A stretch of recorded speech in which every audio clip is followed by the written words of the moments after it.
There once was a gnome named Wimbley Owens who worked all the day long. One day he said, "Fuck, I've had enough," and walked off into the woods. He found him a stump and he sat right down and stared at the sky for a bit. He sipped on a brew, let the daisies bloom, and said, "Well, this life's the shit."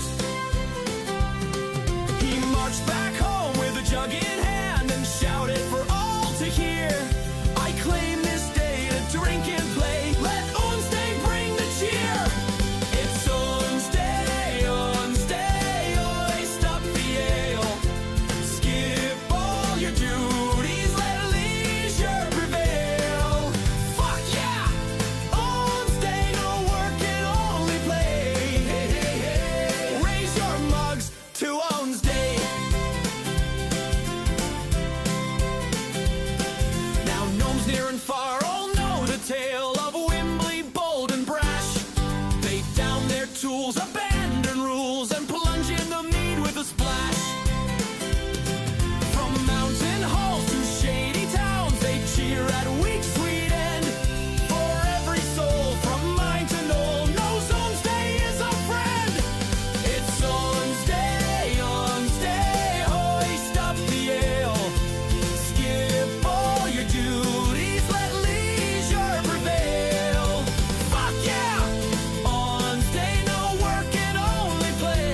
Greetings, and welcome to Solid 10 D&D. There we go, fixed it. Yay, right out the gate. I'm John. I will be your host and dungeon master for this wonderful Oonsday. Tonight, we resume Chronicles of Nildorin, the Lost Tomes, with session 79. I am joined by the excellent Solid 10 cast. How are y'all this evening? Ready to play some Dungeons and Dragons? Yes. Yes. Me too. So let's get through our opening announcements for the evening as people filter in and join us. Before we get started, do you all have any announcements or anything to talk about with your stuff and things? Roddy, I saw that you were driving truck the other day. It's good to have you back. Great to be back. It was a lot of fun, even though I had my share of the Solid 10 technical difficulties. It seems to be going around. I don't know if it's Twitch being weird. I don't know if I should talk bad about Twitch while we're on Twitch, because Twitch may be like, No, it's all good. At least I had some followers that caught it for me and said, hey, you disappeared. So sorry for all those that got notifications like 6 or 7 times. But yeah, it was a lot of fun. Hopefully going back to regular schedule, doing trucks on Tuesdays, Wednesdays, and I have to give a shout out for Tech for this one. We are going to do those family fun game night relaxing ones because he introduced me to that Clue game, and that sounds like a Wednesday game for me. So it's going to be a lot of fun. It'll be interesting to see how well that goes. I could tell I am not very good at Clue. I can't tell who did what and who does anything, so can't even find the right room. You don't know who done it? I didn't know who done it, but apparently I had done it one time and I didn't know. Never find the killer because even the killer doesn't know. I surprised even myself. Oops, it was me with a lead pipe in the study. You were watching. I totally guessed. That Was that right? Was that right? That was right. Yeah. Apparently, I win at Clue. Mr. DM. Apparently, Mr. DM can do it better than I can. Jeez Louise. Yeah, just play some Clue. Be good at that. Phoenix, you got anything going on? I mean, You finished your stream a Filiversary, yeah. that word. Yeah. Where we started, I made it up. So, first day streaming to first day as an affiliate. It was a 10-day window. Did finish that. I don't know if any of y'all have ever looked into posting on YouTube, especially when you're doing reactions. There's stuff you have to do to make sure you can post things on YouTube, and it's taking significantly longer than I anticipated. So eventually my reaction channel will be there. It is published now. So there's that. I mean, I guess I could share that with y'all. Yeah, you could share a link. I'd like to. If you wanted me to. Yeah. Hold on, let's see. I don't know if I'm signed in. Am I signed into my YouTube on this? I wasn't expecting to do this. I'm so sorry. It's, y'all want to know the name of my channel? Yeah, I've been wanting to know for a minute. I'm curious. It's Genuine Reactions.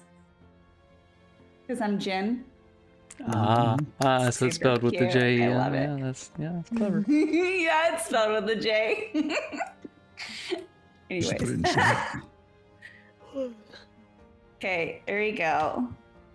I have my Patreon set up. I'm working on one Patreon exclusive thing right now. It's Demon Slayer. I love your banner. But I am watching. You love what? The banner on your YouTube. You love it? That's hilarious. Do you see them be crying? I cry a lot, you guys. Oh no, there's 2 of the same one. I have to fix it. I'll have to fix it. It's fine. But I noticed the duplicate in one of the other ones, so I'll have to do that. But anyways, so there you go. I'm doing Has Been Hotel That's one of the ones I'm most excited about the reactions for. But I'm doing lots of stuff, you guys, on there. I don't even remember all of them. Subscribe. Yeah, same. Oh, thanks. Click button. I don't know exactly when it's gonna start. It's gonna be within the next couple of weeks, I'm sure. When Well, I'll actually I will be notified publish now. my first video. Everybody subscribe so you get that notification. So you post the first one. But yeah, so there's that. I finally gave it to y'all. There you go. Nice. Yeah, I don't think I have anything else. Man, that's about it. I'm going to second what Tech said, and happy belated birthday, Bug. Woo! Thank you. Another trip around the sun. How does it feel to be older now? You know, I'm feeling it. I can tell you that. All right, so what do we have next? Phoenix, what do we have with our ongoing sponsor, Nat20 Dicery? Okay, hold on just a second.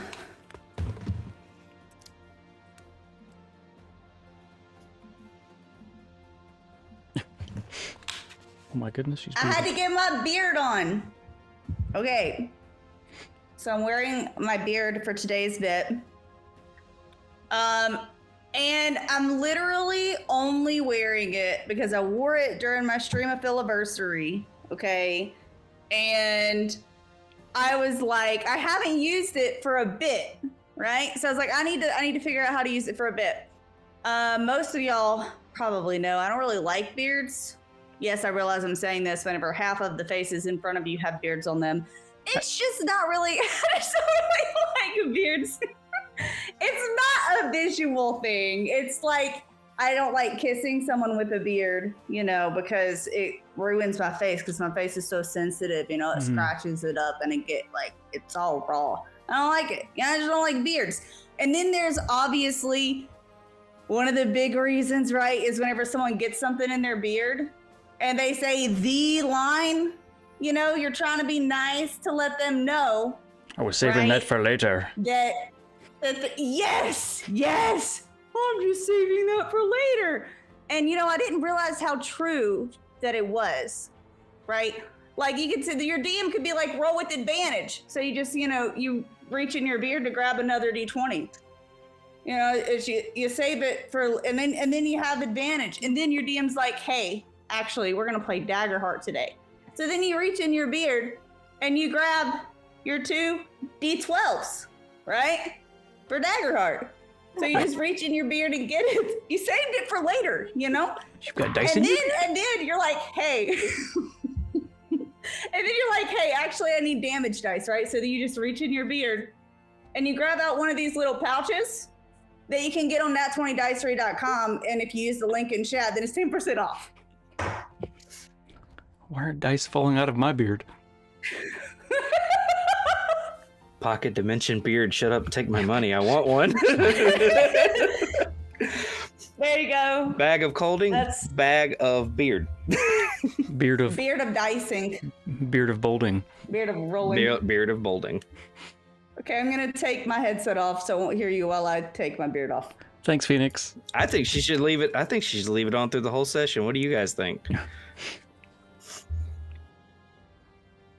Yeah. Like every time she rolls, she should pull a dice out. Yep.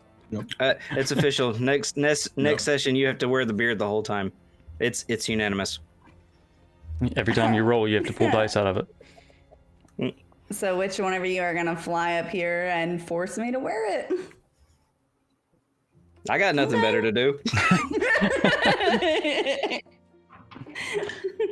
I have another droll chair, right? Like you can be right here. Thank you, Phoenix, and thanks, Nat20 Dicery. So be sure to use your channel points to get +1 in the Soliton Clip Quest contest. That is a mouthful. So we're currently running the Solid Clip Quest. In short, clip your favorite moment from a Solid 10 stream. I said do that every time. A Solid 10 stream. Old or new, posted on TikTok. Wow, I'm just in stream. TikTok, YouTube Shorts, or Instagram Reels. Just be sure to tag at Solid10DND and share it in our Discord to get your points. If it features a Nat 20 Dicery moment, like the bit Phoenix just did, or when we randomly say it throughout the stream, be sure to tag them as well at Nat 20 Dicery. Each month, around the 10th, we'll tally all the points based on the number of submissions, views, features, blah, blah, blah. All the details are in the link that's in chat, which I'll pin in just a minute. At the end, the clipper with the most points wins a Nat 20 Dicery dice set, some Solid 10 swag, and a 3-month premium membership on solid10dnd.com. With prizes for the runner-up as well. Yes, bonk me tech. For all the info, as I said before, check out the link in chat. Let me pin that real quick for a few minutes. Not 354 minutes, 5 minutes. There we go. Yeah. I guess I should probably throw Discord out there too. It's also linked in our about stuff.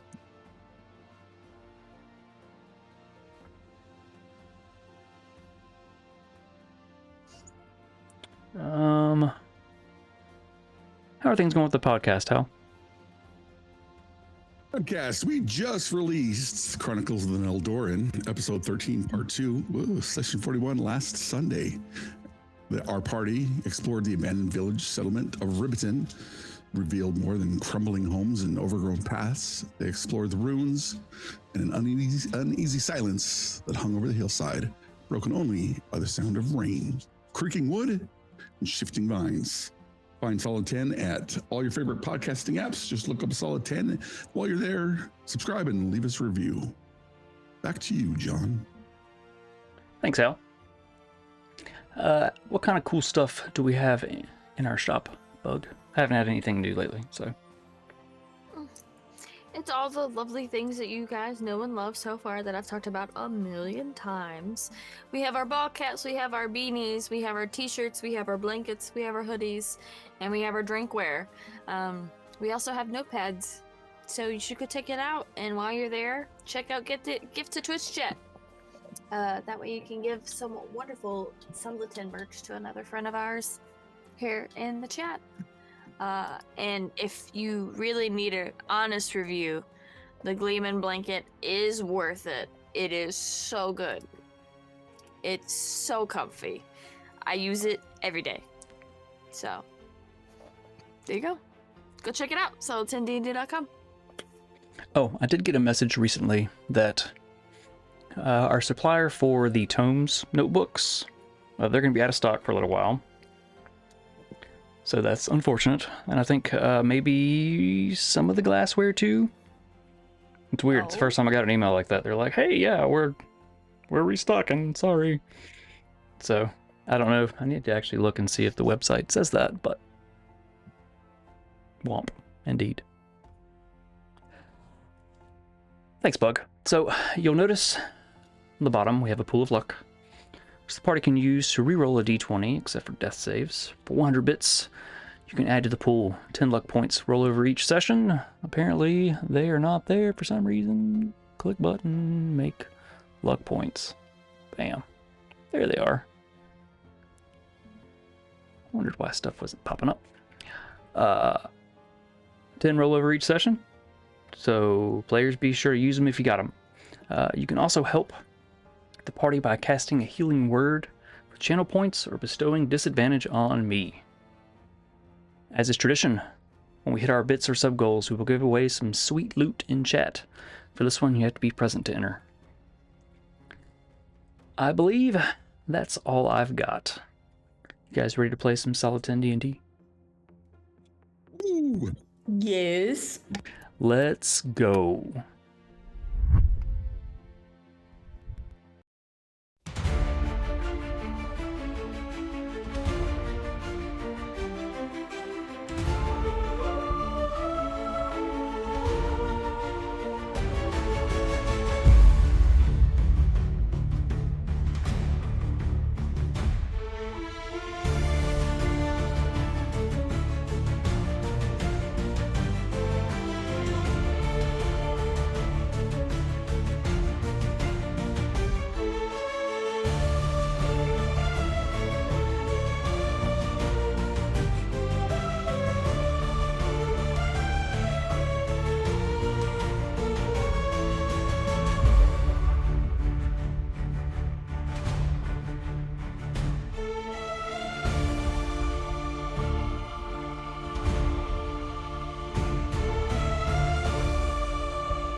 Last we left the Nildorin. Days had passed, probably about a week in Nord's-Helm. For a brief stretch, it felt relaxing. Harding shared quiet hours with the Urs beneath the small roof once held her childhood, while the rest of you let sore muscles loosen and bruises fade in the snow-dusted coastal town. Cards slapped against the scarred tavern wood, and dice clattered. Mugs were raised, and laughter echoed through the Salty Fish Tavern. But then, the valley split with a monstrous roar. Harding was already moving, steel drawn, charging to the crossroads, where the towering shape chewed on a local. For Harding, one step forward became a plunge into fire. Heat and ash and the echoing voice of Razgarath pressed into her mind, demanding obedience and demanding proof she wanted to gain his power.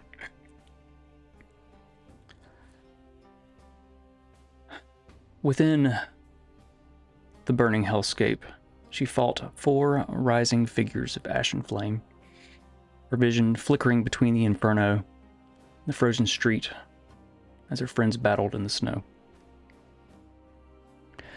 In the end, she failed the trial, her consciousness snapping back into her own body as the real fight reached its final moment. The creature fell under Nemia's magic, ice racing across its form, as Harding hung bloodied, flying in the winter air. As the frost claimed the creature, it sank back into the broken body of a dying man. With its last breaths, he warned that the Council of Elders, the Ordo Antiquorum, had been infiltrated by the Sovereign and the Cult of Chaos. Before he could reveal the identity, he died in the snow.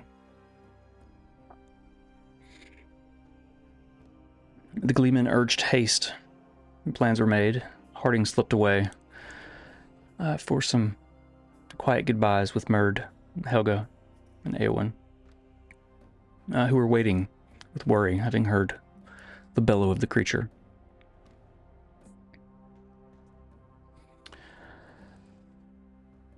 Reunited above the tavern, an inn room, Nemia opened the void tome and reality peeled away.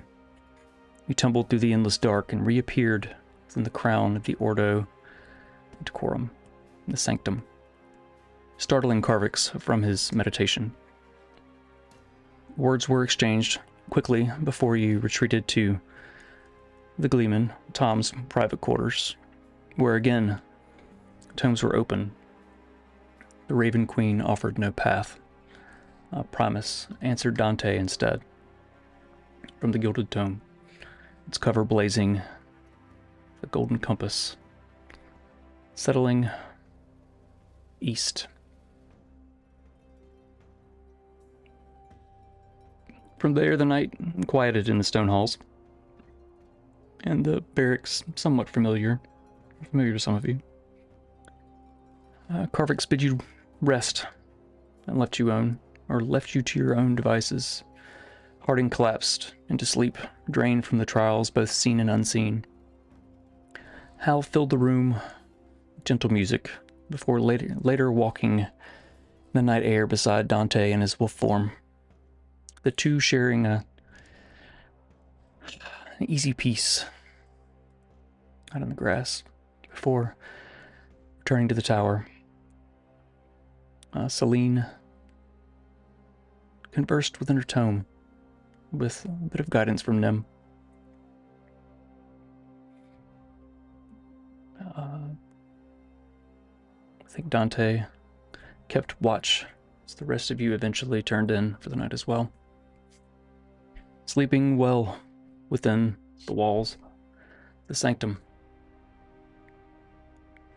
as you rest in the trials that you've gone through, everyone go ahead and level up to level 12.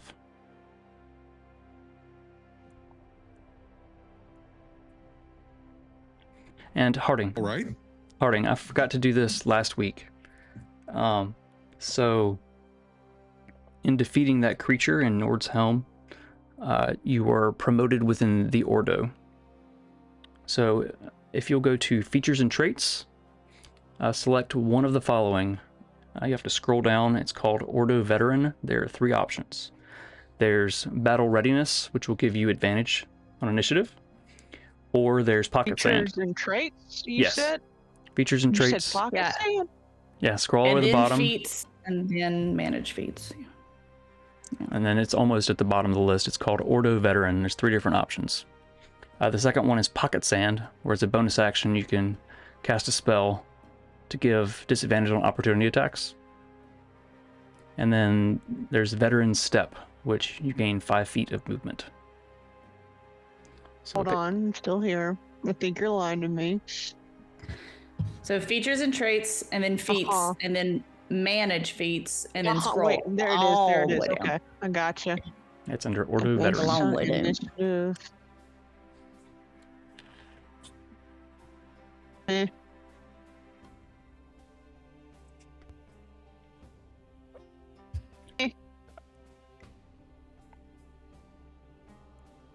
Eh.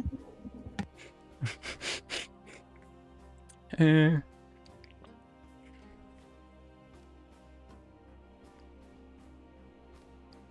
Yeah, sure. What the hell, this one? Which one did you go with? Which one? I went with initiative. What did the rest of you guys choose? I don't even remember. Pocket sand. Don't remember. I was Pocket waiting Sand, for. Initiative's the other one. I was waiting for Harding to choose which one, and I was either gonna do. I chose Look at pocket that. sand because that was my 1 out of 2. Damn. So yeah. Oh. Ability score improvement. Strength. Charisma. Charisma. You guys get anything this good on is- this level up? I think I'm gonna be strength level 20 now. Nice. I have to. Yeah, I'm strength level 20 now. Curious question. I've updated it on Beyond, but it didn't update in Foundry. Yeah, it's probably not gonna. We'll have to re-import it later on. So Okay. we have to bounce back Okay. and forth this week. I didn't think about that. Yay. Happy Can I me. choose a feat? Generally, no. We just go with ASIs. Okay. I don't even know what I can. Hold on, let me click.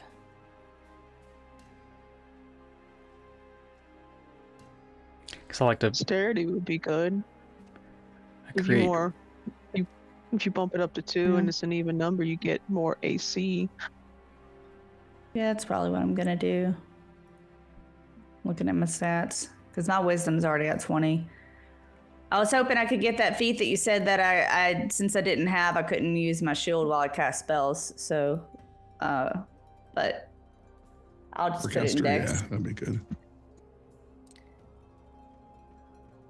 All right.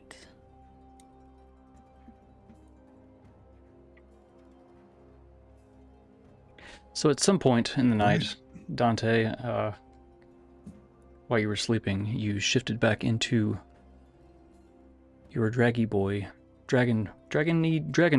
form from your wolfy boy form. Did you wake up? What'd you do? Just like Yeah, it kind of just like wakes you up in the middle of the night, like, oh, I can't lay on the floor like this. you wake So up I'll like go walk to her. Yeah, I'll wake up and go put myself in a room after it switches. all right. So yeah, you all rest through the night, safe and sound. The alarm spell that was placed never goes off. As you wake, you all make your way into the common room There's a soft knock at the door as breakfast is brought in. It smells of hot meats, eggs, toasted bread. As food is set on the table, the empty trays are taken away. The door creaks open again, and entering is a shortish woman with messy greenish colored hair kind of thrown up on the top of her head, haphazardly. She walks over to the table, giving a kind of a knowing eye, and plucks a mushroom from the platter, popping it in her mouth. She looks, furrows her brow at the new faces, and looks to them and Dante. Well, you all look like you've seen some stuff since last time. She kind of clears her throat. I'd planned on leaving, but I didn't. And you know this to be Angela. Good to see you again, Angela.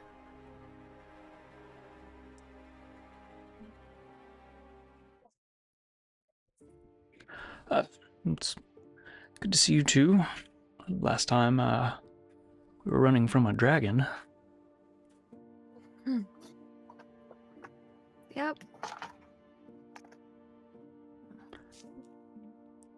Yeah, anything ever happen with that dragon? Maybe. I have a suspicion, and she kind of just pats her bag of holding. Reed, I think, took care of it.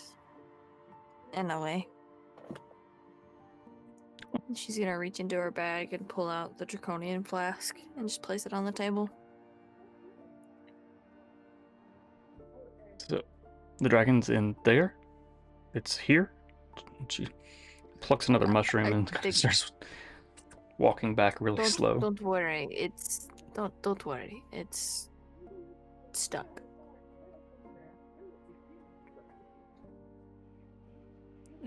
Real dragon is the friends we made along the way.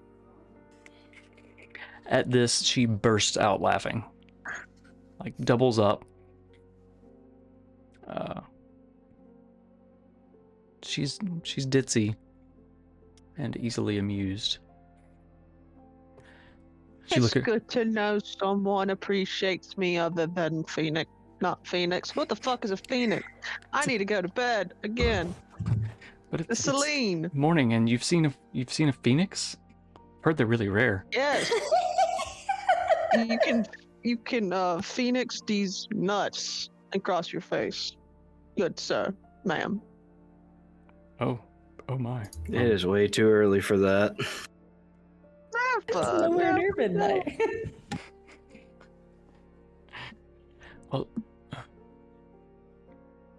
Well, that's, I guess, then,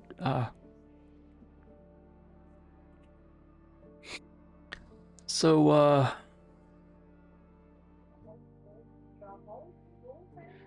I feel like something strange is happening in the world, you know?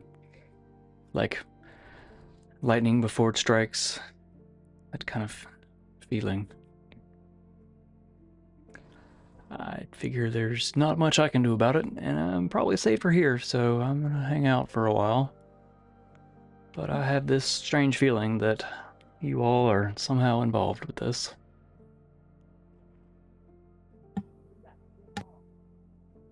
You have no idea. Let us know. We're innocent, I swear. I don't believe you, but okay.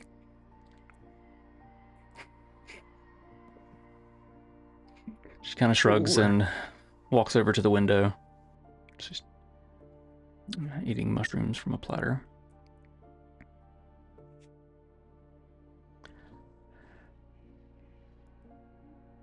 Oh, a short moment passes, and the door kind of creaks open again, and the Gleeman shuffles in, kind of adjusting his robe, and plops heavily into a chair. knuckles his eye. Grabs some food, pulling it onto a plate, and starts kind of, shoveling it in. Through a mouthful of eggs and meat. Hear him kind of mumble. Guess I should make this daytime. Daytime.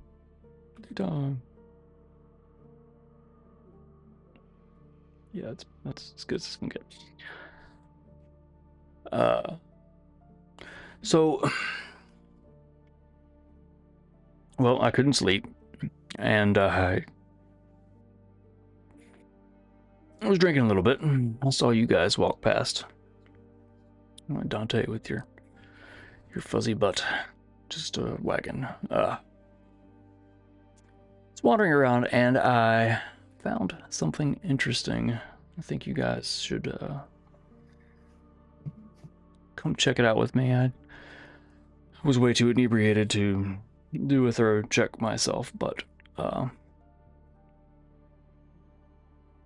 it's probably worth checking out before we figure out where we're going and how the hell we're even gonna get there.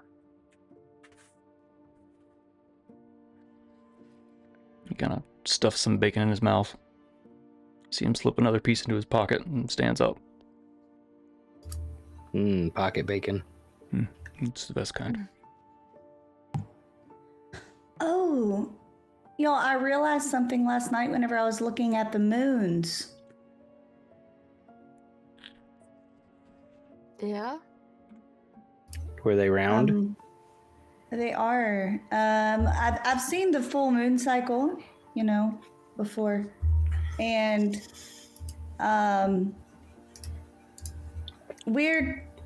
something weird happens when the smaller moon appears, and then things are kind of lining up for whenever it grows more full. And the god in my book's a little nervous about it. So, yeah. So it's getting close to whatever's going to be happening.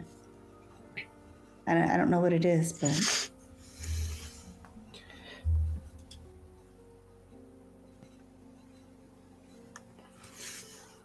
Well, guess we better hop to it. Yep.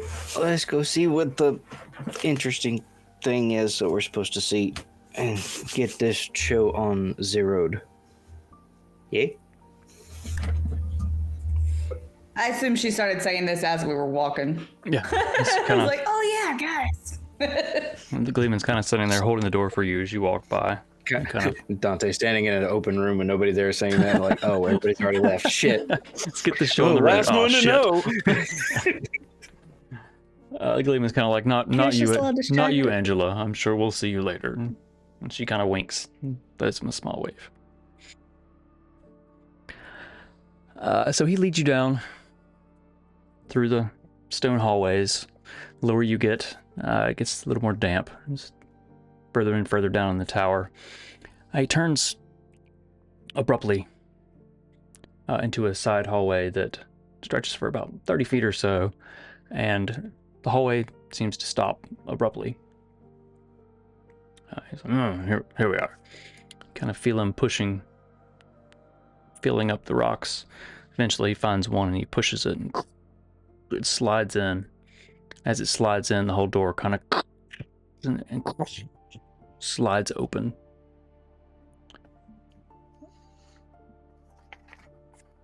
Click button.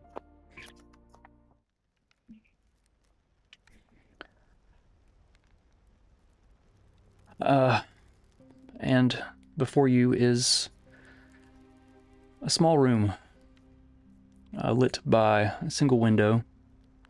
Shelves line the room, stacked with books. A table dominates the center, with parchment and books kind of scattered about. Gleeman looks at all of you. Well, make yourself useful. See if you can find anything. He kind of moves over and begins rifling through stuff.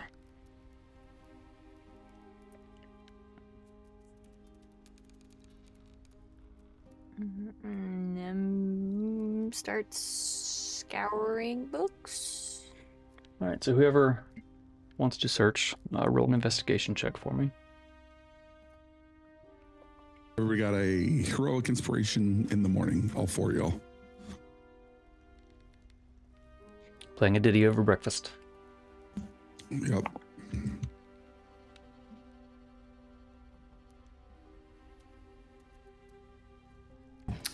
I did not do well.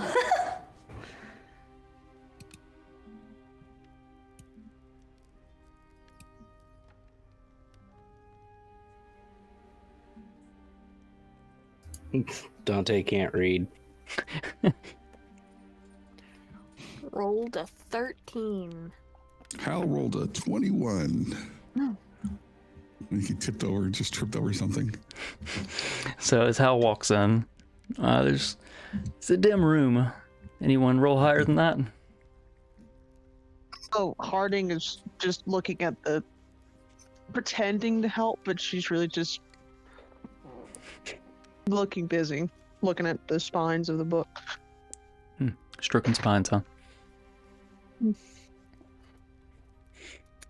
This one's like the one I ripped out of that so-and-so that one time. Anyway. Oh, I wasn't going that route. We can go there too. Yeah. So how did you walk in? You trip. You actually do trip over a book and kind of slide a little bit on the table. And as you do, your hand catches looks like a journal that slides off and clatters to the floor.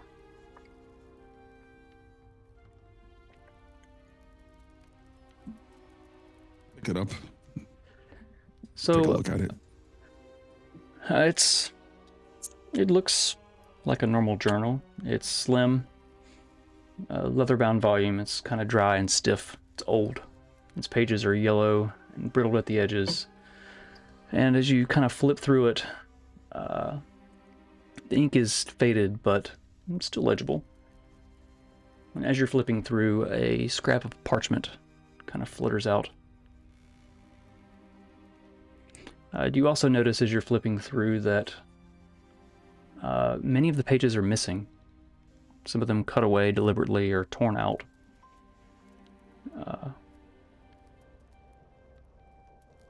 Missing entirely. I'll bend down and pick up the paper that had fallen in. See what it says. Let's see. How do I do this?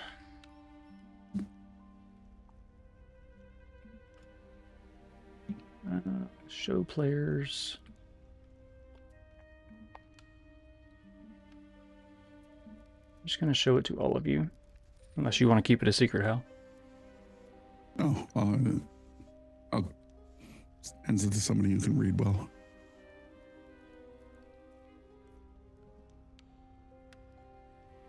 Did that pop up for you all? On Foundry, no. Did for me. Oh yeah, it did. There it is. The journal is different, and this parchment doesn't seem to be as old as the pages of the journal. It appears to be a note scribbled about an order from the council to employ a dragon to attack and destroy a town far to the south in the rolling halfling lands. The reasons aren't stated, but it goes on to say that once it has been carried out, there are orders to slay the dragon that takes the job.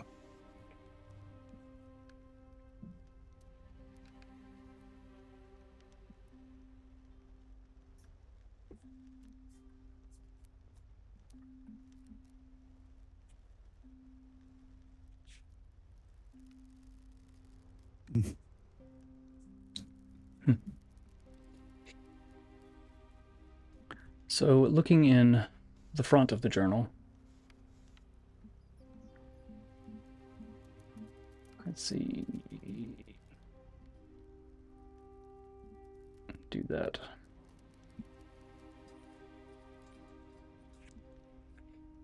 You see a name inscribed.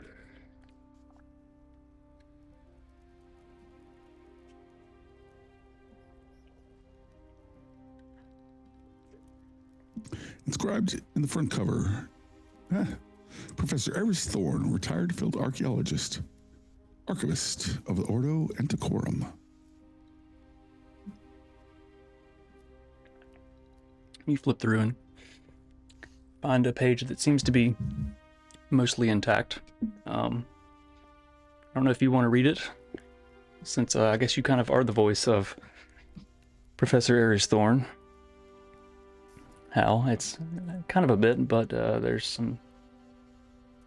I don't know if you guys want to take turns reading it and pass it around, or how you want to do this, but... The early charters are consistent in one respect. Dragons were never listed among the Ordo's enemies. They appear instead in marginal notes, correspondence, and cross-reference between unrelated studies. Storm records, life fluctuations, failed rituals that succeed elsewhere. Same conclusion appears often enough to suggest consensus rather than theory. Dragons were once treated as part of this world's structure. I found the mention of direct cooperation in 3 separate sources, all now incomplete. One describes an agreement to allow observation of a nesting site in exchange for assistance boarding a secluded settlement. Another records a dragon intervening during a planar breach, through which account is written as if such involvement were expected rather than remarkable. This makes the later directives difficult to reconcile.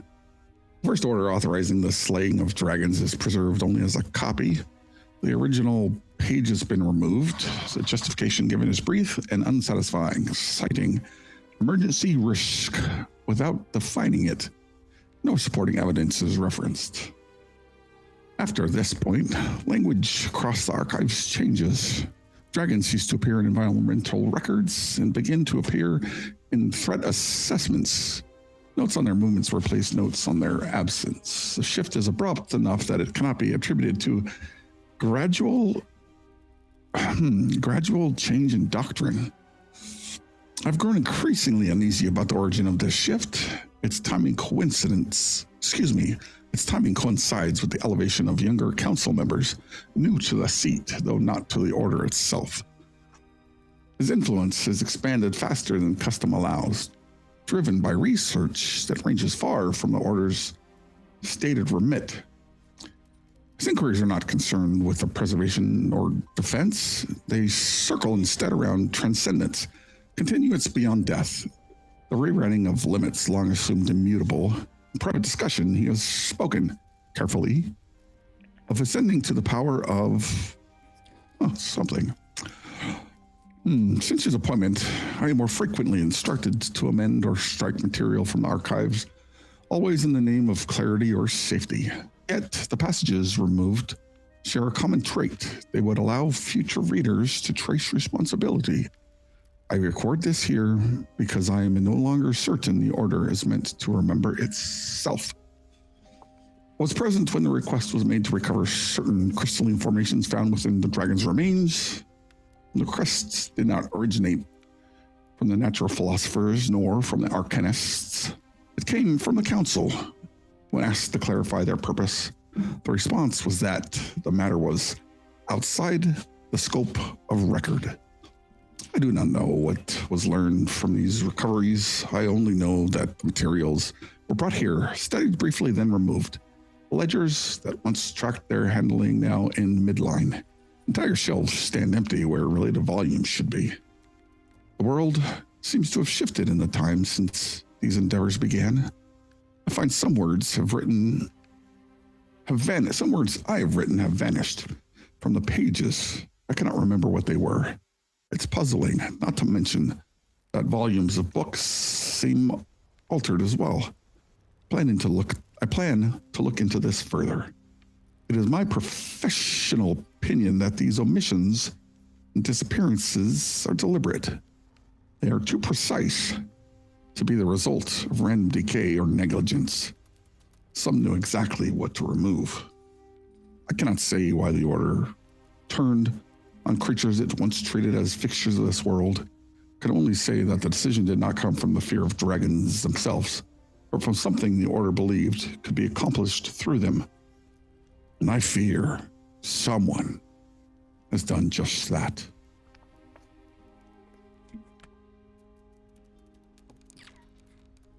Thank you, Hal. That was a lot. Sorry.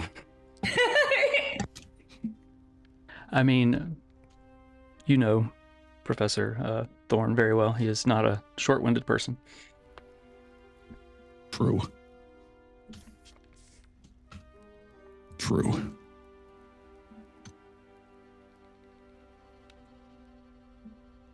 So, thank you for reading that out loud. You kind of pass it around and everyone looks at it. If you guys would like to chat.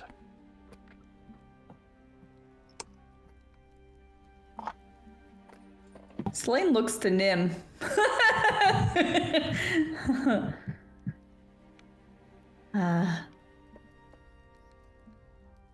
I think it's really weird that it seemed like the memory was erased after the words were. Could have just been old age. I don't know how old this guy was when he was writing this.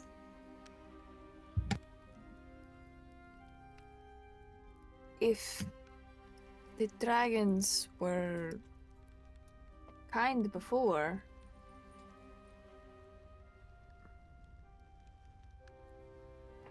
tracks as to why the curse was laid upon the Order. They would have betrayed the dragons. Makes sense, but what happened?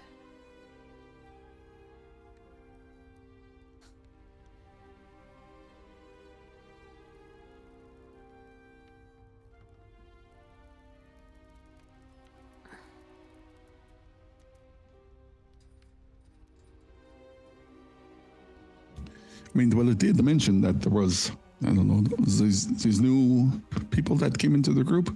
I mean, our friend here looks like he's 500 years old, maybe 1,000. Like, Gleeman, who are the newer members? And perhaps we can narrow it down. Not necessarily new to the Order itself, but new to the Council. Oh, yeah, true, it's a council. McGleeman kind of scoffs at you, calling him 1,000.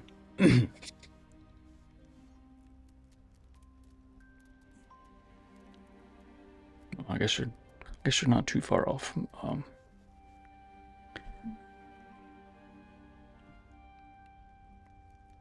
Whose journal is this? I missed that This part. is Professor Eris Thorne, Archivist of the Ordo. It was a long time ago. A long, long time ago. So it's doubtful that it's anyone current. So, it's former council member, but That's true. Is there like a lineage of someone who came from like a long line of counselors in the Ordo, maybe? Something that was passed from, parent to child a few times? that's not typically how the Ordo works. It's not monarchy. It's generally random individuals to make sure something like that doesn't happen.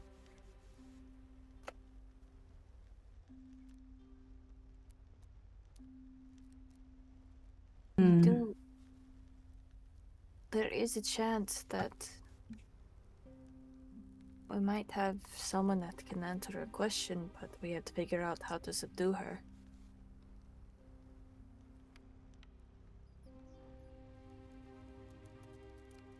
She takes out the flask again. I was about to say, are you talking about the dragon? It's like, as you. That's a terrible idea. Didn't Reed literally die doing that?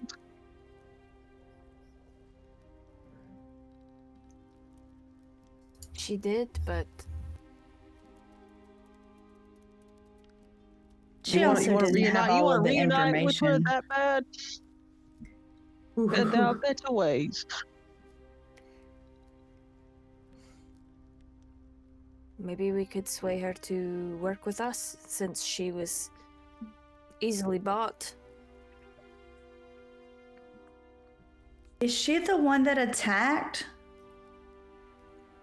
Yes, the halfling lands?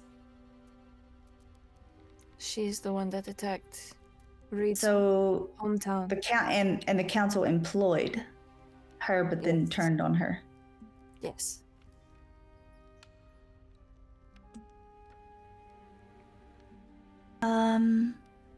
It's not a bad idea to try to talk to her, especially since it seems directly related to this little parchment note thing that we found.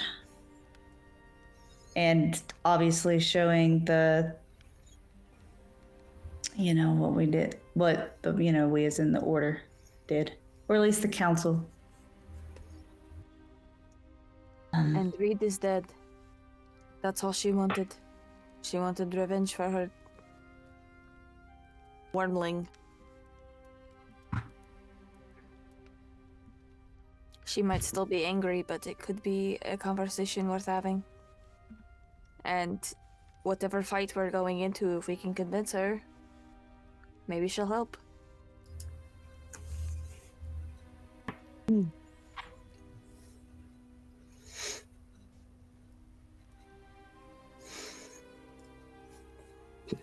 I mean, just knowing more information is good,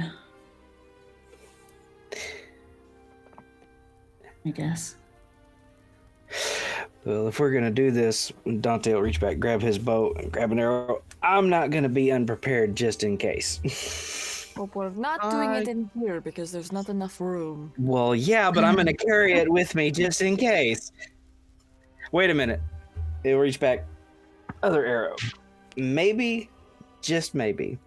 And he'll hold that flame arrow in his hand. I'll hang on to this just in case. Is there a way Does to that seem communicate with it? Sorry, go ahead. Oh, you go ahead. I had a bad pun, but please go. Within the bottle? Like, before we open it? From what I can tell, if I open it, it crawls out. You know, my uncle always said, it's like a genie in a bottle. You gotta rub it the right way. I've heard that bard song somewhere before. I like how I instantly knew what you were talking about. Oh my god, we're old. I listened to that on a cassette tape. Oh my god, you are old. What's a cassette tape? You ever stick a pencil in and tighten it back up? Yeah. I didn't use pencils. Anyways. Definitely been the year since this professor wrote this last note.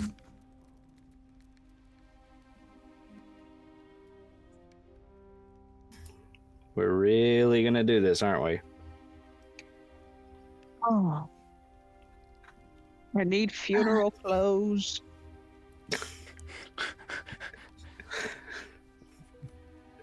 I think I have you to should come just up with what you're five- wearing. How many are there of us? One, there's 5. I have to come up with 5 eulogies. This is torture. This One is for worse yourself, than being too? in hell adjacent. At least mine's short and sweet. He was furry and fluffy and pettable. There you go. How did you know what I was going to write? Get out of my noggin. And I'm also going to I'm also going to talk about how you cannot pull women. That's also going in there. Oh no, that's a long story on its own. Leave that out. Let me go on a high note at least, please. No, I have to. You were going to get too sure of yourself. You got to knock you down a couple pegs. Ugh, even in the afterlife, I'd be hell. All right. Anyway,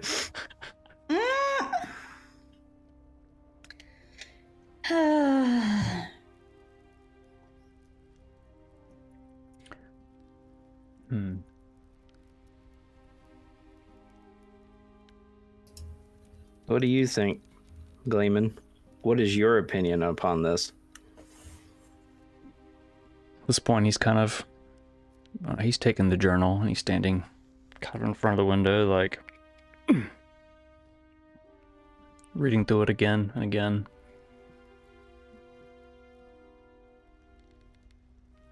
Nodding now and then. You see him kind of rub at the book in one spot, kind of wave his hand, and you hear him kind of mumble some words. He's looking at it. This one particular part is strange, where there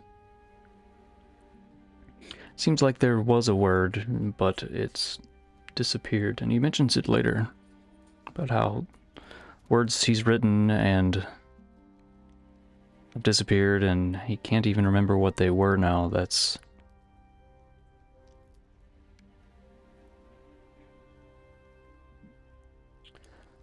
strange. And then at the very end, he mentions that he fears that someone has accomplished their task.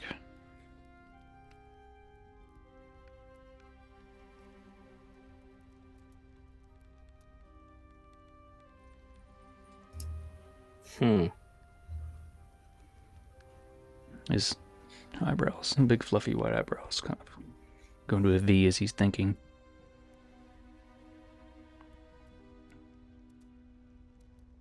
Circles, the transcendence, continuance beyond death, the rewriting of limits long assumed immutable.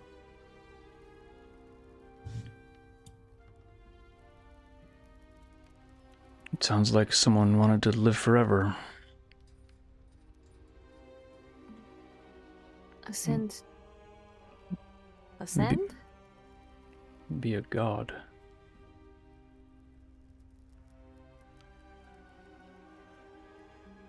Whatever he did.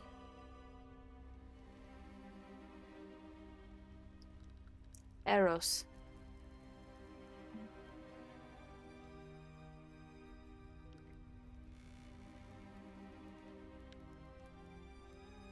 It seems likely.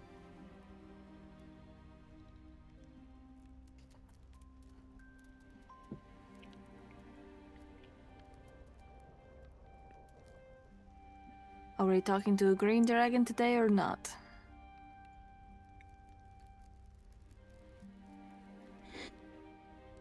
Oh. I don't think the Gleeman's ever seen Sylvie.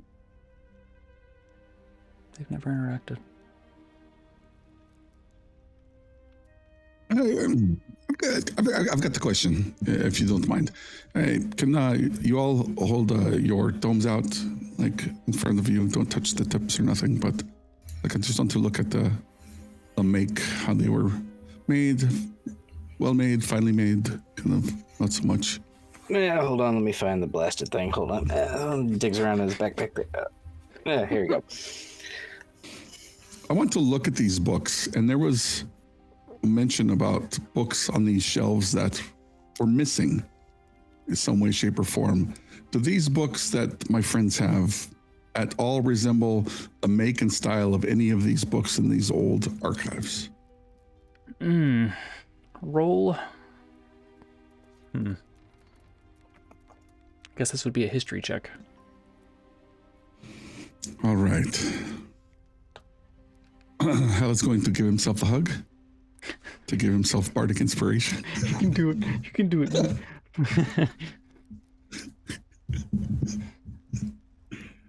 Got that special jacket to give yourself a hug, pat yourself on the back. Yep.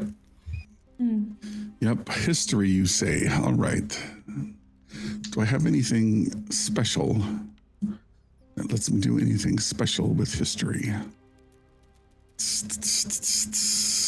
If he, I would like to say, if he is expressing what he was doing or looking for, I would like to think that Nim would assist in helping point out things as well, being the book nerd that she is, so that you can use your advantage, or I can roll. Because Nim is well versed in books. Books. Books. Books. Nerd. Yup. Up to the DM. I will certainly be looking to see if they match any of the items of the books that are on here. So I just want to look and see if like they match any of these books that appear like to be blank in between. I mean, maybe whoever was in here, he created these books and like literally used these books to turn them into your books. I don't know. Nim starts using LibreVis to start floating out books and trying to like kind of analyze them. And I would like to roll as well, if that's okay. Let's see what Hal rolled first with his history check. And then you can roll a Codex lore check.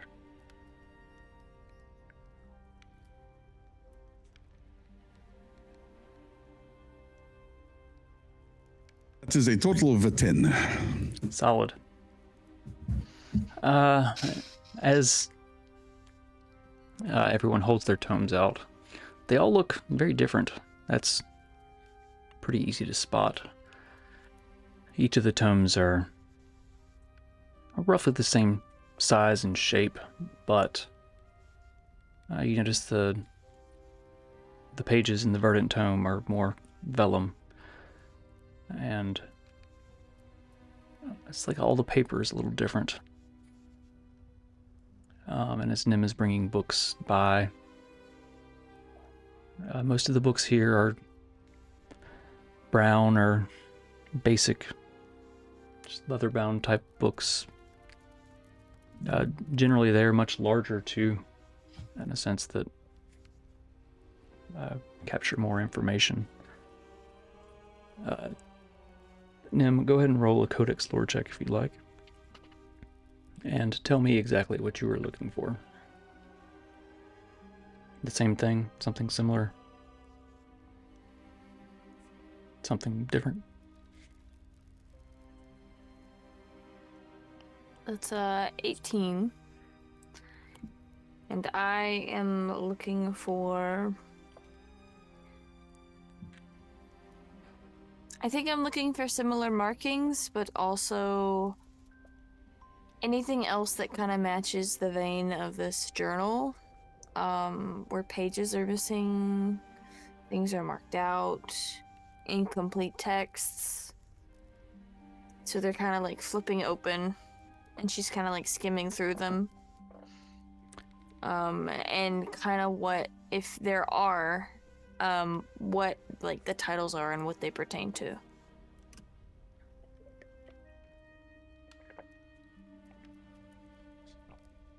This takes a while, but you're methodical, since this is books. You notice that for a lot of these books, there are many of them are missing large sections of pages. And quickly kind of flipping through them, you notice that a lot of them are missing the majority of the words.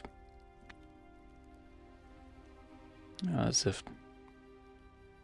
they were just erased.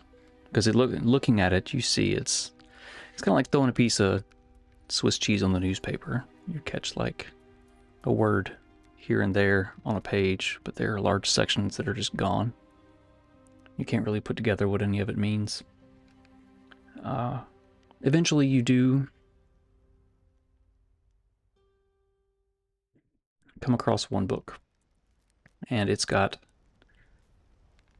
a strange but familiar symbol in relief, just barely, that you recognize.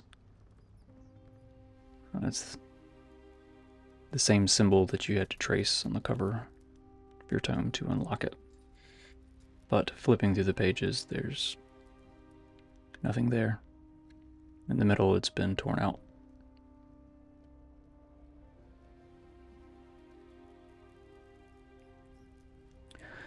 So, as you all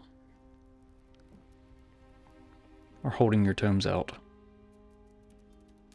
Harding and Celine, Dante and Nem, you feel a pulse of magical energy release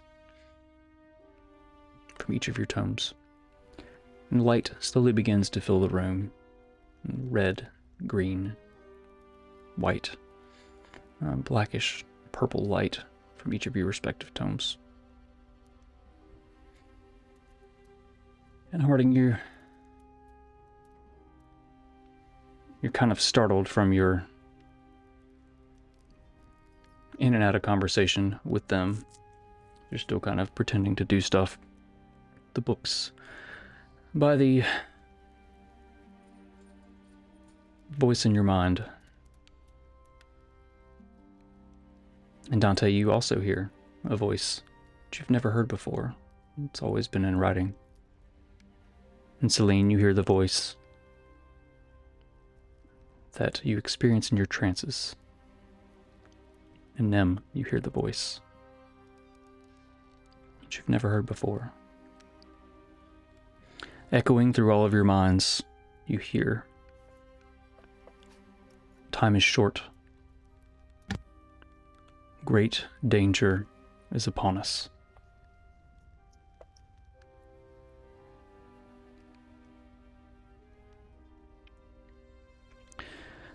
Celine, you feel a power rush through your body as it's enveloped in a verdant light. And your tome pulses once.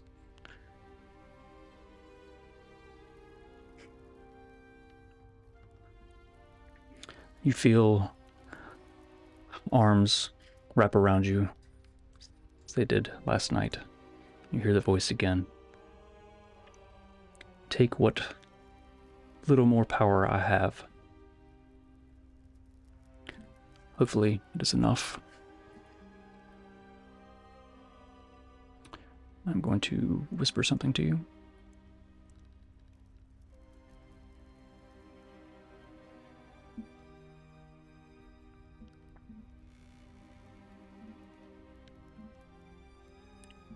Let's see. Where did it go? Where did it go? And Harding, again you hear the voice of Razgarath. Well, I suppose time has run out for you to prove yourself. But you will need my strength and power if you're to win the fight that is to come. So you might free me from this fucking prison.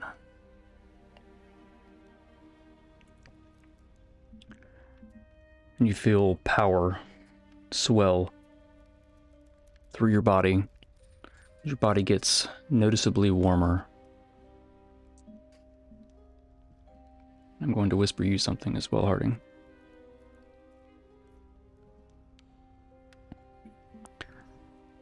Hal, you and the Gleeman are kind of standing there just watching as these strange lights pulse throughout the room. You see everyone's head kind of twitching, and you notice the light pulsing through Celine and through Harding. You can almost feel the heat coming off of Harding as it does. Gleeman's like, to you, Hal, what the fuck is happening?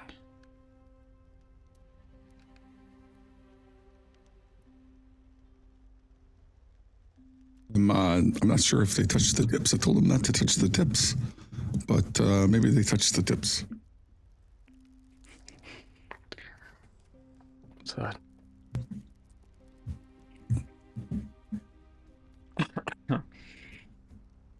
Perhaps you've never brought them all together close like that before, have you?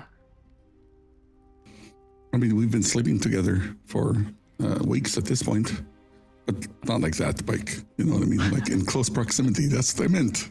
Why are you looking at me like that? Like you've never done that. Come on. Whoa. You're almost 1,000 years old. Well, you're not wrong, but... Huh.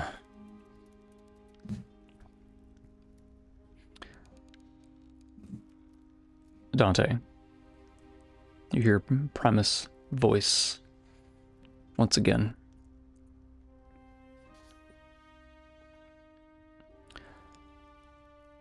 Activate the compass.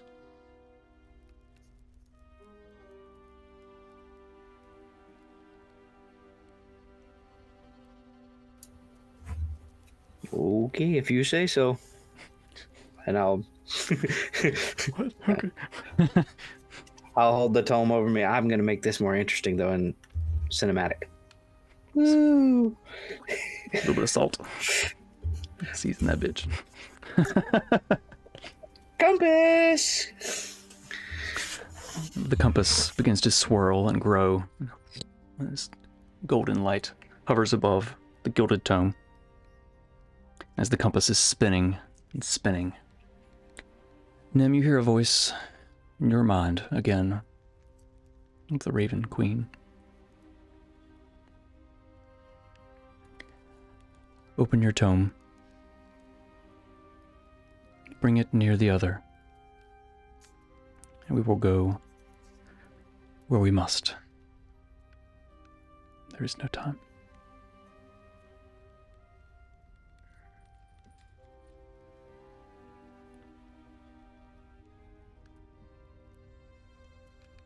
All right. I'm just gonna look to everyone. Hold on to your britches. I hope you're ready.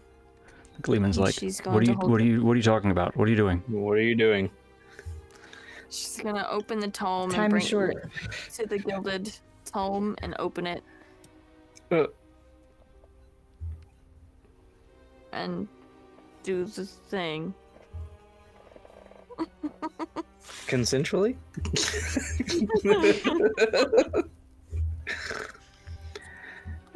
As you bring the tome, the void tome, near the spinning compass on the cover of the gilded tome, the blackish purple light once again surrounds you all.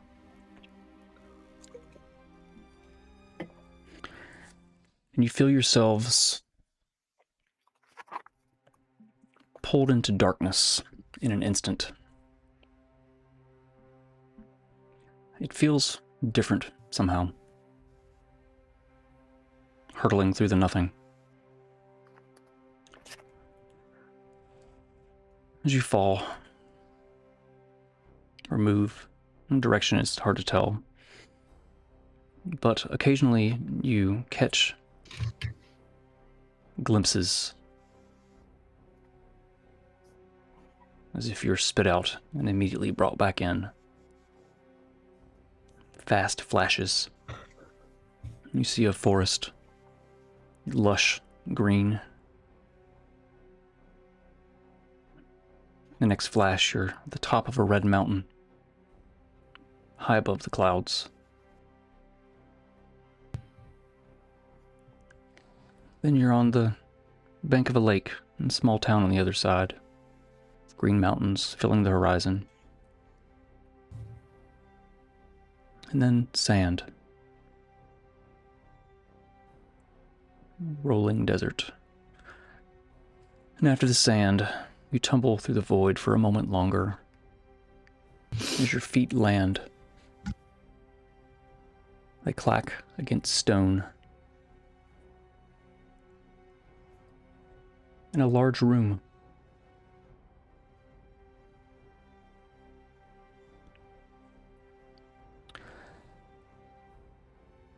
I think that is a good spot for us to take a break. It's a little early, but let's take a break right there. We'll be back in about 10 minutes. Hang with us. It's about to get interesting, I promise.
Once was an old named Wimbley Owens who worked all the day long.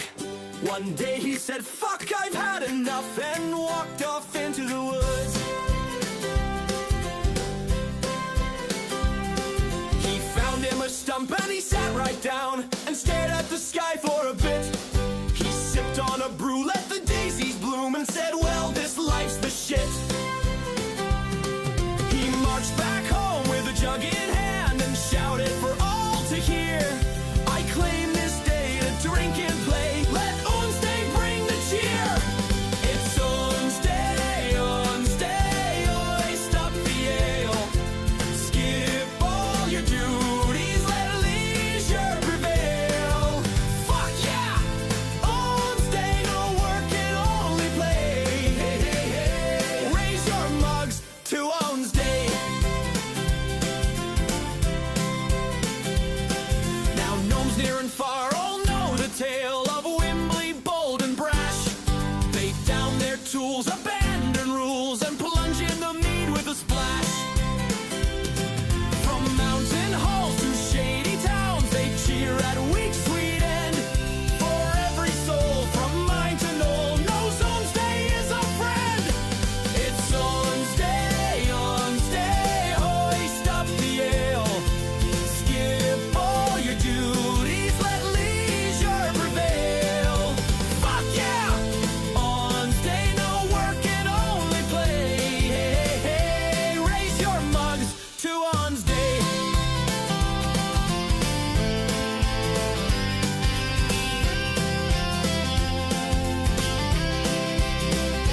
There once was an old named Wimbley Owens who worked all the day long. One day he said, fuck, I've had enough, and walked off into the woods. He found him a stump and he sat right down and stared at the sky for a bit. He sipped on a brew, let the daisies bloom, and said, well, this life's the shit. He marched back home with a jug in hand and shouted for all to hear, I claim this day to drink and play, let Unsday bring the cheer. It's Unsday, Unsday, oi, stop the ale.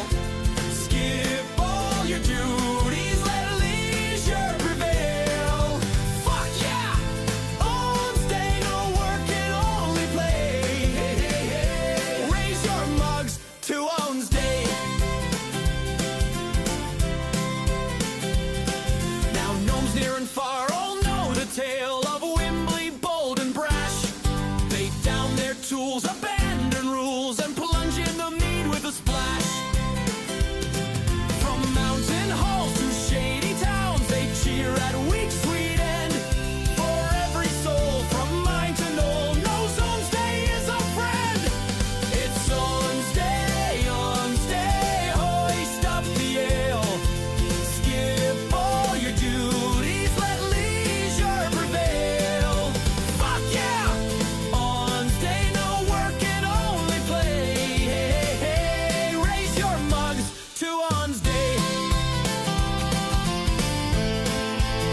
Welcome back. So before the break, the gods trapped in the tomes lent a couple of you some more of their power and instructed the others of you on how to get somewhere. Along the way you saw things, mountaintops and forests, lakes, sand. Tumbling through the void, catching glimpses of Teristria along the way, you find yourselves in a large room. The walls stretch up to a point above you. Large pillars holding the ceiling in place.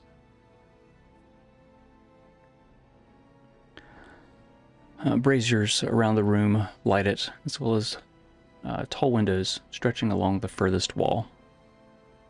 You catch the scent of the sea. You can hear it faintly beyond the walls.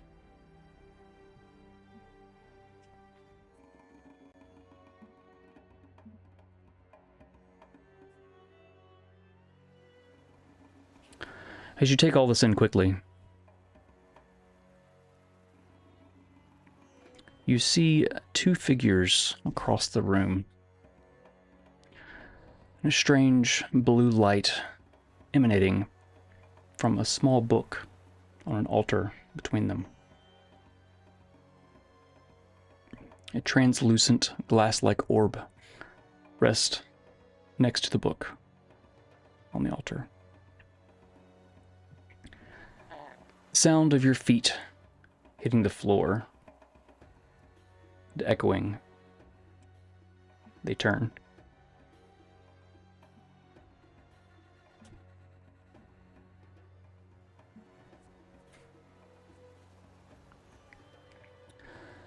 Hal, you see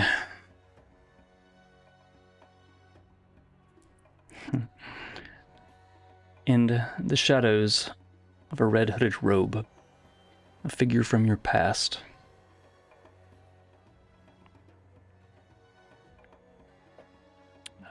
Jonathan. To his left is another man. He's tall and slim. Also in a deep maroon robes, darker than that of Jonathan's. He has this long, kind of ashen silver, straight hair that hangs below his shoulders. And he stands straight with impeccable posture as he turns, placing his hands within the wide sleeves of his robes, his thin eyebrows raising. And the Gleeman rushes forward. Fulveldi, you cancerous snake. You will not get away with these atrocities.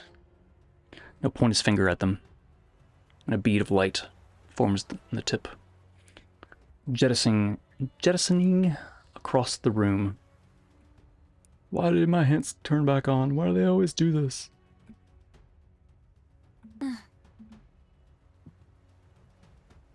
Okay. As the bead flies across the room with incredible speed, it slams into the wall beyond them. A blast of fire. As your eyes adjust after the flash, you can just see Fulveldi, his hand raised, and steam kind of coming off of both of them. They look unscathed.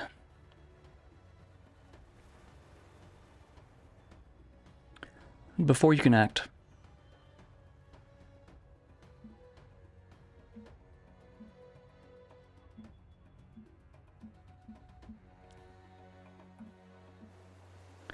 Fulveldi turns and he grabs the tome. And he slams the orb down onto it. He begins chanting a few words quickly, and the orb vanishes.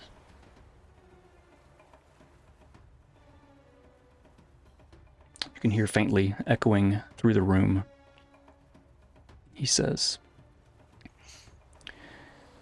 "It is time for you to be free, my lord. Welcome back to the material plane." And light begins to emanate from the tome on the altar. He turns. At this point, I need everyone to roll initiative. Roll. All right. Let me select everybody. It's not working. Oh, it automatically adds you when you... Oh, nope, no, I'm not trying to do that. Delete. Ignore that roll in Foundry. There is no such thing as that. Or am I reading that wrong?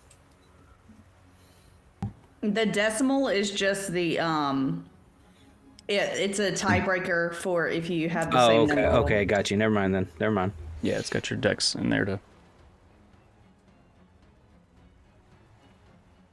alright. I had never seen that. My bad. You're good. I really don't like how it adds these random names. Alright, so it looks like Hal and Dante, you rolled it in here. Nim, did you roll it in here as well? Well, I roll it just to get on the board.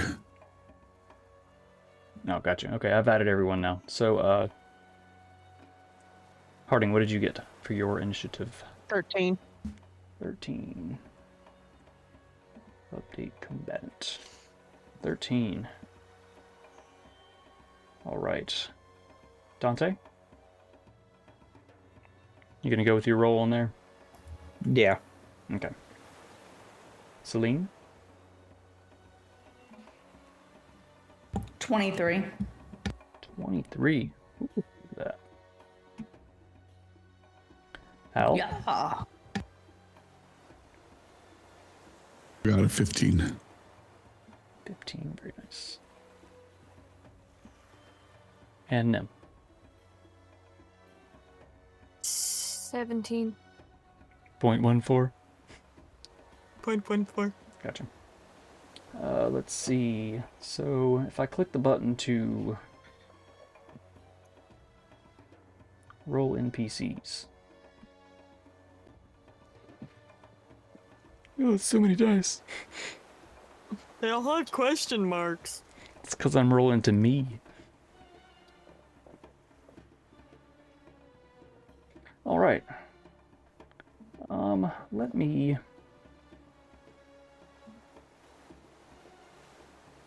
switch up the music so I can get this to work right. Hopefully it's not super loud. It's a very...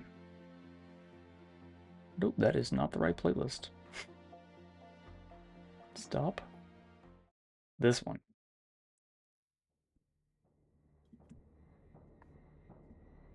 Alright, I turn my volume down, that's why I can't hear anything. Alright. The top of round 1. Seeing all of this happen. Celine, what would you like to do?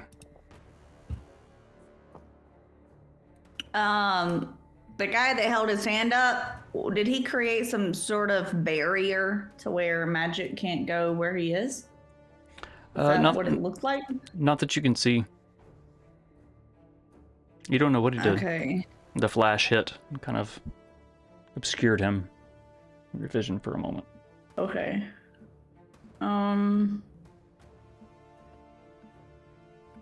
My spells were not set for actual battle because that wasn't the intention of today. When she woke up. Oh yes, Dante, go ahead and move your 10 feet. You may have to just show me where. Oh, it'll still let you move out of turn? Cool.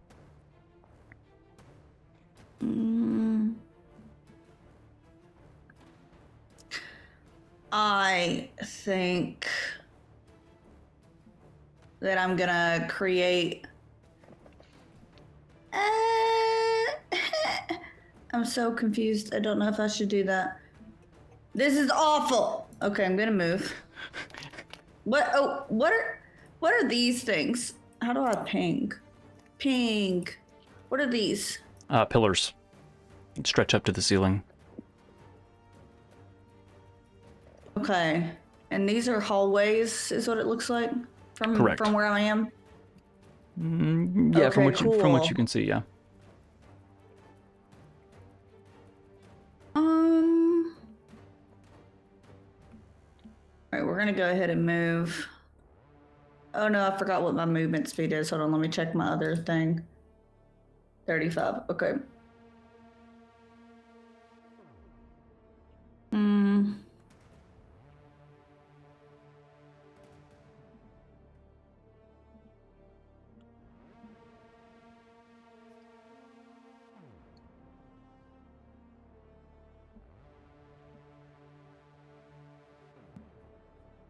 Sorry, I'm trying to remember how to do the thing, but I guess I won't do the thing.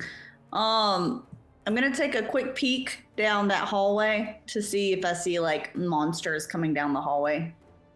Right here, real quick. Just a little quick turn. You can do a quick glance, but if you want to like really look, that's to do a perception check. In combat, it takes an action. At a quick glance, from what you can see, you don't see anybody. Okay. If you want to look more closely, that's going to take a little more action economy, but it's up to you. I'm good. I just wanted to go, huh? Just to make sure. I didn't see like creatures running down the hall or something. All right, I guess we're gonna go ahead and just jump right on in with watery sphere.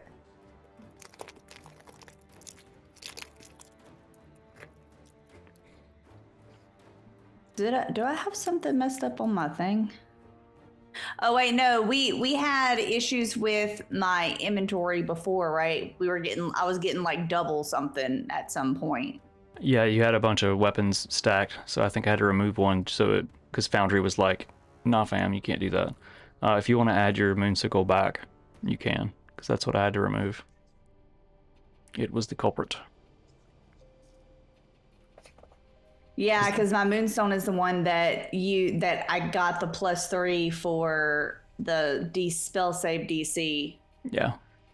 The other one doesn't do that, so I do want to use my moonsicle for the DC. Let's just say increase. that your spell save DC, if you can remember, write a sticky that it's 20, because that's where it was with the sickle, right? Okay. And I'll add that to your other staff, so it doesn't break everything. Because you're not really using the sickle anymore. That was the only real reason you had it attuned and kind of on your back. Yep. Yeah. That was it. Okay, so we will do watery sphere. It's a DC 20 strength save. It's 5 foot radius, so it'll take both them guys. What's the range on it? Will it reach? It's like 90 feet. 90 feet. Holy crap. Let's see. Yeah, 90 feet.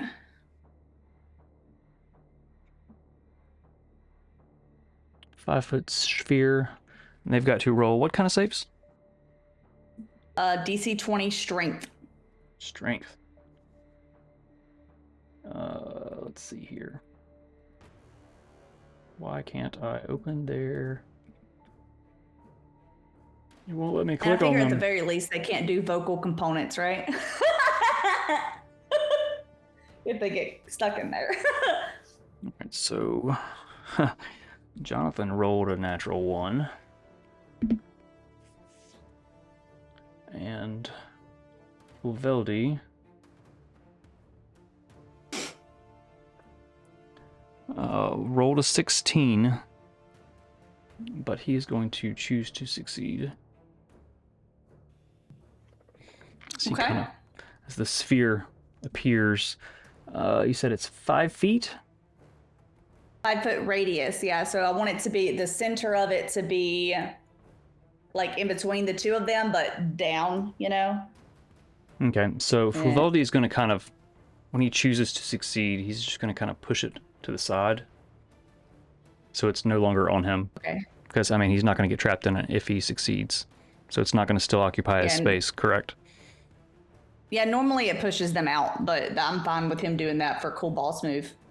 Cool boss move, word. All right, so he's just going to be like, what kind of silly druid magic is this? So he pushes it to the side and kind of, how are you doing, Jonathan? Just kind of... That's your movement and your action. What else you got?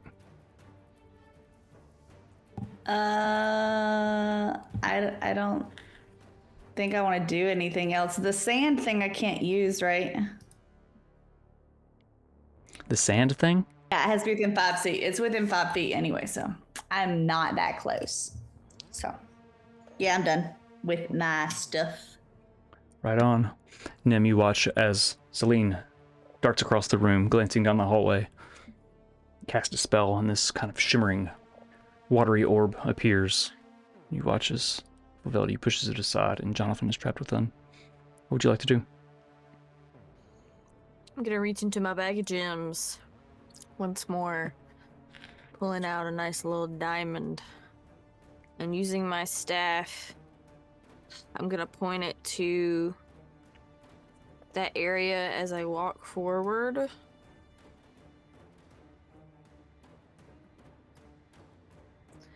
And I'm gonna cast Chromatic Orb at Jarnathan.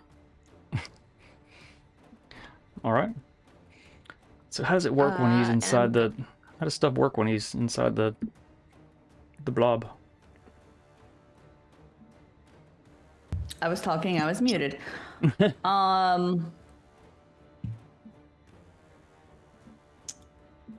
I don't think that it, hold on, let me read, it's a long thing, so let me just read it real quick. Okay. But I'm pretty sure it doesn't specify anything about people being attacked. I know that you played it once as it like slicing through the water and cutting out some of the water with the melee attacks. And then eventually they, the water was gone.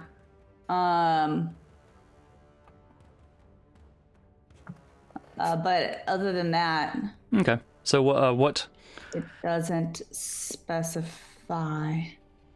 what element? So at fourth level, I cast Chromatic Orb, Mm-hmm. summoning purple lightning Oh. at this orb of water. All right. and So hidden within it. is that a roll to hit, or is that a save? That is a roll to hit.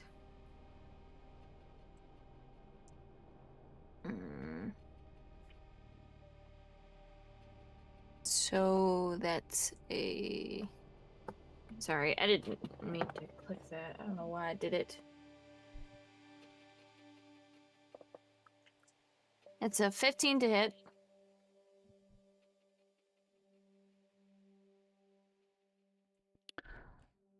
A quick question, Hal. Where the hell is the AC on creatures? Because I did the generate monster thing and kind of punched a few things in. I don't see. Is it 17? Okay, there it is. It should be right below his picture. I see it. The last combat we ran in Foundry, I still had the printed out paper sheet and was going analog with it. All right, so what did you roll? Nim, I'm so sorry. 15. 15. So with your staff and the diamond, this lightning crackles out, lashing across the room. The last second, it kind of twists and jerks and slams into the wall above, missing this giant orb of water.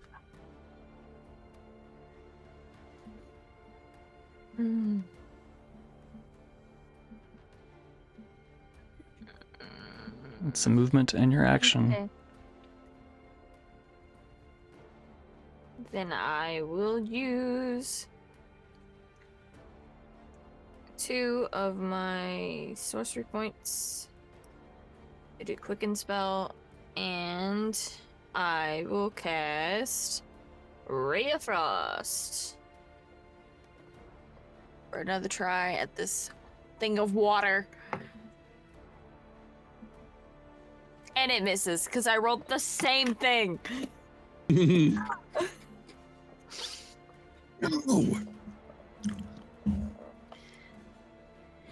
Nim is kind of like it misses, so she like summons something again, and like she's like furrowed and frustrated, and like action's already started, so she tries to shoot out a thing of ice, and it does the same exact thing. Last And second. then she kind of hits the thing. What is happening?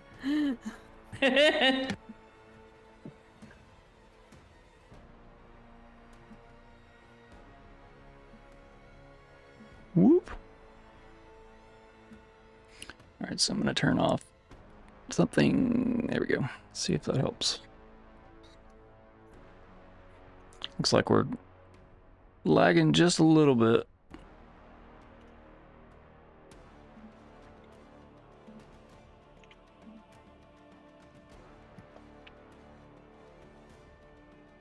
That seemed to help. All right.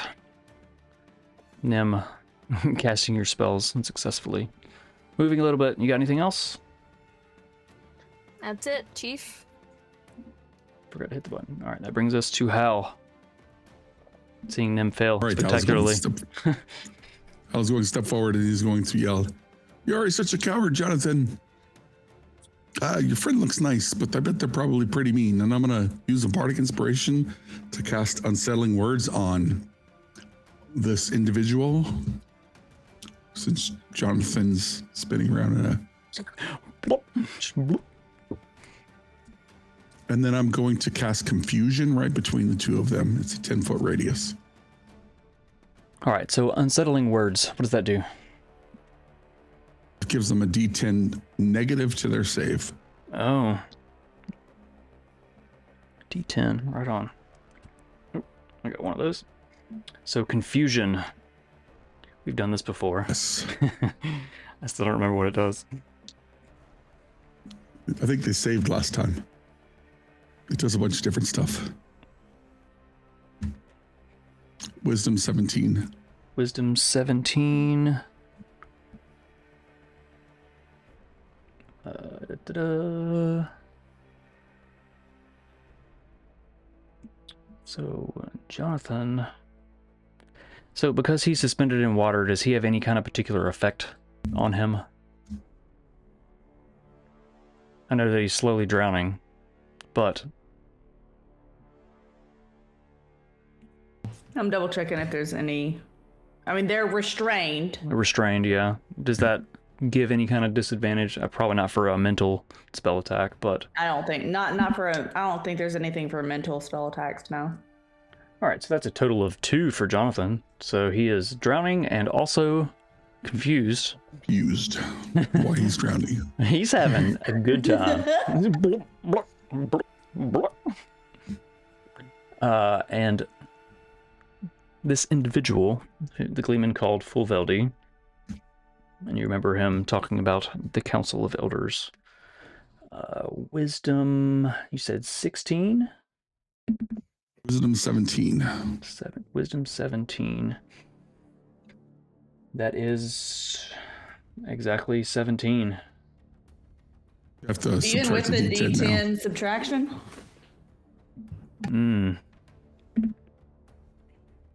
-1. Again, That's all we needed if it was a 17. you see his eyebrows furrow. And again, he's... No. He's going to use another legendary resistance to succeed. Nice. Chewing through them. Let's go. Yep. I'm not going to not use them. Yep. That's my turn. In turn. Awesome. That brings us to Fulveldi. What is he going to do?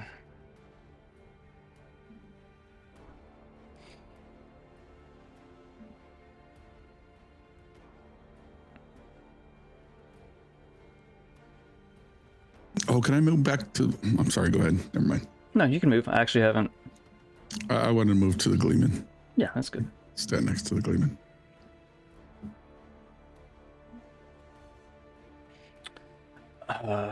Flaveldi will step forward. Why can't I touch his token?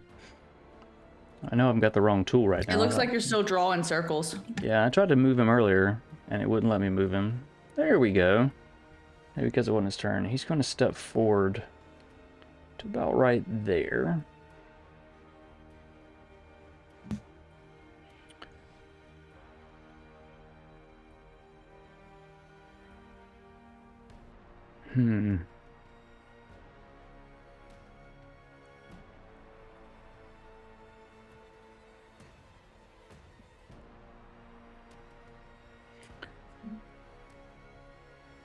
I'm sorry, A lot of choices. I think I'm going to start with that. Because that'll be fun. So I'm going to redact my movement. He's going to step sideways over here. And he's going to hold... He's going to begin tracing these incredibly intricate glyphs in the air as he's mumbling an incantation. And he's going to reach his hand up. And from the ceiling, blazing orbs of fire begin plummeting to the ground. Let's see. In a 40-foot radius. Let's draw an ellipse. What's 40 feet? That's not... I don't want to draw an ellipse. Where's the measure Dumaflachi? Circle. So that's 35 feet. So you're going to pull it about right there. That's good enough. So as these flames and gigantic balls of rocks are plummeting to the ground, I need everyone to make a dexterity saving throw. I just got an extra +1 on that. Can I use it? Natural 20. No, never mind. I think mine was right.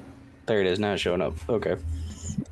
Can I use a luck, please? Of heroic inspiration, remember? Oh, I'm gonna use my inspiration. Yeah, if you want to start with that. Can I use a luck, please? Let's see. Absolutely, you can. Luck. This is the time. Oh, did we lose the inspiration on the teleport? No. It Okay. it seemed different. It doesn't seem like you lost any time this time. Okay. All right. Let's go across the board. Nem, what did you get? I just did math. Hold on. This is 18.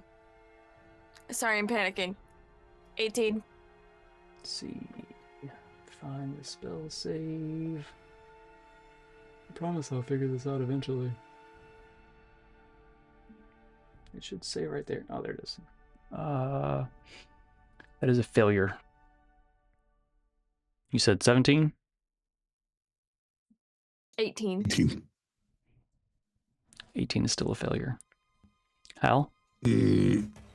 With a Success? natural 20. Nice. So Nem, as you try to dart out of the way, you suffer 80 points. 40 points of fire damage, and 40 points of bludgeoning damage. Hal? Meteor swarm. Damn.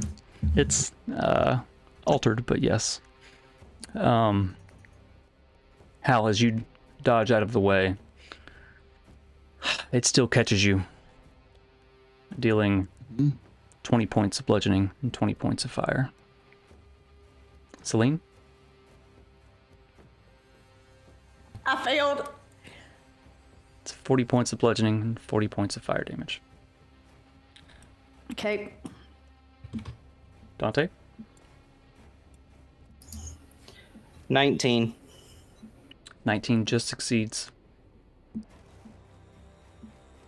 Harding? Dirty 20. Dirty 20. So, even just succeeding, you take 20 points of fire and 20 points of bludgeoning for both of you. It's half damage. Well, except Harding takes half of the fire, so only 30 total, right? She has I'm to. not turned no, on. not in fire form. It's like rage. Sorry, She has to It activate does, it fire first. form for me. I Does took- Dante get a bonus being close to Harding within 10 feet? Oh, yeah. Do you guys get. Do you have that aura of protection? Is that on deck saves? It's on any +3 on any saves. Oh, so Dante, add 3 to yours? I think you already just succeeded anyway, so. It'd be a dirty 20. So the two of you still both take half damage. It's 20 and 20. Bludgeoning and fire. I have to roll a concentration check for confusion, and I gotta add 22. 22. Oh, I need to roll mine. Is that... Let's see, you succeeded. There's no way I can't make it. Yeah, I don't think either of you... Water loses. It's over half the damage. That's what you have to roll, so 22 Half is... the damage. Yeah, so It's 22. half the You're damage, good. I'd Celine- have to roll like a 40, which is impossible. All right, so the Jonathan drops out of the watery booble. Dang it, his turn didn't even come by yet. I wonder, why can't I? Select. Okay, I will figure this out. I promise. And then this one, I'm going to delete. All right, did I get everybody? He's just. The Gleeman. Oh, yes, the Gleeman. Let's see. Thank you for reminding me. That's a 19 plus whatever he's got. Welcome. So he manages to dodge out of the way, but still suffers 40 points of damage. Oh, wait, I don't have to do it that way. I can go minus 40. Yeah? Yeah, awesome. Thank you for the reminder on that. So Jonathan drops out of the water bubble, kind of not prone, but he still, his eyes look strange from what you can see. As he falls out, his hood comes back, so you can fully see his face. I don't know if you've ever described Jonathan. I know you turned into him before, so I don't know exactly what he looks like. I think his hair is dark. He's got a little bit of a brooding look. He's got what looks like maybe a thin beard with a mustache that curls at the end. Sometimes has a little bit of a brooding look, thin sideburns that come down into a thin mustache, very much like our Mr. GM here. I don't know how I feel about that. Yep. But he's still confused and needs to roll a d10. Oh, that's right. Because it is his... Well, I guess, let's see. Does he have a bonus action? Probably not. It's at the start of his turn. So I'm checking Full Veldy's turn. He stepped over. The room is bombarded by these giant rocks and fire slam into the ground and quickly disappear afterwards. So yeah, I guess that's all he's got. So he's at the top of Jonathan's turn. He's going to roll a d10. That is a 5. The creature doesn't move or take any actions this turn. Still just kind of... It's like he looks like Gets a save at the end of his turn. doesn't know where he is. What's that save? 17? Yes. Wisdom? Nope. That is an 11. He is still confused. By the way, Let's if there go. was any fire near there, it got put out within 30 feet of where the water was bursted. I don't remember if there was fire over there or not, but There wasn't. As you He said, cast it it. He cast it well away. It just enveloped you guys.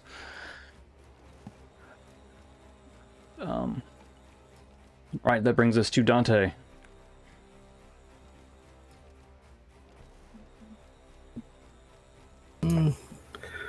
Let's see.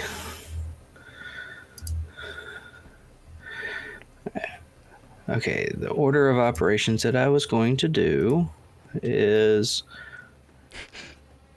move. I'll turn that down. Okay, I'm gonna go up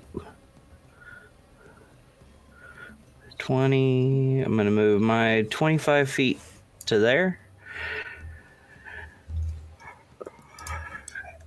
And I should be.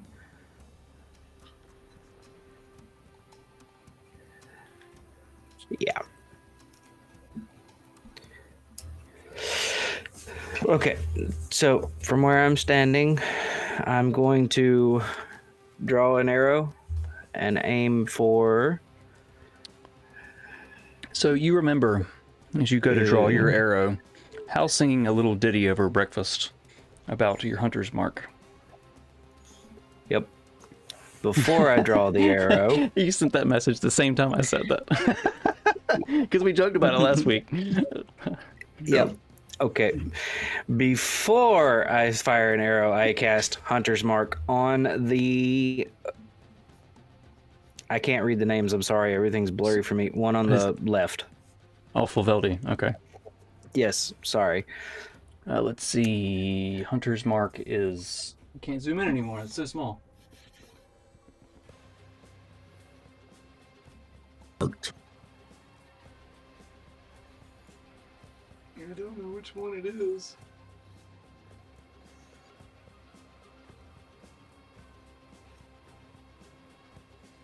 Blessed, pasted, bardic inspiration, disadvantage, surprised, stunned, sleeping, poisoned. Marked. Huh. I also need to add one to this guy. Who's confused. Alright, so as you wiggle your fingers and cast Hunter's Mark on Fulveldi. Now, question: has this creature taken any damage? You don't believe so, correct? Nope. Okay, so that one counts that out. So we will do this as I aim for him with both eyes open, using sharpshooter, along with my longbow.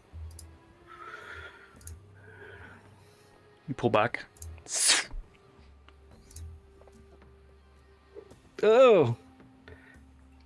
Can I use my inspiration to re-roll that? You take aim. I said both eyes, damn it. You go to release, and you realize, oh, you remember Hal's song, Hunter's Mark, and keep both eyes open. And you open your other eye. Release. That's better. 22. Let's see, I don't even know. Yeah, a 22. Actually, wait a minute. 22. 1, 2, 3, 4, 5. It'd be 17 actually, because I did sharpshooter, so it minuses 5. A 17 will hit. Okay. So damage, normal. The last second, though, he's going to cast Shield. It's a reaction. So as your arrow comes close, he waves his hand and ting! Deflects and spinning off. Damn, that puts a damper on things. Hit him again. Yep, that's what I'm gonna do. Just don't use Hunter's Mark. Or not Hunter's Mark, Sharpshooter. Sharpshooter. I can only use it. Well, no, that's right. That's Colossus Slayers once per turn. Sharpshooter, I can use it every time. So, just doing straight arrow this time. As opposed to a not straight arrow. You pull out the most crooked curved arrow. Oh, There's another 17. So again, the arrows, and it seems to strike off this invisible magical shield, deflecting off and kind of clattering to the floor in the corner. Your silly arrows. Laughs at you. I got an arrow for you on the next one, then you won't see coming. I'm sure you do. Did we? I think we skipped Harding. Yes. Let's go back a little bit. I'm so sorry. I didn't. You should have said something. I did, but I thought you were doing a legendary action movement thing, and that's why I said never mind. No, I missed it entirely. I'm so sorry, Harding. What you got? I was just waiting and waiting. You and gotta waiting. you gotta holler at me. I got a lot I don't going on. even. It's I don't okay. even see the things I'm very forgettable. Everyone leaves me. It's okay. It's okay. I think the list skipped down and I hit the button again. I'm so sorry. I'm so So we're going back in time again. sorry.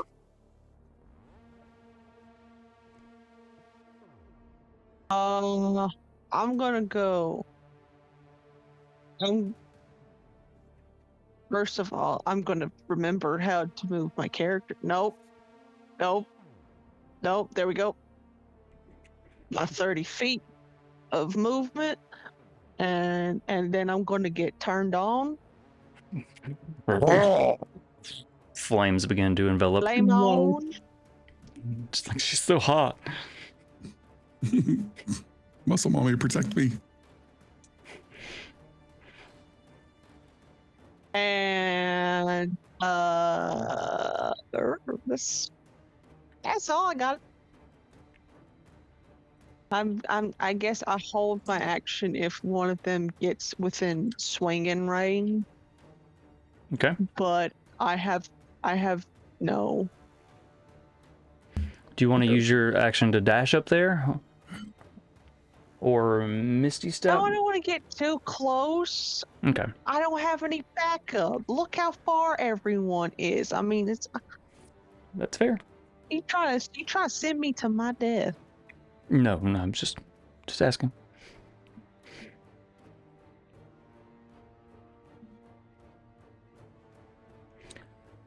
All right. So if someone gets close to you, you're gonna whack the shit out of them. I'm so sorry I skipped you. I apologize. That brings us to Tom. Shitballs. I should have been preparing his turn. Get my analog paper over here. But I can't read because it's dark. He is going to...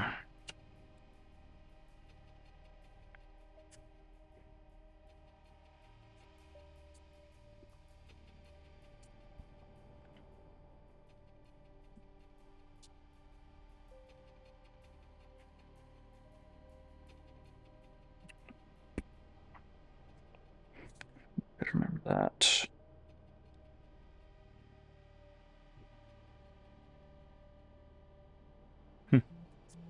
He's going to point his finger again.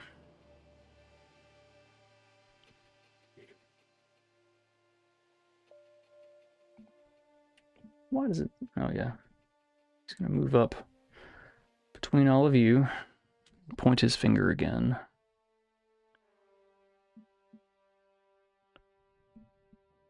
And cast another fireball in the same exact spot that he did last time. Measure... about right there. You watch as the bead forms. Rockets across the room. Blinding flashes. Dex saves from both of them.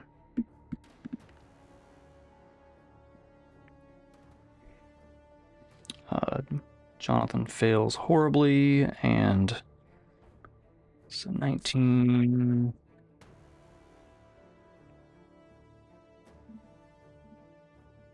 Not measure. Gotta remember to switch back.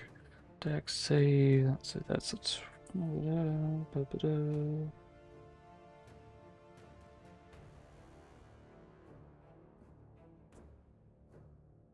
19, so he just makes it.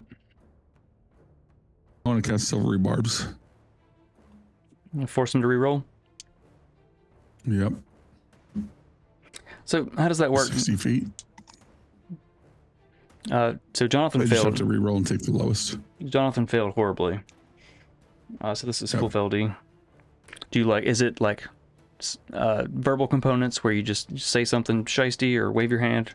I'm just curious about the flavor on Yeah, it. it's a verbal component reaction. So as he's trying to dodge out of the way, you're like, "Fuck you." Oh, that's a natural one. So that was very good. So they both fail, and casting this at what level? And I'm going to give Dante advantage on his next attack. Ability check or saving throw. So that's 8d6 fire damage and roll. Did that one public? Why didn't it show? Oh, it shows it him rolling. All right, so that's 28. You watch as they try to juke out of the way, and Hal says something. And Fuveldi stops. What?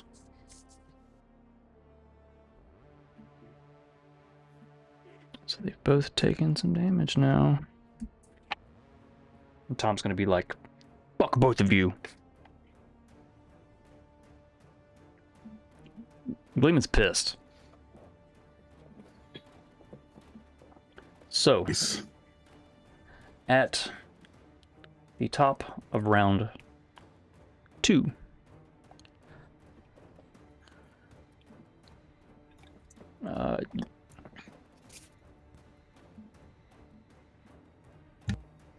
let's see.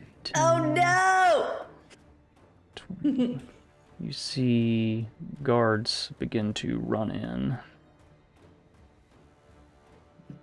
55. He's gonna dash, so 60 feet.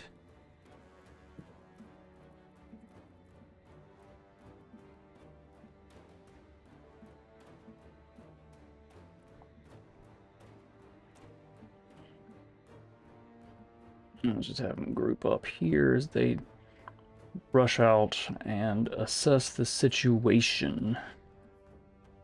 Are they all visible now, or did I make them all invisible? See them still. Okay, cool. I don't know how many all is. So it didn't update the combat roster on hiding them.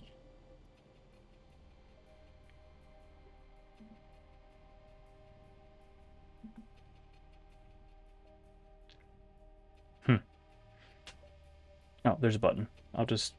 Is it the right one? Nope, that's not the right one. Let me just add them to combat, because apparently I didn't. These are not the right ones. Remove.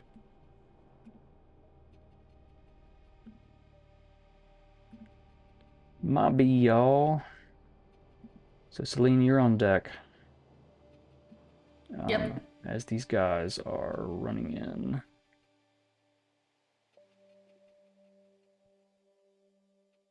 Oh, why didn't it not roll initiative for him?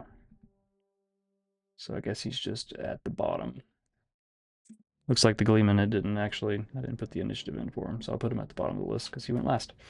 So reroll initiative, and reroll initiative. Now I need to add this guy too. So to those of you who are watching, I'm still learning Foundry. It's new to me. Yeah. And I'm enjoying it. Like, there's so many fun toys here. I need to figure out why it's eating the stream, though, on my computer. Gotta turn all the fun stuff, like the lights and stuff, off. Alright, I think I've got them all added.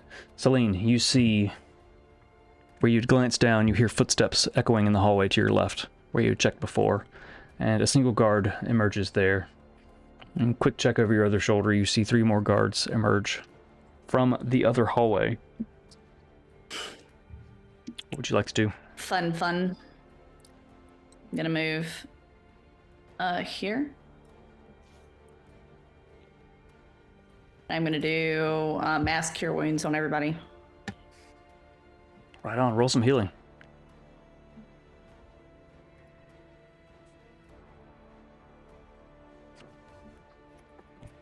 Ooh, peach candy.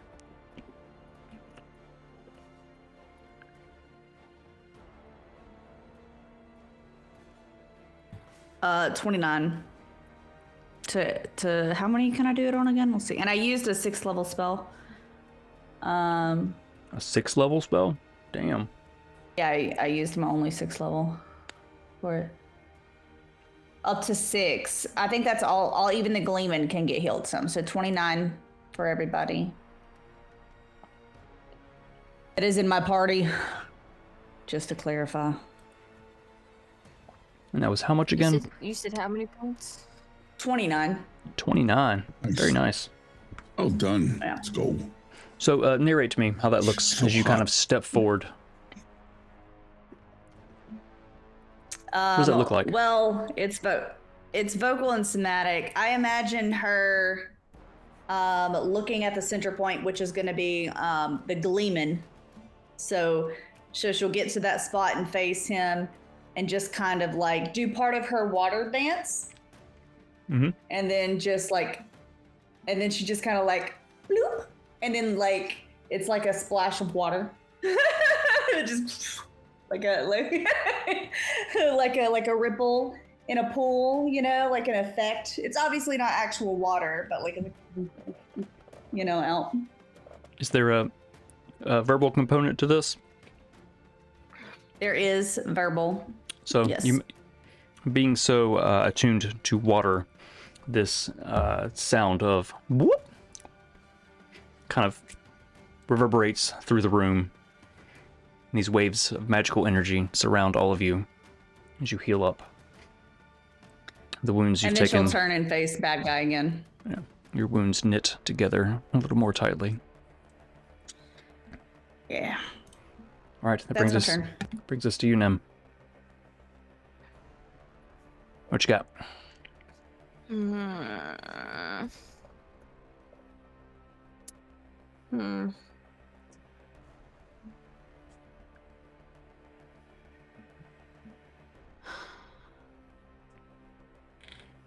I am going to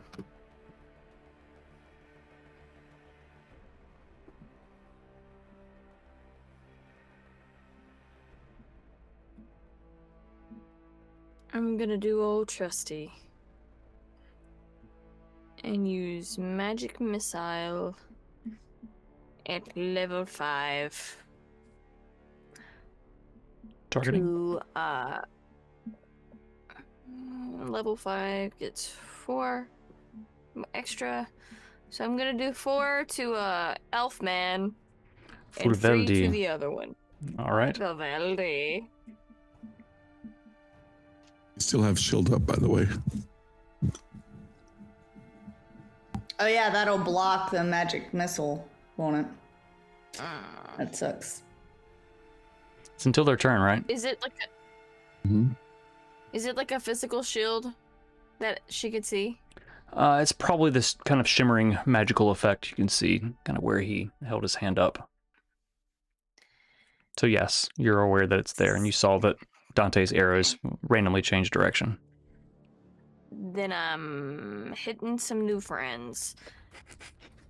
I'm gonna say 3 to Jonathan, Okay. and then 1 to each one of the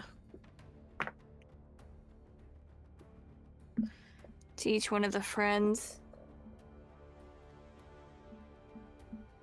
3. So it's 4 points to each one of the guys, and then 12 to Jonathan. Nathan.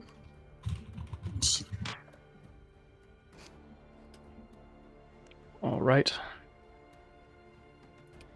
And she's going to take a wide step right over this way. Alright. So you brandish Okay, bye. your staff, and these missiles fly out of it. arcing in different directions across the room, just slamming in to the guards that have just emerged and into Jonathan, who's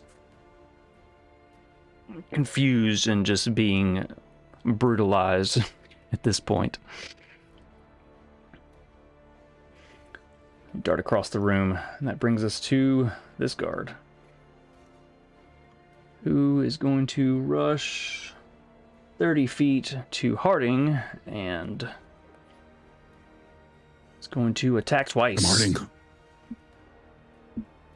Keep grabbing that D10. I want to use... Where's my other dice? So he swings his sword twice. That is an 11. Nope. It catches your armor and glances off. You kind of look over your shoulder at him like, who the fuck do you think you are? And he kind of pulls back, swings with his backhand with his sword, and that's a natural 20. Slicing you deep across the back of your arm. Dealing, it's not that much damage.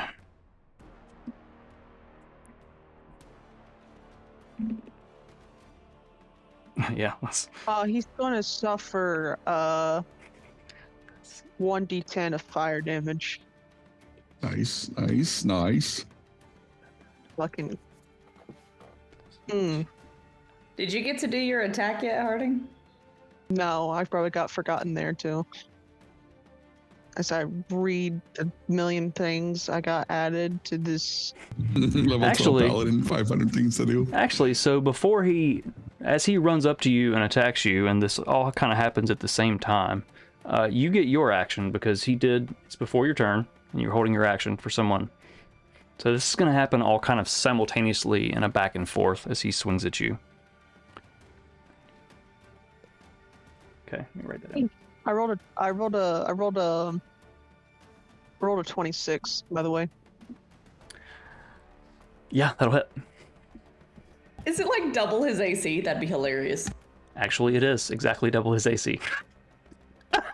Yes! Sorry. Not like that's you called that perfectly.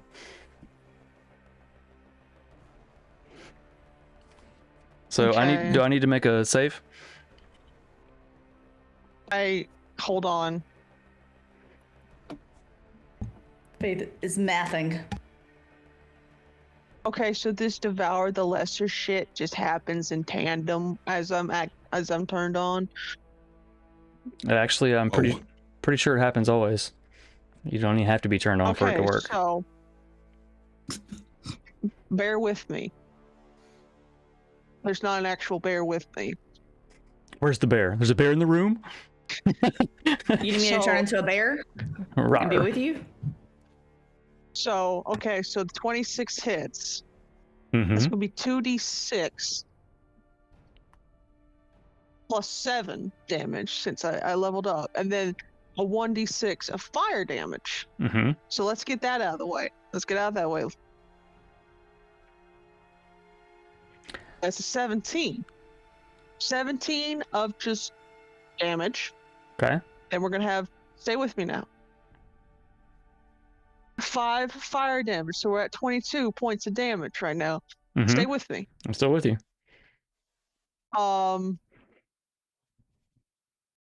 He also has to make a DC 12 Constitution saving throw, or he's going to lose a point of strength. Uh-huh. So con save? Mm-hmm. So I think with that we should do the con saves first. Okay. What was the DC on that again? I totally fucking forgot. 12. 12. That's a failure. Okay. I get his strength, Mm-hmm. and I'm now up to 21. So Yes. I gotta go into here. Hold on, I have not done this since I drank that random ass potion. Was it giant strength? As Reed? Yeah. +1. Okay, did I do that right? Yeah. Okay, still just 21. Mm-hmm. So I think we should do Okay. that save first. Okay. So as your sword makes contact, that's the first thing that happens, and then we do all the damage. That way you don't just straight murder Okay. somebody and nothing happens with that. Okay. So that's 22 points of damage. 5 of it is fire. And That's your first attack. shit, yeah. As you as he runs at you like, and he swings his sword and it kind of glances off. You like kind of just flick your wrist and slice him like down his neck, across his chest, through his leather armor. You can see his skin kind of peel open and blood is just kind of pouring out. He's still standing, and you actually kind of see his toned muscles wither a bit as you draw the strength from him, tone pulsing. But he's still standing there, kind of barely on his feet.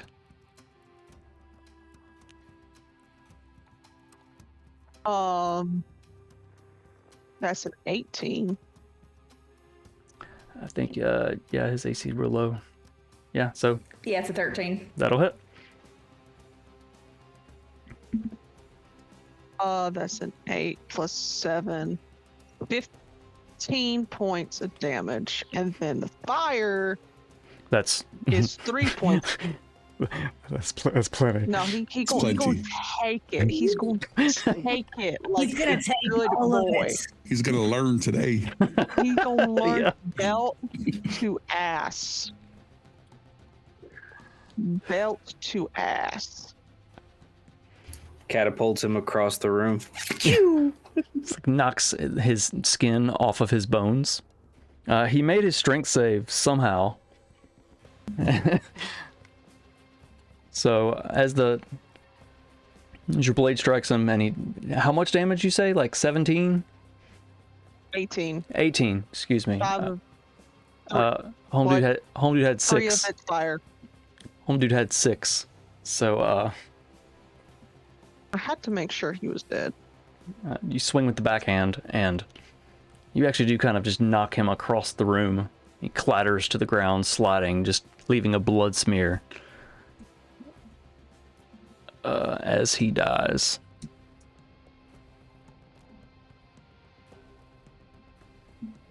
So yeah, that's his turn.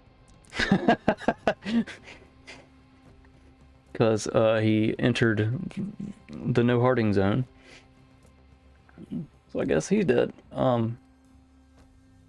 Mark defeated. Cool. That brings us to Hal.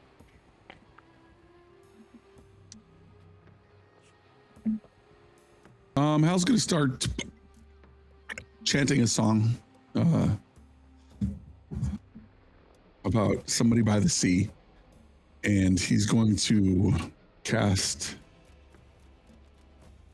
Mass Cure Wounds right here, so it hits everybody in my party at 5th level for 3d8 plus 5.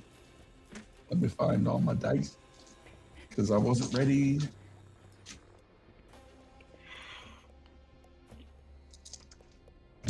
That's a 2, 8, 5, 5, it's 10, 18. 18 points of healing to Nim, to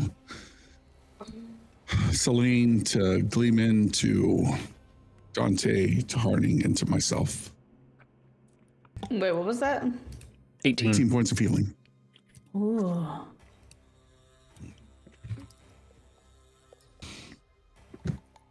And as a bonus action, he's going to yell out at Jonathan again and tell him that he's a terrible human being and give him unsettling words on his next save.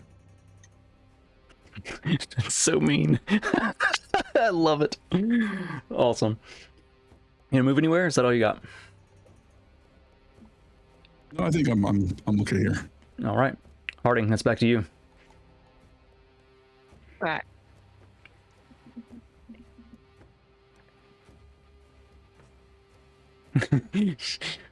Seeing these fuckers emerge from the hallway and murdering one of them quickly. Last time. Again.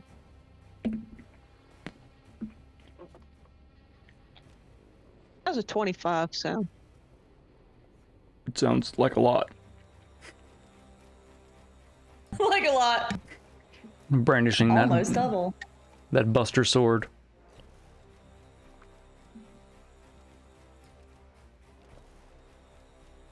That's 21 points of damage, 6 of it's fire. So, one great swing. You slash this guy vertically, like down his face. His nose kind of hangs off a bit. His blood's carved down his chest and through his stomach. Armor peeling open. He is looking rough. And he rolled an 18 for that save. He makes that. That's a 22 for that next hit. Yep. Do you want me to roll or for damage, or you just want to say he's dead? What's the minimum damage you can do? The minimum damage I could do.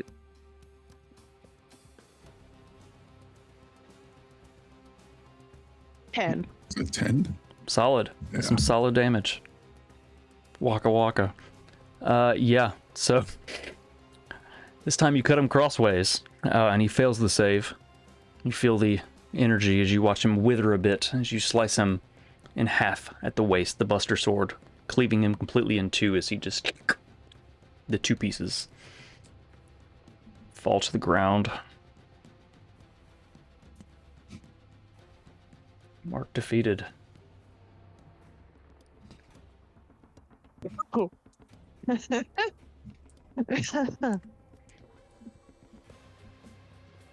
I figured you would enjoy that. Oh god. Figured you would enjoy There's more that. math. It's There's more math. More math. It's more math.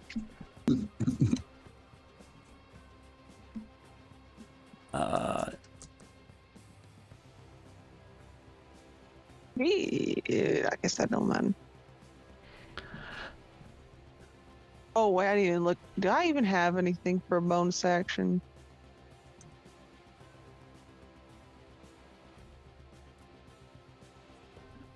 I'm jiving to this No. music too. All right. Harding runs and just eviscerates this dude, and as you all watch, just kind of quickly glancing over, Harding seems to grow slightly taller, bulkier. I'm gonna turn. I'm gonna turn to the one beside him too. Just kind You of got my looking. attention. Muscle mommy. Oh no. All Hal right. loves everybody. All right, so he cannot make it. Oh, he can make it to Nim. He's gonna quickly look around. And he's going to dash up behind Nim and make 2 attacks with his, I'm gonna call it a scimitar. That is a 19 It's and a 19. They were both the same thing. The second 19 misses. Somehow. Okay, the math on that. so excited that he hit me. He missed. Yeah. Right? So that is Such a good job, boss. the first one slices you across your shoulder.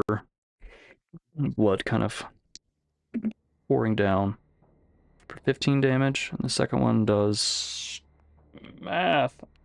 Ow. 17 slashing damage.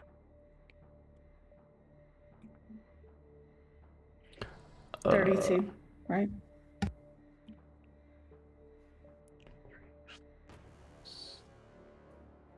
Yeah, that's all of his movement. As a bonus action, nope, he can't do any of those. So that is the end of his turn. Next is, where are you, dude? This guy next to Harding, who his eyes are just huge and he's shaking. You can actually kind of hear the metal bits of his armor kind of clattering. He looks up at this towering half-orc that just fucked his friend. completely to death. Huh. Let me roll to see what he did, actually. No, he's going to be brave. He's going to swing his sword at her twice. Oh, he's gonna be brave. It's the last thing he did. You killed my friend! Swings his sword, and that is a math 23 to hit. Yeah, but he's gonna take 1d10 fire damage. All right. So as he swings his sword, it just like barely nicks you. A little bit of blood dribbles. That is 4 points over my armor score. What is this barreling? It catches just right between pieces of armor, so it just kind of slashes your skin. It hurts a lot. It's one of this. It's more like a paper cut in the crease kind of thing. It's more aggravating than pain. That first attack really only does 5 points slashing damage, and then the next attack, seeing the hit, he's going to get a little more brave. Every time he hits, it's the 1d10, right? Yeah. Okay, 1d10 is not going to kill him, so he's going to keep hitting you. Oh wow, that is a 22 to hit. Roll a 17 and an 18. Get him pretty close. Gonna get him pretty close. That's pretty good damage. So that's... the second one catches you a little more sturdily, dealing... Totally just forgot that number. 16 points of slashing damage. And each time he strikes you, waves of fire roll out towards him. So that's 2d10 fire damage. Mm-hmm. If you want to go and roll that. Oh, okay. I didn't know if you were... Hold on.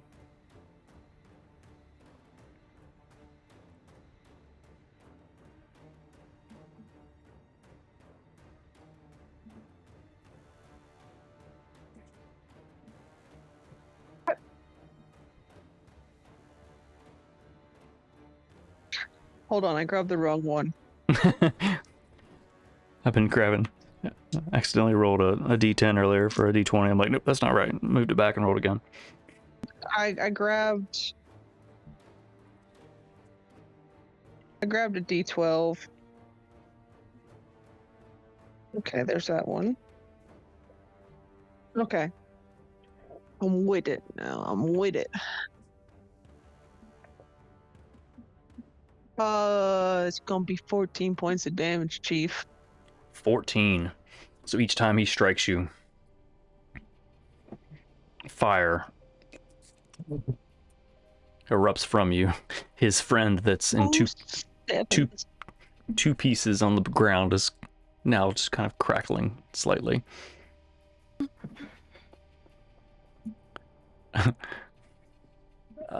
So that is his turn. No, he hasn't moved. So as a bonus action, he's gonna, like the fire's gonna roll out as he's hitting you. He's like, oh, fuck. As a bonus action, he's gonna disengage and he's going to run over here to get the fuck away from you. So he's scared. Harding will remember that. Next up is Fulveldi. Show me the character sheet. There we go. Spells.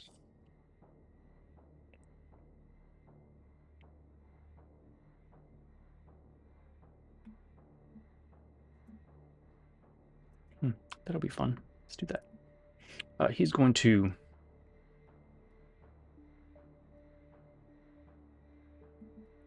point his finger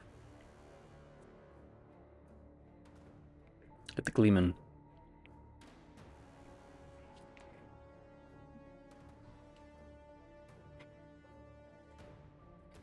You should have stayed out of this, Velorin. The thin green ray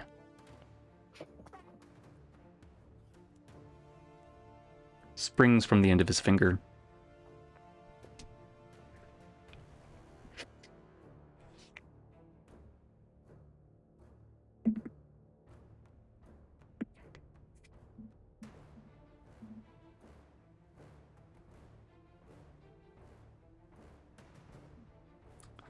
Let's see, Dex. Say 14. Which is a fail. Target takes... Oof. I don't have enough dice for that.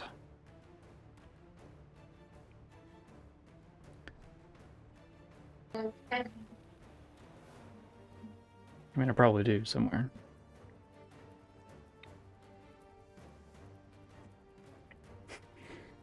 Crude Tom. It's perfect.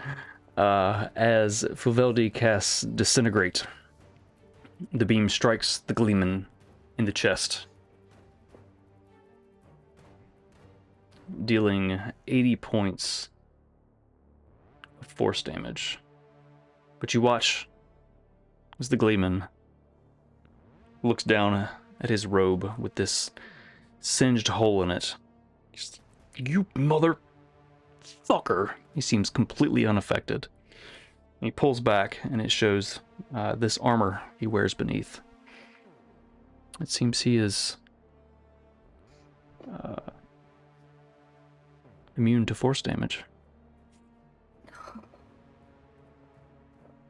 I would have straight up killed his ass. I mean, good for him. It was before we were streaming, but I've killed one character with a Disintegrate from a Beholder before. Fuveldi looks, kind of cocks his head. And that's his turn. Brings us to Jonathan, still confused as fuck and at disadvantage. So let me roll a d10 first. That's a 7. D10, see what he does. Let me see what he does. I don't think he does anything. 7, the creature uses his action to make a melee attack against a random determined creature within its reach. If there's no creature within his reach, he doesn't do anything. Oh, like doesn't even have a move to the closest person within their reach? Nope. That's lame. Do nothing. Okay, I'm gonna twist on that. He's gonna run over to Fuveldi. It's 10 feet, that's not that far. He's gonna run over to him.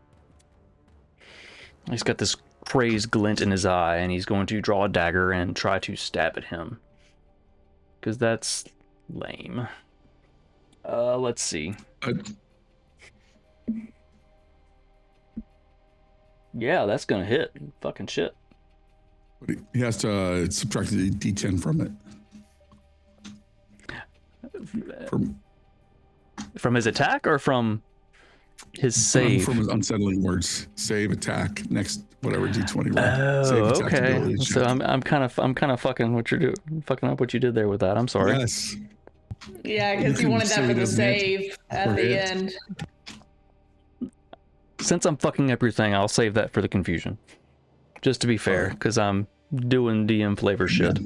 So that's definitely gonna hit. Where the fuck are my D10s? I just had one. It's right there. So that's 3, 3, and 10. Shit. So as he stabs at Fuveldi with this dagger, kind of catching him in the side, Fuveldi goes, dealing 19 points of piercing damage. Whoa.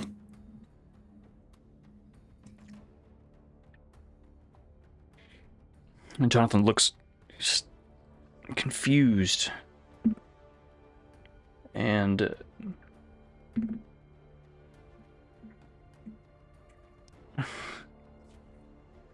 a -2 for his save. Still confused. Confused as fuck, boy. -2. All right, that's all Jonathan's got. Dante, what you got? Let's see. I have planned this out, sort of. So 5, 10, 15, 20. I'll move to there. Pull an arrow out using... Come on now, where are you? There you are. sharpshooter, and Colossus Slayer, along with the Hunter's Mark, Fuck yes. if it hits, to Vivaldi.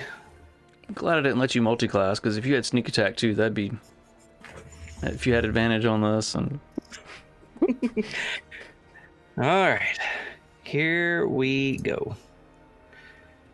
First arrow. That is a 19. Or not 19, excuse me, I can't math. 1, 2, 3, 4, 5. 29. 29 minus minus 24. 5. 24. Yeah, there you go. 24. Math is hard. Too many numbers. You see him think as he watches the arrow, and he's... Have advantage, Dante.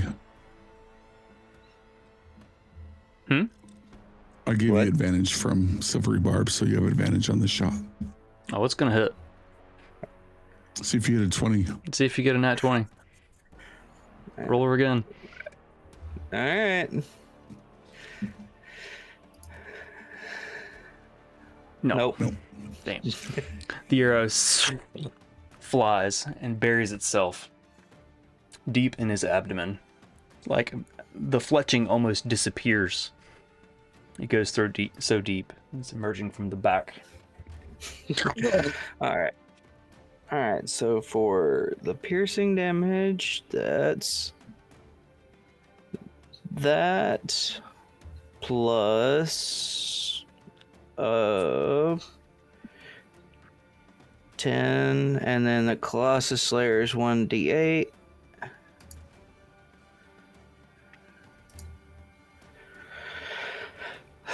One, two, three, four, five, six, 7. There's 19 and 10, so 29. 29 points of damage with your first attack. Did you roll the Hunter's Mark too? Yes, yeah, that was the. Oh no, I didn't. Sorry, I thought it was included. That's a D6, in that. right? I need the D6, so 29. Plus 1. Okay, 30. I got a 1, so 30. We'll make it an even 30. Does that dice 3 go solid up? 10s. Yeah. Does that dice go up at any point? Trying to read I it. don't know. I don't The remember. Hunter's Mark? It Yeah, just for a says ranger, I one was D. It wondering says if it went to 1d6 of damage. Okay, yeah. I didn't no, know if it's just the concentration that goes up. I can go up to 8 hours. Gotcha. And then Okay. So And on, the it's just longer hours. tracking and stuff. I didn't know if the dice went up, kind of like Bardic Inspiration as you leveled for a ranger. All right, so that's your first attack. I wish. Let's aim again. Grab another arrow. Pull back. Longbow, doing the arrow and sharpshooter, and using Hunter's Mark as well. Mhm. Can't do Colossus Slayer, so. Think. Can I use a luck? Because that cheated me. It hit the side of the board and went from a 19 to a 3. That is up to you all. Sure. Okay. Foundry cheated me. All right. There we go. That's Let's better. go. That's better. 27. 27. Again, Well, technically 22. Yeah, right? yeah, 22. Yeah, I keep forgetting minus the 5. I wish you could implement that in there somehow. yeah, like check a box, you're using this feature. Yeah, using Um, sharpshooter. It may be in there somewhere. We just have to figure it out. As he's grasping his side from the first arrow, he goes to wave his hand again. This one catches him deep in his shoulder. All right, so here's the damage. So that's 11 plus the 10, and now the Hunter's Mark, 1d6. So that's 11, 3 is 14, plus 10 is 24. 24 points of damage. Right on. He is definitely showing signs of wear. His blood is gushing from his side. Arrows are piercing him in multiple places. His eyes are growing wide a bit with fear. Would you like to move anywhere? No, I'm good right where I'm at. Alright, that brings us to Tom. Who is going to... Ooh, that sounds like fun.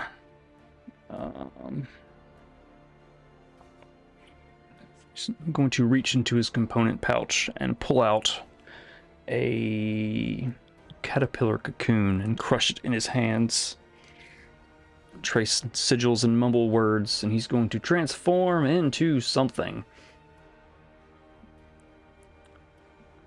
We'll find out what that is after a quick break. We'll be right back.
There once was an old named Wimbley Owens who worked all the day long.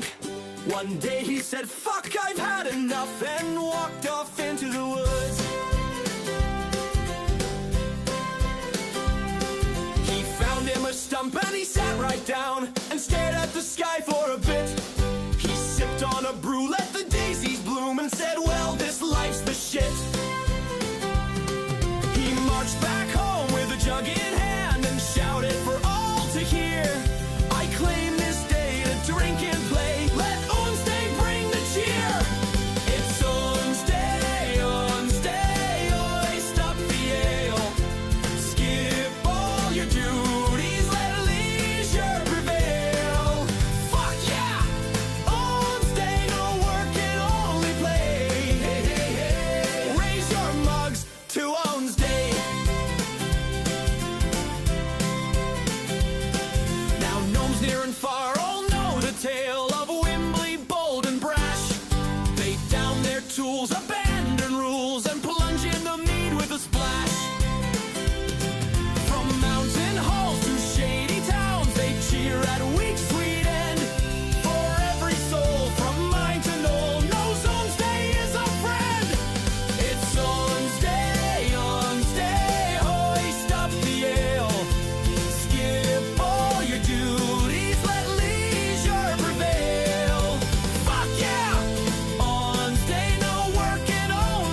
Whoa. I knew it. And we are back. Oh boy, that was. I really should record those behind the scenes. I think we may have audio, but I don't think we have the video. That's fun stuff. All right, where were we? The Gleeman Tom had pulled a new giveaway. Awesome! I love that T-shirt. Pulls a caterpillar. Okay, there's the music. And crushes it, and you watch as his body begins to transform and grow huge. And in the center of this room is a creature none of you have ever seen before. It looks like a giant bipedal lizard with two little arms. And he swings his head down and looks at Dante. He goes, "Rawr." Motherfucker mocking me. Rar. Rawr. Rawr. So what is this movement? Walk is 50. He's going to step through the two of you. That's 15. 25, and he's gonna just walk up to these motherfuckers right in front of Fulveldi. And blow just snot out of his nose as he looks down. That's his action and most of his movement. That's all he's got. So that brings us to the top of round 3. Did anything fun happen in round 3? Nope, not yet. Celine, what you got? There's this gigantic lizard in the way now. Yeah.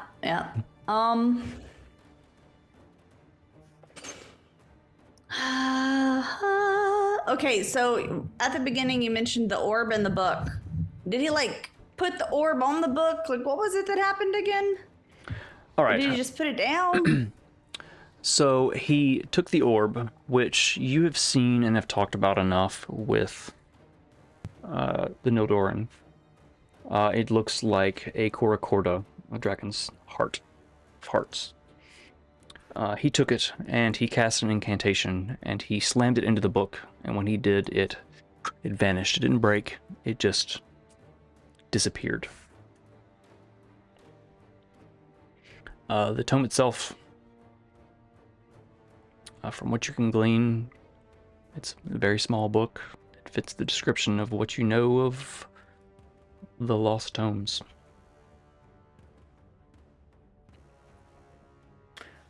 Okay. And is it in the middle of? Is that like a spell circle thing? There is this. There is a light coming off of the tome because, bloop, giveaway winner, TT Clear. Congratulations, winning the Solid 10 metal shirt. I almost wore that one again tonight, but I was like, no, I can't wear the same shirt 2 weeks in a row. Love that shirt. Why not? We have these things called washing machines for a reason. I know it's clean, but I like to alternate. I've got so many awesome shirts. What was I saying? There is some type of light and aura coming off of the book as it's just been used for something, you don't know what. You don't really know.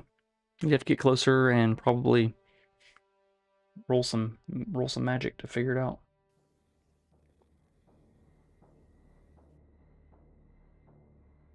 Okay, I'm gonna do that.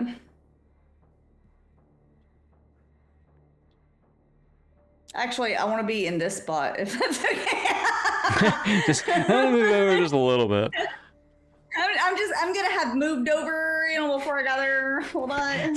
You run up to it and you're gonna look over your shoulder and be like, ah, and you're just gonna kind of shuffle a little to the side. I Crab walk. had originally planned to go there whenever I thought the orb was still there. Yeah, I put it on the map, but I don't have a way to remove it because I didn't do it as a You did. as a thing. All right, so you run up. What you doing? Yep. I'm gonna Talk look me at through it. the book, and I'm gonna get out my book and be like, "What do I do? What's happening? Can I stop it?" And I'm gonna like try to figure out what's happening. Oh boy. Kind of check could this be? Let me actually get you on the map here.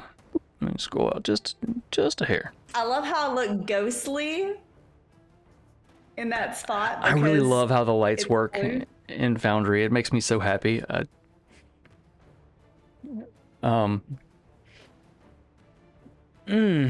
guess roll an Arcana check. Ew. Because I said you have to do some magic stuff. That's the one I that makes know, the most sense for but- that. 100%.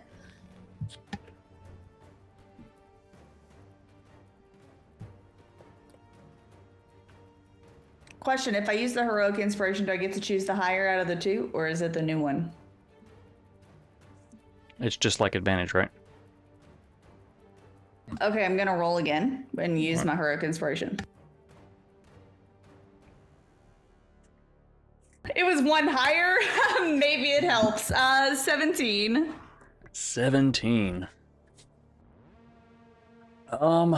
Oof. You're always asking the hard questions. You're welcome. No, I appreciate it. The hard questions make me think. So let me just kind of start talking. Before you, on this altar, is a book. The same size as all the tomes that you have. It's 3 inches by 5 inches, and maybe 3/4 of an inch thick. It's a very small book. It fit in the palm of your hand. Except looking at this book, it looks like it's made of some type of crystalline glass. You can almost see through it. It is currently closed, but there is an aura kind of emanating from it. As you get close and you pull your tome out and you're like, what do I do? And you're looking at it and you're trying to discern what magical things are happening. Your tome kind of pulses with a green light. And you hear a voice. It's too late.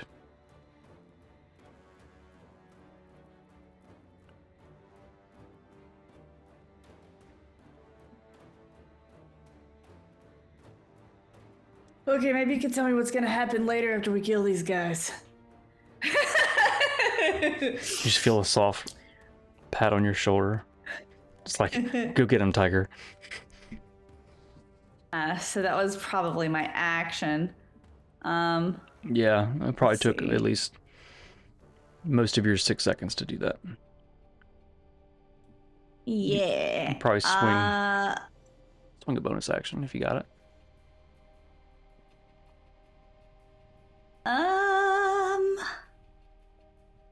Okay, hold on. Let me double check. Healing word.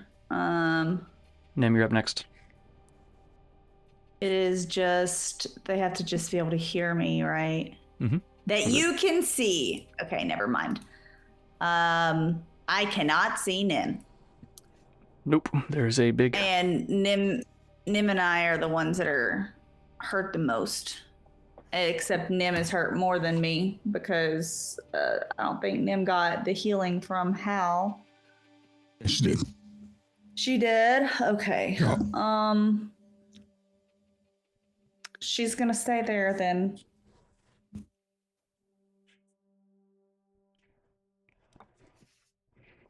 All right. But she's gonna face the bad guys. So, they're not like behind her, Yeah, you turn like you're body blocking the tome from them, but they don't seem super interested in it. And Jonathan is still kind of just looking around like he's tripping balls. He doesn't know what the fuck is going on. And Fulveldi is bleeding from several wounds, one inflicted by his cohort. The other two are arrows protruding from his body. As you turn, you're watching them. Nim, that's to you. What you got? I'm going to cast Dimension Door. Fuck yeah. Where you going? And I am going to be quite ballsy. And I'm gonna go.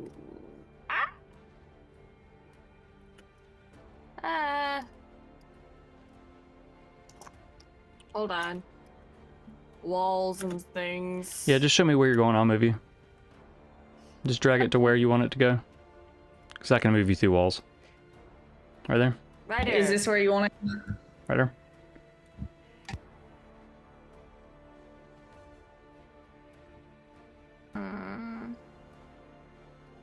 And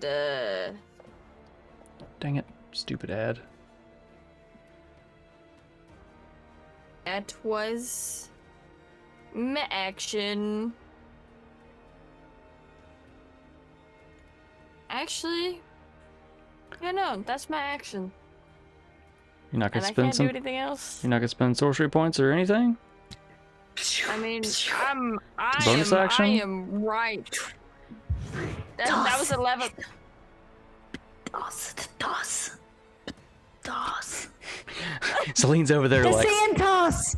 The sand toss is a Pocket bonus sand. action and it's a cantrip. Pocket sand. You reach into your robe pockets. It's new. Paveldi like sees you disappear and looks over his shoulder at you, and as he does, you're like pocket sand. So I say pocket sand. he has disadvantage on his attacks of opportunity until the end of his turn. So that was your action and your sorcery points bonus action, or just a bonus action. Okay, you still have your movement. Just a bonus. If you still have your movement because you haven't used any of it technically. I am going to run around to the other side. Okay, so he has disadvantage. He's gonna swipe out at you. Yeah, that's. Wait, one more. Oh yeah, that's like boo boo. It's not gonna hit. And Jonathan is confused. So can people that are confused do anything? He's gonna just kind of look at you like, "What the fuck is that purple thing?" It's purple devil. It's good with the horns. Purple? It's purple Why devil. he purple? All right, Can't take no reactions. awesome. Brings us to Hal. All right, Hal is going to run forward. He is going to yell out at Jonathan that he was still a terrible person. Give him unsettling words. Actually, I'm going to move there. And then I'm going to cast, before I use my bonus action, I'm going to cast a 5th level Shatter. Oh, okay. And it is a 10-foot sphere. So I want to put it so it just hits the elf and Jonathan. So right behind them. DC 17 con save. DC 17 con. Let's see. For Veldy. That is a. Fuck my math. Why can't I math? What did you guys do to me? It's a 15, so Veldy fails. And Jonathan. You're welcome. Somehow rolled a 19, but did you? Oh, you're saving your bad words for later. I see what you're doing there. For later. Smart. Yes, Keep sir. that confusion up. Yep. All right. 68 is 5, 10, 15, 20, 28 points of thunder damage. 28 points of thunder damage. Alright, so describe to me what happens as you cast the spell behind them. I think as he runs forward, he's humming a little ditty. Ditty. And he'll strum a song that appears behind them, and it grabs them by the shoulders and then explodes into thunder. It's loud, right? Doesn't it like cause a lot of noise? Shadow, no, it's a high pitched ringing sound. Mm-hmm. Thunder wave or thunder step is the one that causes a lot of it. Noise. Okay. This one doesn't cause it. Only does in the area of effect. Gotcha. Okay. It's a high pitched So- keening that. Mhm. Both of them like grab their ears, and you see blood kind of trickle out. And then I will yell at Jonathan and say, "You're still a terrible person." Hey guy. And give him unsettling words. Hey guy. Yeah, you guy. Fuck you. Awesome. Action, movement, bonus, everything done. All right, Harding, that's you. Cheers, Tech.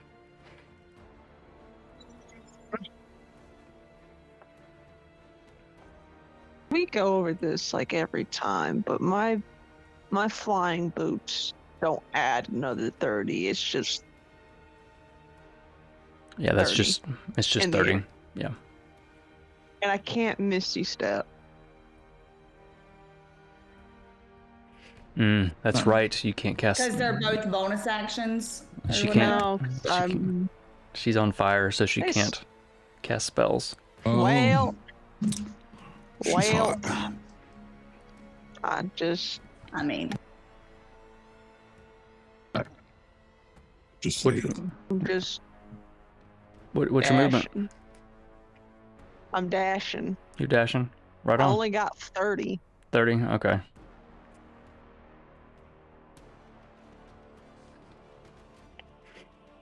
As Harding runs. Hal, she kind I went. of pushes you aside, Hal, as she runs around. You're kind of like, oh god. She runs by, busts her sword, singing through the air. She Still runs. have 20 though, so nice.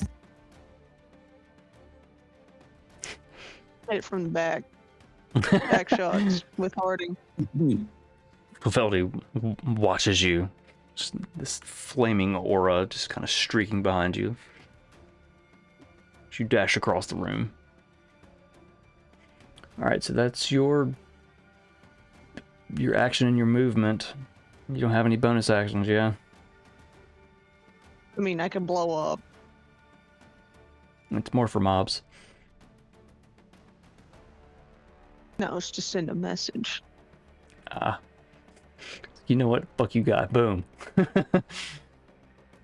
Alright, end of your turn? Yeah, that's all I got.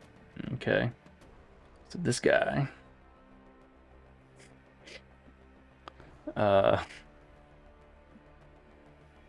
This guy right here. I don't know if you guys can see the ping. It's gonna see. Where did the purple demon go? It's like this T-Rex is like across the room. And Hal's like saying, hey guy, yeah, you, fuck you. And Harding's running across the room like all this stuff is happening. He's like, oh my god.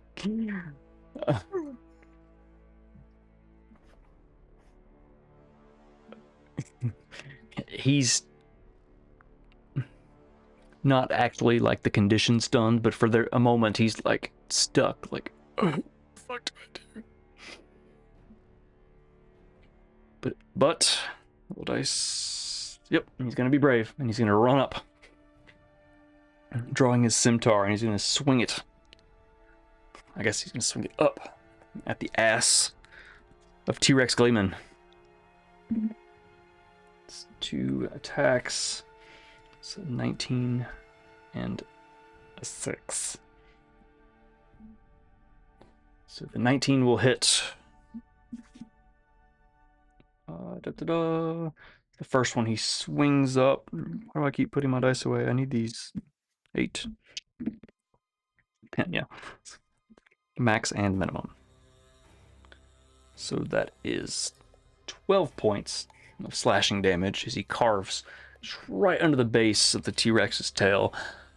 And Gleeman throws his head back and roars as it just narrowly misses his booty hole.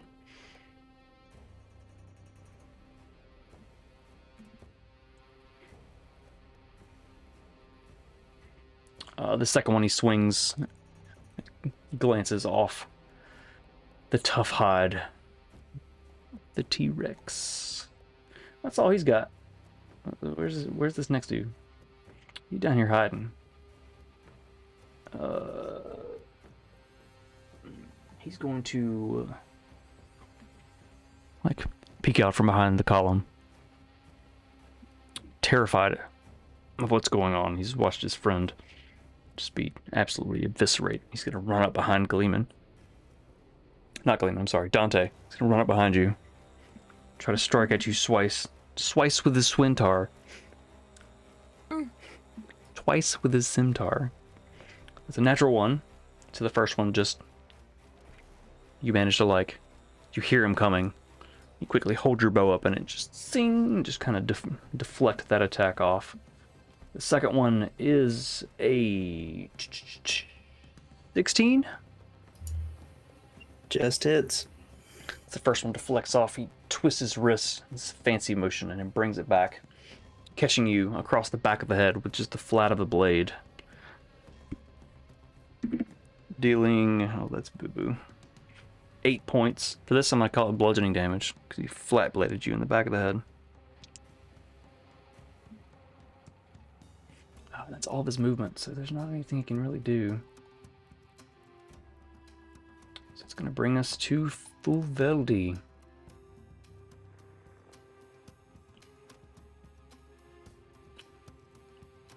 He's going to look over his shoulder at Harding towering over him, and up the snout of this T-Rex, and over to Jonathan, who's still like, the colors, Fulveldi, the colors.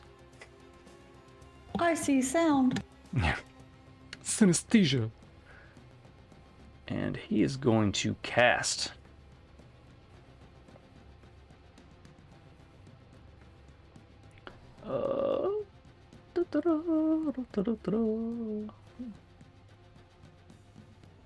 he's going to disappear.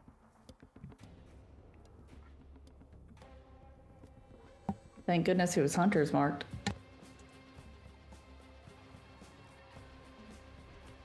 And reappear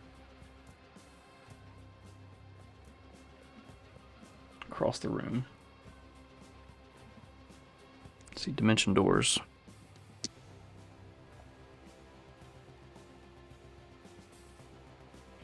It's his action. He's going to continue to move 5, 10, 15, 20. He is running.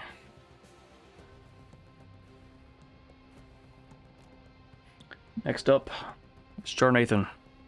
You can't do fuck all. Roll save minus a d10.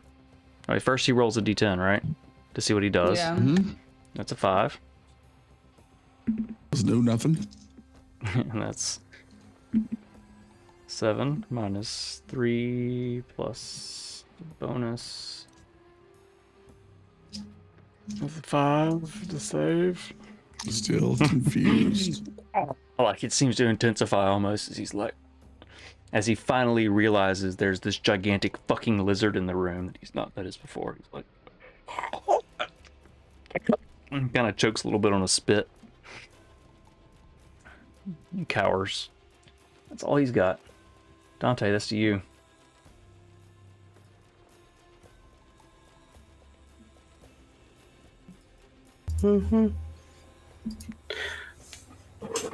Well, shooting an arrow to the guy that just hit me in the back of the head would be completely pointless, but I think I see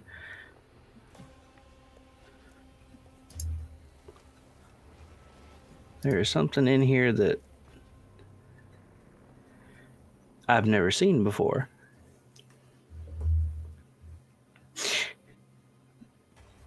I'm trying to read and make sure it's one that's on my actual character sheet, not something that I haven't. Was that That I've missed. a ranger feature? Mm-hmm.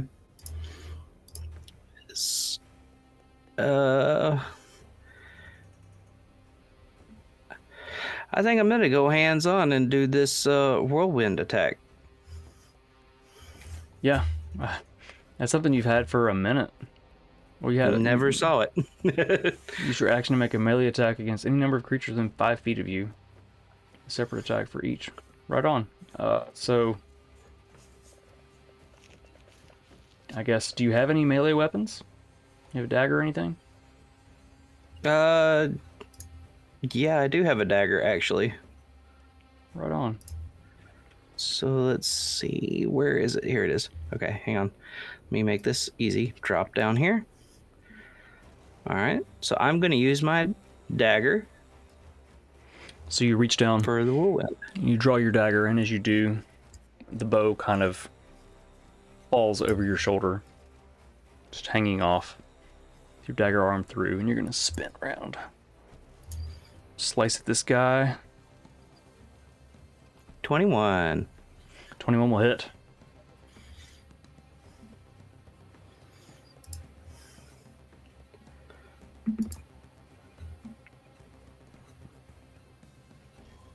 Four damage. You slice him across his cheek, and blood kind of begins pouring down.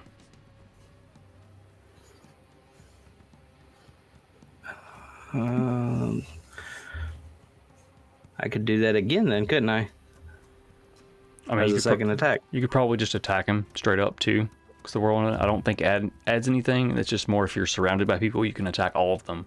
Since there's only one, Okay. you can probably just straight up attack him, and it'd be the same Okay. thing. If you want to do it for flavor, then sure. Yep, that'll definitely hit. 22. As you're spinning like a dervish, you spin back around.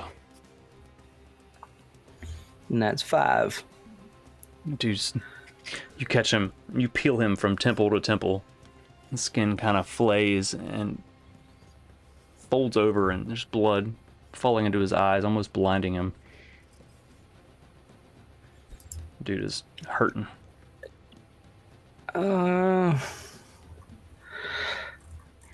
Where is it? I'm trying to make sure I can use this as a bonus or count it as movement. Where is it? Dee. So much stuff. That's the bane of being high level, is there's just so much stuff.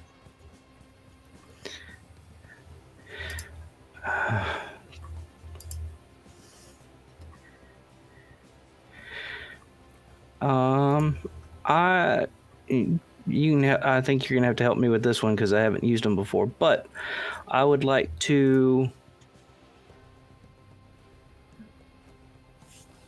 use the wings on my back and fly up 30 feet. Is what I thought I said. In my brain. What's the activation on that bonus action? That's what I was looking for. I couldn't find it on here. I'm having to bring Beyond up. Let's see. I don't have any of your character sheets pulled up. I'm slacking. I think. Let's see if I can find it here. Should be under. It's under your tome at the bottom, near the bottom.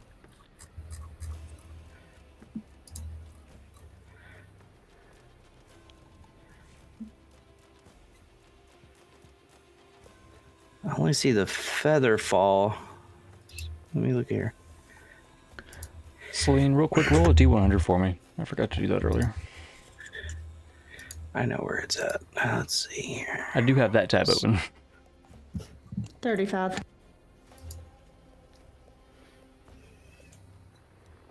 It's a Triceratops. I got 2 dinosaurs. Now you have 3 because you've seen a T-Rex. Ooh. Let me add it to the list. I love the evil laugh. Let's see, where is it? I can't spell. Nope. Triceratops. Add that to the wild shape folder. There.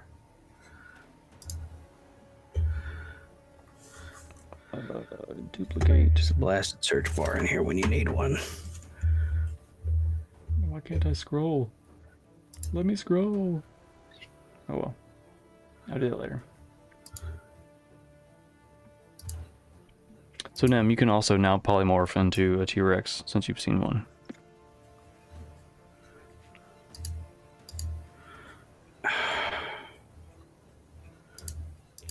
Let me see if I can help you there. Sorry, I'm struggling here. Are you good? There's so much going on with the homebrew things that I create. I'm sorry that they're so complicated. You don't say. I mean, that's it. They grow with you, so Here it is. I found it. Okay, gotcha. Wings of Exalted. As a bonus action, I can Bonus action. unfurl the dragon like wings. Yep. So 30 feet straight up. Okay. Yep. All right. So I added your elevation. It shows above your token. Awesome. Okay. And that'll be it. Right on. Let's see. Shit, I should have utilized that time to figure out what the fuck T-Rex is gonna do. But I guess it's not that complicated. He's gonna look over his shoulder real quick and see that looking for Fulveldi, because that is his intended target. He's gonna look down at this blubbering, tripping mass, and he's just gonna fucking bite the hell out of him. What's that, Hal? Nothing. My token decided to just start moving to the left. I saw that. So left, to the left. gonna bite the hell out of him. That is a 19, which will definitely hit. Can I click on you? Click. Attack. Normal. Yeah, that's actually what I rolled. So roll damage. Is that damage? That's not damage. Son of a bitch. Whatever, I'll just do it like this. 40-12 plus 7. As he bites out at him. Ooh, 2 1s. Boo. Communicative humanoid. Apparently is he rolled that. Dealing 14 points of piercing damage. Oh wait, I gotta add 7. So no, that's 21 points of piercing damage. Dude's looking rough.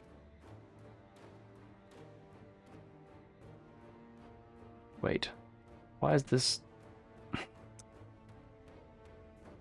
That's right, 130, 132, okay. Then, as his second attack and his multi-attack, he's going to whack his tail at the motherfucker that tried to cut his butthole.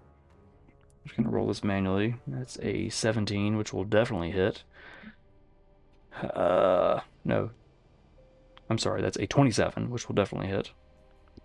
So that's 4, 6, another 4, 10, plus 7, 17 points bludgeoning damage.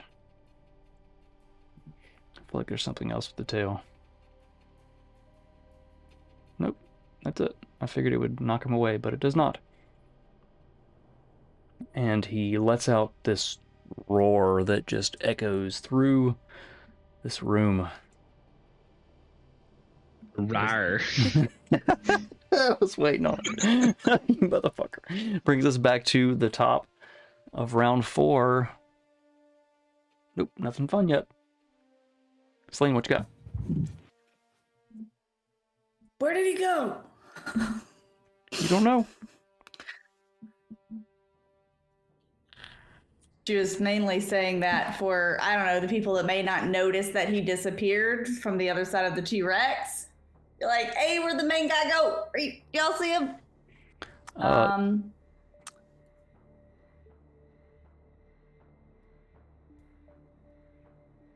Yeah, I don't think Dante would have seen him disappear because of the T-Rex. Hal had line of sight. Harding definitely did, and Nim probably did as well. Dante's the only one. He's actually the closest.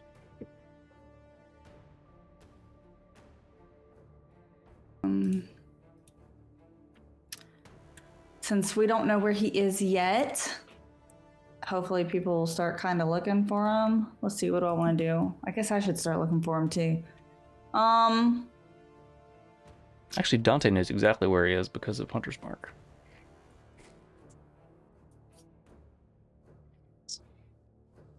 So, and Dante's now flying up in the air. You just see these wings keeping him aloft. They don't look the same as they did last time, though.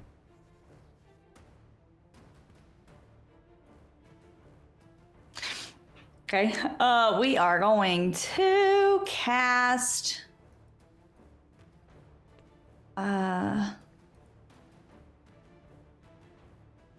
Where'd that spell go? There it is. Aura of Vitality. What does that do? Basically, there's a 30-foot aura around me where at the beginning of the first round that I cast it, and for an entire minute each turn, I can heal someone that's within my 30-foot thing for 2d6. Right on. I'm just real quick. Tally. I like to tally up the uses. I'm gonna do.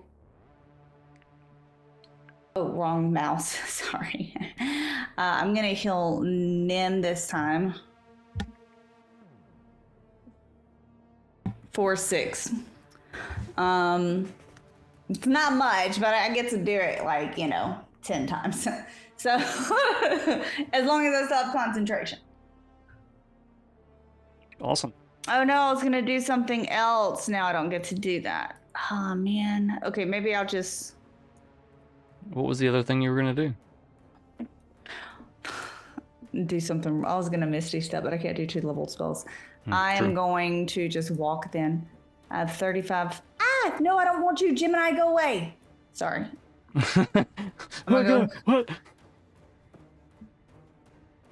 I'm gonna just go here and look, see what I can see down the 2 aisles with just glancing, because I already used my action. And that's it. That is my turn. You have a sneaky suspicion. Dante's head is. You watch him in the air as you run kind of towards him a little bit, and also Hal.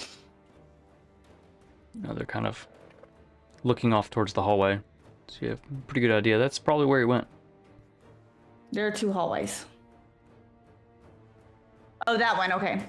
Yeah.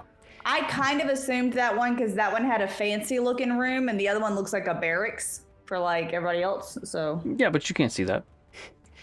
I just didn't like. I know, but I did see the fancy room. I didn't like the earlier. way the token vision was working, so this is the best I could get it to work. Quick notice. It's beautiful. All right, so that's spell, no bonus action, no movement. It's your turn.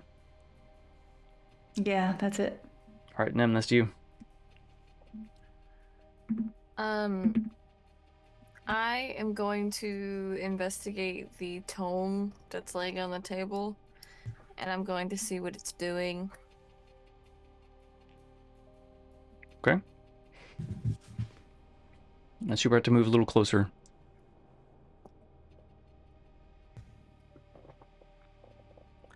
To get a good look at it. As you move up to it,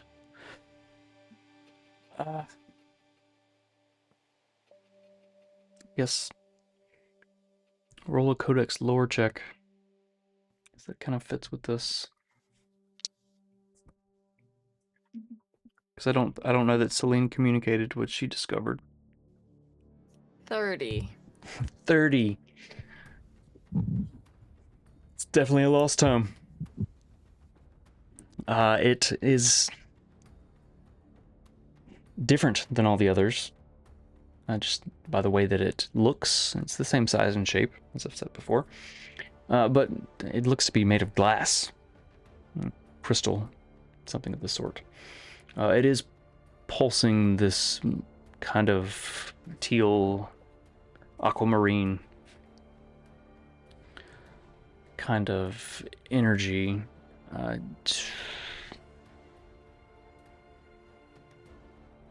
Even with a 30 not being familiar with this particular tome, you don't know what it's doing. You probably did hear Fulveldi say, it's time for you to be free, my lord, and welcome back to the material plane. So something is definitely happening. You probably know what.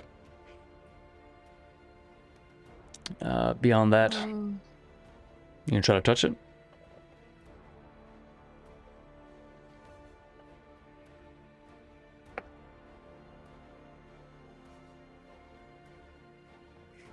I touch it. You're touch like, it. I touch it. Red button. I touch it. So you reach out to touch it. Blue. Much like any other tome you've tried to touch but your own.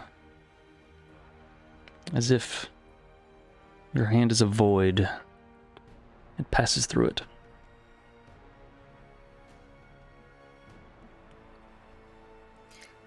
I'm gonna turn and I'm gonna lock eyes with Hal. And I don't say anything. I just lock eyes with Hal. Oh. And I pass the turn. All right. Al, that is to you. Al, not understanding, winks back. Hey, girl, hey. How you doing? That's Hal. Yeah, that's Hal.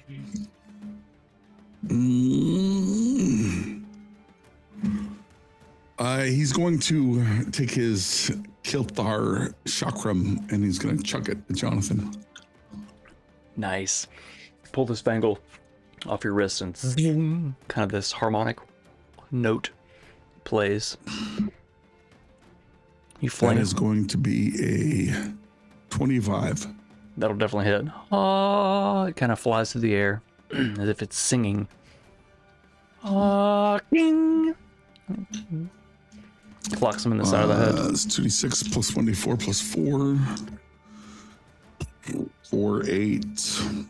Plus 4 is 12.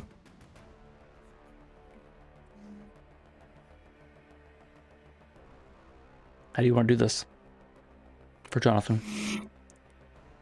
I think Hal throws this thing. He's not super familiar with it as it slides across the ground. And Jonathan's kind of looking around, and it takes him through the side of this coif that he's wearing, this hood that sits on his cloak, and it kind of cuts through and he'll we're going to charge maybe and like pull it back as it comes back through and slices back through the rest of its rest of his head as his one head tilts to one side and then it gets cut off, and then he'll like kind of catch it and say, under his breath a little bit to himself, like, that was for you, Omarion. And then he'll jog as he does towards Namiya. Can I do a thing? Absolutely. Very unceremoniously, Nim's gonna reach for Hal's hand and put it on the book. If he allows her to grab it, puts it on the book.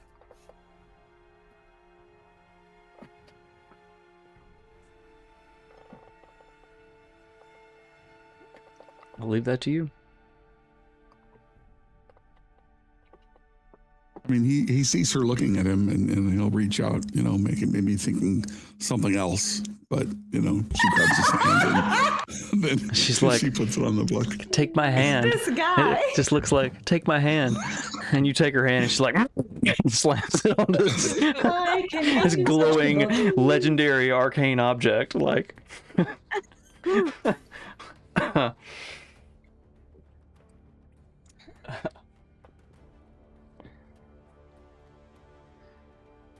weird. All right. So let me mark. He had 11 HP and you did 12.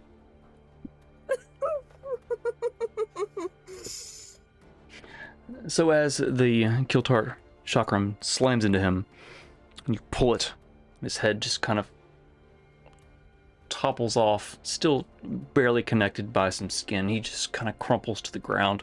The look of confusion is still just all over his face. So he doesn't understand where he is or what's happening or why he's dying. Just dead weight crumples to the floor. The T-Rex roars, Hal, as you move across the room to Nim, holding her hand out to you, which you take, and she slams it down onto the table. As you touch the tome,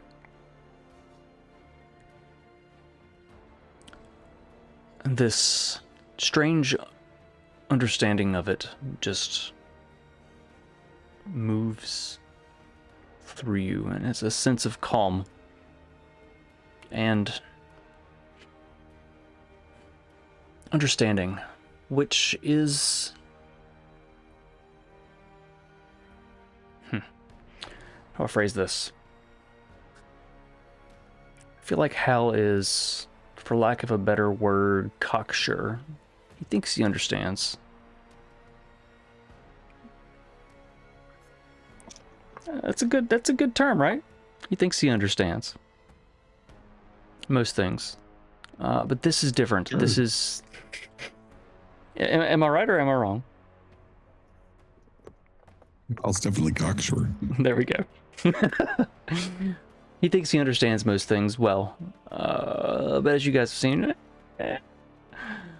but Hal, this feeling within you is an understanding that you've never experienced before. It's calming.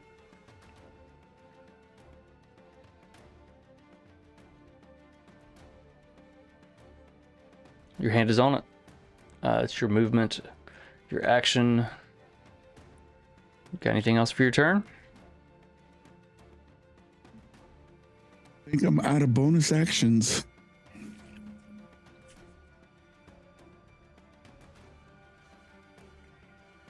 Yep. All right. Harding. That is to you. I watch the one guy disappear, and then I watch this one guy die before I can even do anything. And I just kind of go, and I'm going to dash again.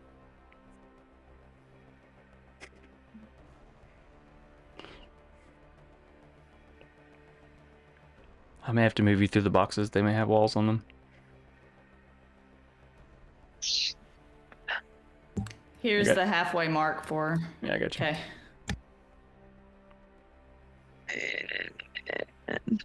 There's one behind the T-Rex as well that's closer.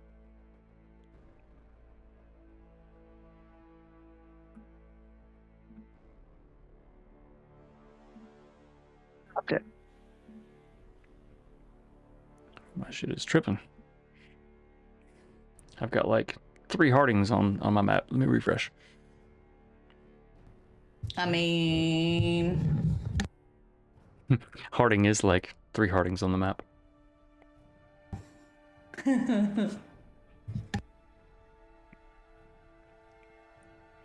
Alright, as you dash across the room behind Dante, what you doing? Nothing. Nothing, that's it? Alright. I have nothing. Brings us to... his name is Elated Humanoid, apparently. He's looking up at this T-Rex that smacked the fuck out of him with his tail, and he's going to be like, I'm gonna be brave again. And he's going to attack twice with his scimitar. So that is... oh, wow. It's a 22 for the first one, and an 11 for the second one. The second misses. It's the first swing. He's like, oh, fuck you, lizard. Sing!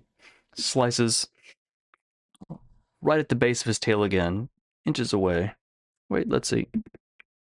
Nope, yeah, inches away from the booty hole.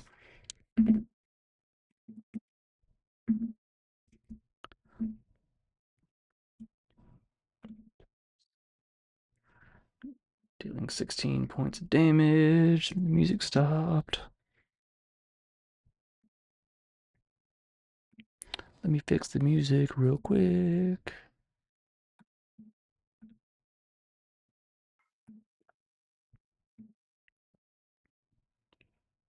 And the second one, he's going to swing. He's going to twist his wrist at the last second, and it's just going to kind of ting, bounce off the tail of the T-Rex, doing nothing.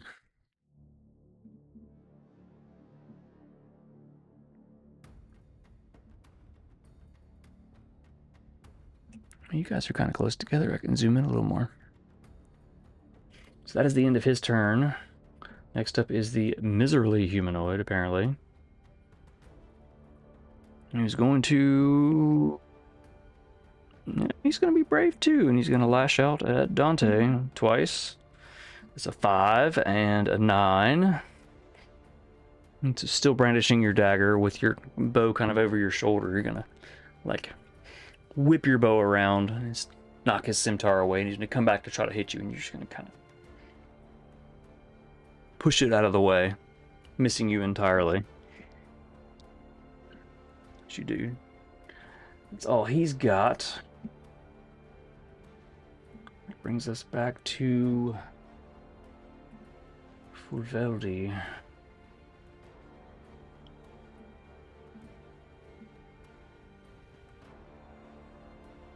Huh, let's see what he gonna do.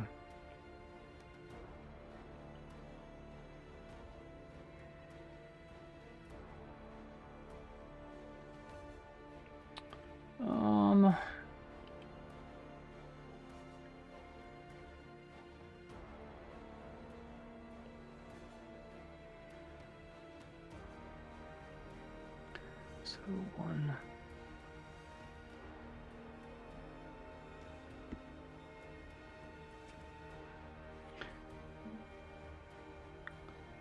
So from this hallway, let me zoom out so we can see here. This hallway on this side, right here, missiles are going to erupt. 3 of them are targeting Harding. 2 of them are targeting Dante. So let's see exactly.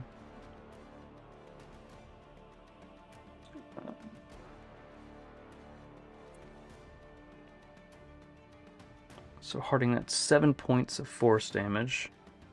Dante, that is 5 points of force damage.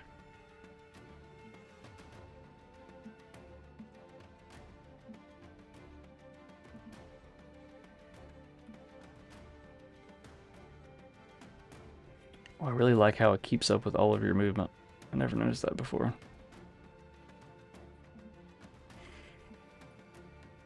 And you don't know what happens. Oh, I need to mark Jarnathan is dead. So Dante, that is to you. There's a guy behind the Gleeman in T-Rex form, and there's a guy behind you that keeps trying to hit you. What'd you like to do?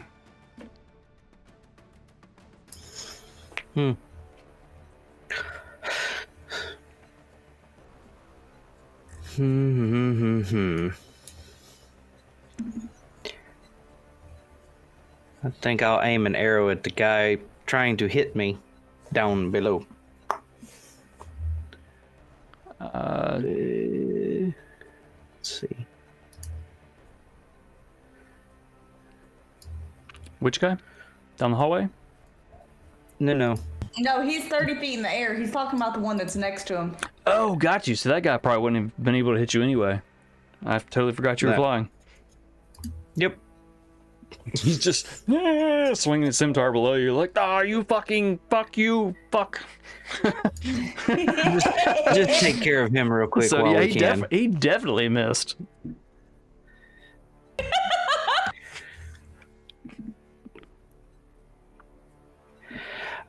Let's see. We're just gonna do just normal.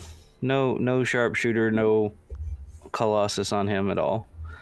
Let's do just a normal. Fingers crossed.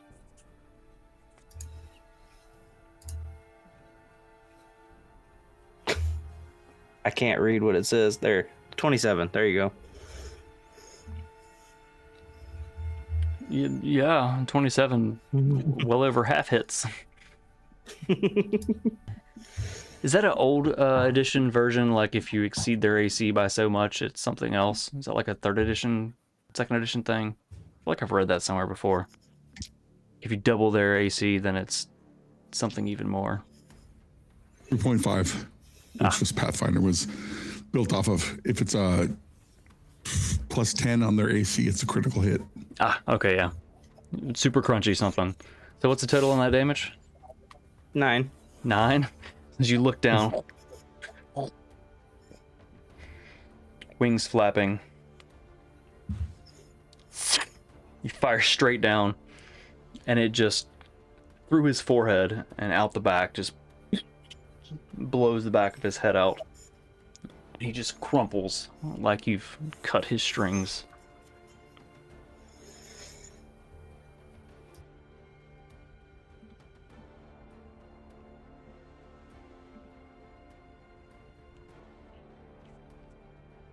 He only had 5 hit points left. No such thing as overkill, right? Shoot him again! Make sure he's dead. just in case, right? Well, shit, you fought people that, you know, cast a spell and everyone that's died stood back up and they're like...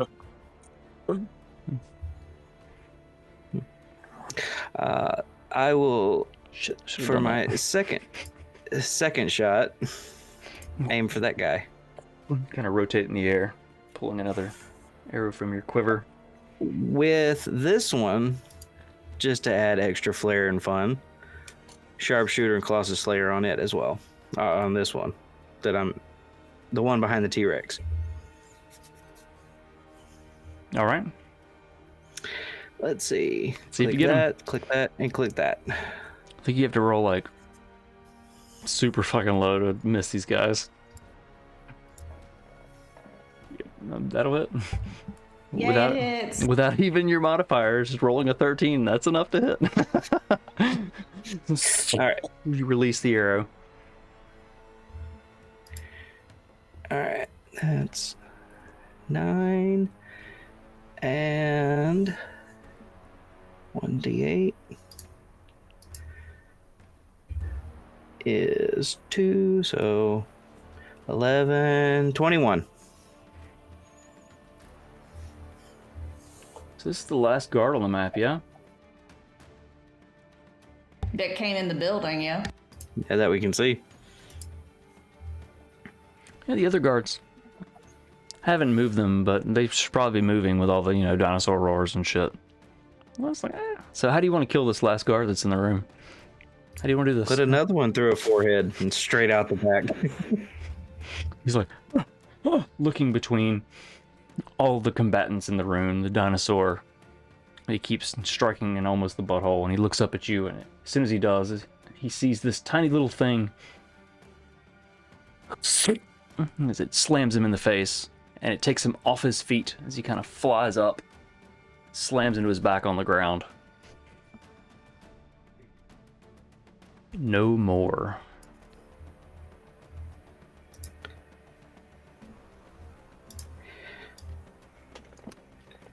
All right. So that was both actions. After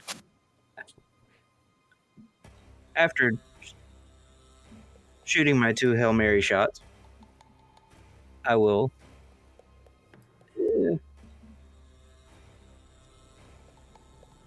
fly over in this direction.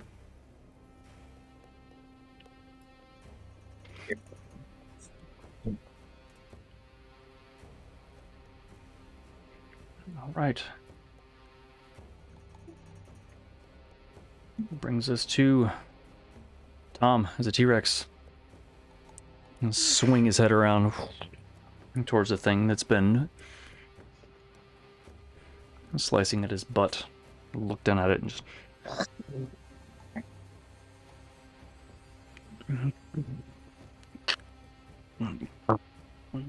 as he walks across the room. I think as he gets about right here, he's going to... You watch as this creature just starts to grow smaller and smaller as he walks. Eventually there's this colorful cape billowing as the gleeman, this beard, his hair, is just strutting across the room like... Looks to you all. Let's fucking kill this guy. He keeps walking. I think he's got a little bit. So Dante, you're still 30 feet in the air. And that brings us to the top. Round 5.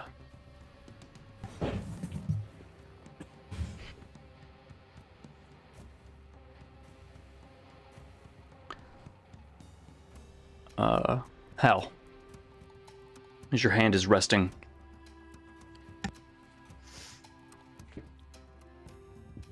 this music is wrong. What music am I hearing? I guess that's right. Hal, as your hand is resting on this tome, it starts... As it's pulsing this kind of energy. And I feel like instinctively you pull your hand away because you're not sure what is happening.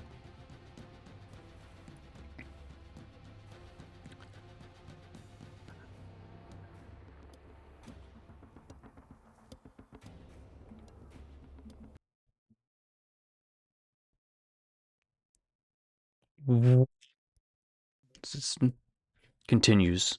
It grows louder and louder as it fills the room. And then it stops.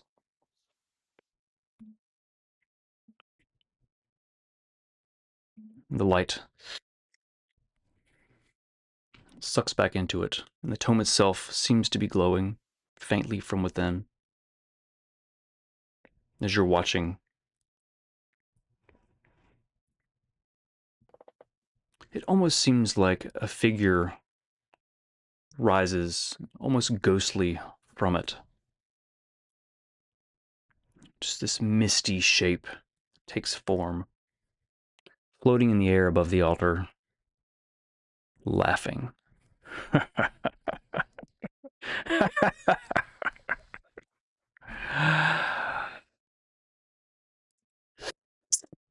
And the form disappears.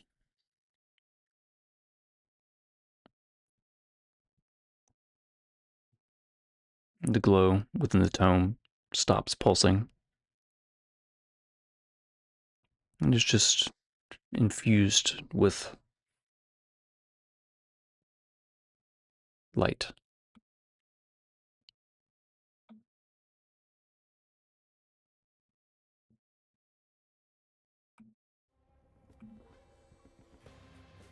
The top of round 5. Celine, what would you like to do? First the aura vitality goes off. I imagine I'm like kind of humming a little bit, and then like whoever I choose just feels warmth. So Nim would have felt that earlier. And this time Harding does, but it's only 4. But there you go. So Harding heals Yeah, for 4? 4 little healings. Yeah, 4 little healings for Harding. Let's see. Oh, I have the wrong thing selected. Okay, so we're gonna move here.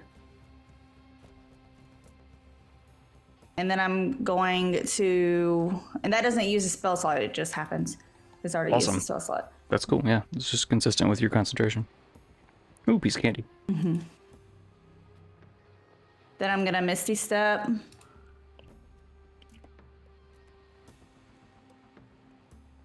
Uh, 30 feet in here. Oh shit! I need to fix the lighting in this room. Sorry. Yeah, I was about to say it's real dark. Real dark. It's real dark. So at this point,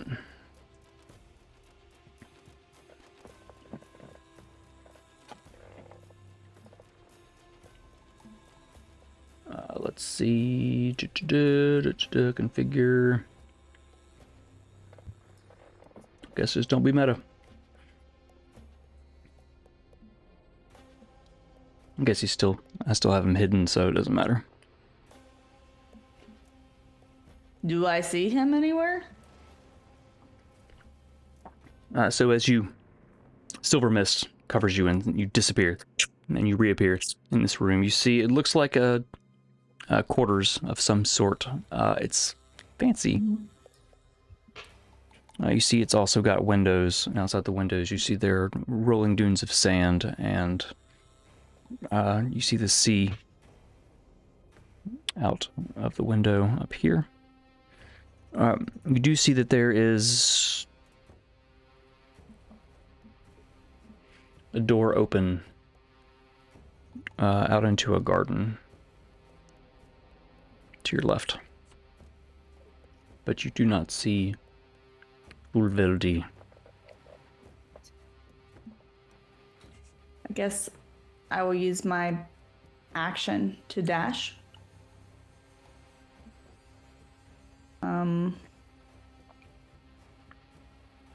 It's like, you are moving too far.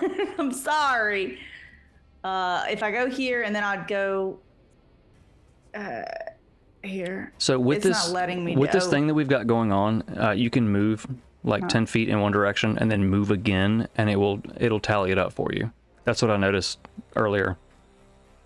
It's not letting me move anything because technically I moved and I Misty Stepped, so it's counting it as me dashing already.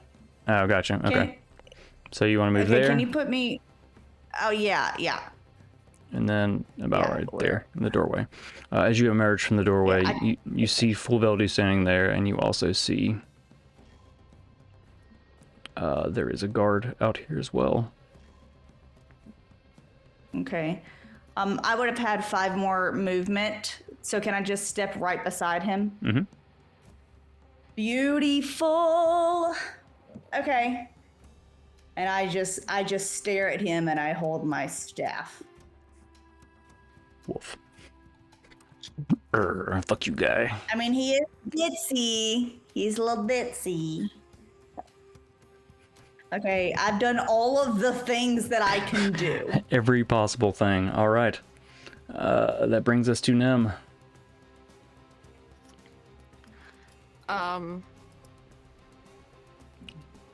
She's going to look to Hal and say, "Do you trust me?"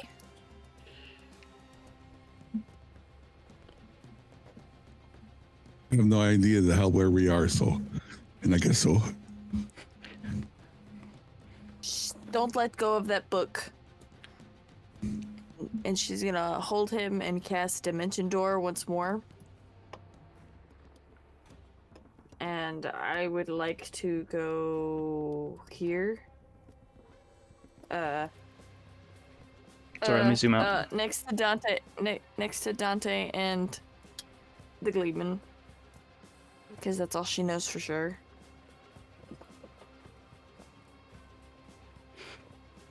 But I don't want it to tally up against my movement. Okay, before we do anything, walk me through the rest of what you want to do, and what do you want to do on your turn? Since you're right after her, I feel like picking up an object is technically an action, like this. I'll give it to you. You grab the tome. Nim grabs you, and you both disappear. Literally just across the room. I was gonna grab the tome and then like loop my arm around his waist and dimension door to Celine. That's really what I was planning to do. So, about the same. All right. So, Hal, as you touch the tome again, because when this, whatever it was, came out of it, you jerked your hand back. Ooh. Forgot I got new headphones, and when it makes that noise, they don't immediately die. I still have a few seconds.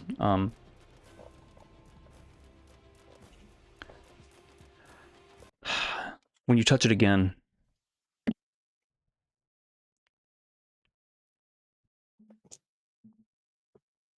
Where'd the music go?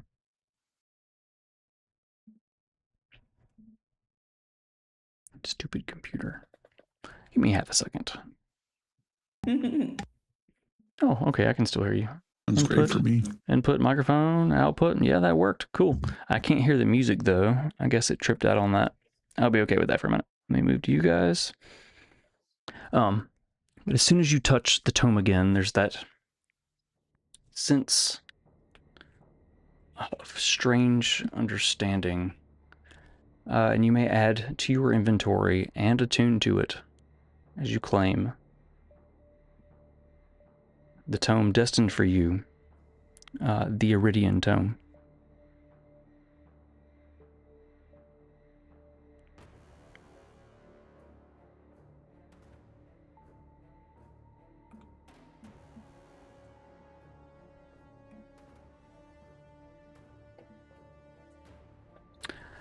Nim, as you dimension door away with Hal,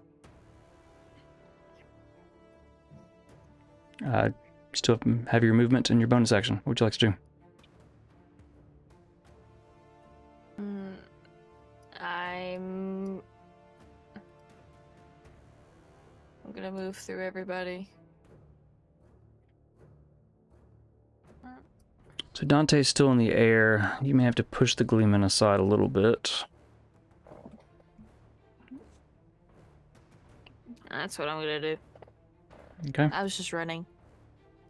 Get out of my way. All right. Anything else? Is that it? That's it. All right, Hal, that is to you. So my action was to grab this tome, attune to it as we bamfed away. I'll give you that as this is what it is. It is the lost tome. As part of... Not anymore. We'll get there.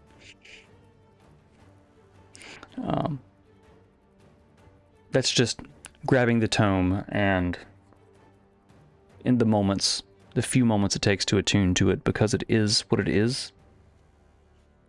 That just happens. So you have your full turn. What would you like to do?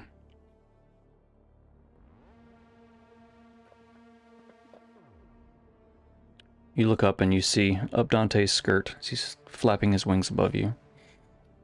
The Gleeman stands. In there. The Gleeman stands in front of you. Done that?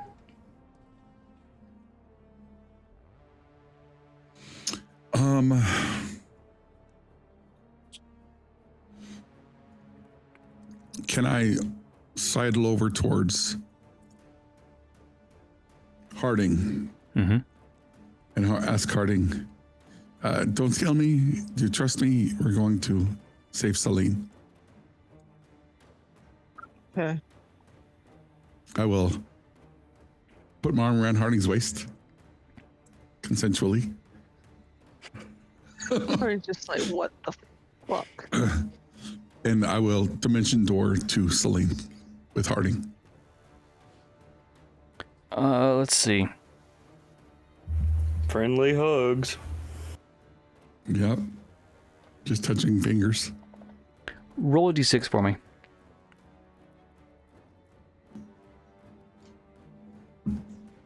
Five. Okay. So the two of you disappear.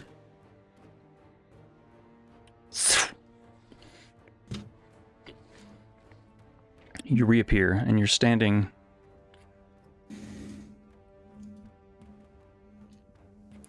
So that's how you were standing there. You're standing in a garden. Harding, you have this bush almost up to Hell yeah, brother! Hell yeah! Oh, that You Almost comment. up to your forehead. you are Exactly what Harding would do. you are calf deep in some bush. Hell yeah, brother! How you're standing in this nicely manicured grass, directly Wow. beside. Way different. Let it hang, queen. And just like that, the whole Nildorin team got their second wind and wide awake. All it took was a little bush.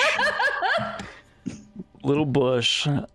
Wilderness explorer. Whoa, whoa. Harding just got a merit badge.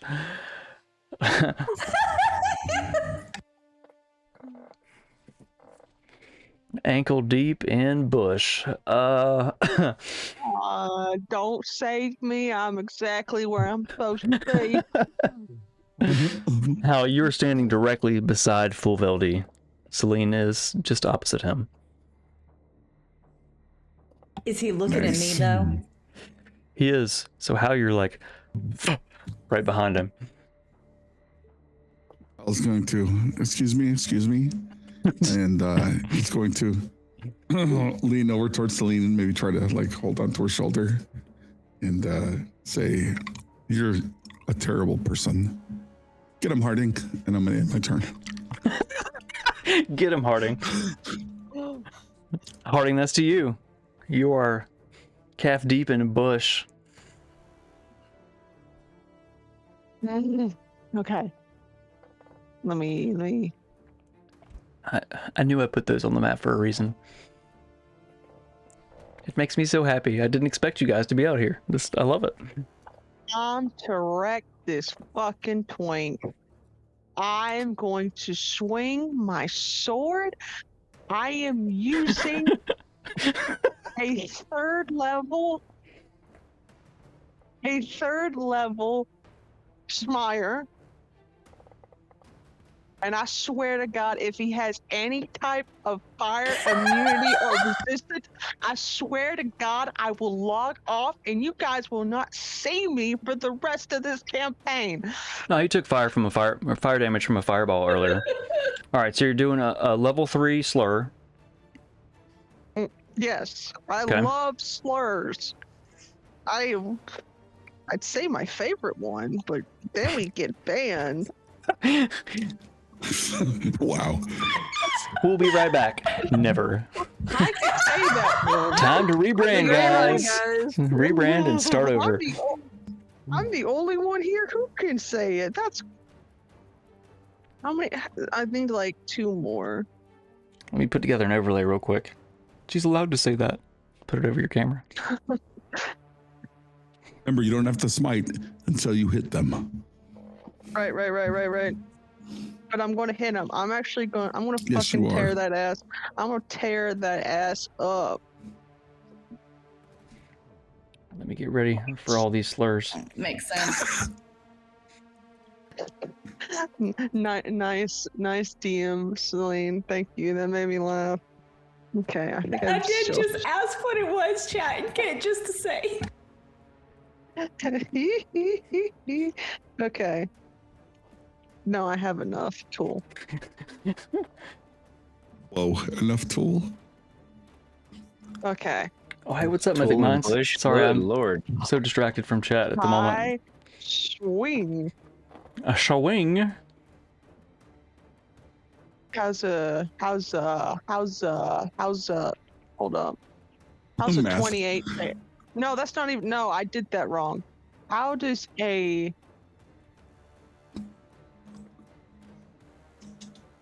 hold up. How's a 29? Wait, no, I did that. What's 17 plus 12? Y'all, is that 29? It's a hit. That's what it is. Okay, so You were correct. okay, so that's 2. That's my 3 d6s plus 8. Okay, let me write this down. 5, 9, 12 plus 8. Is that 20? 20. Yep. Think so. Okay. Oh, he's got to roll that Constitution save and throw.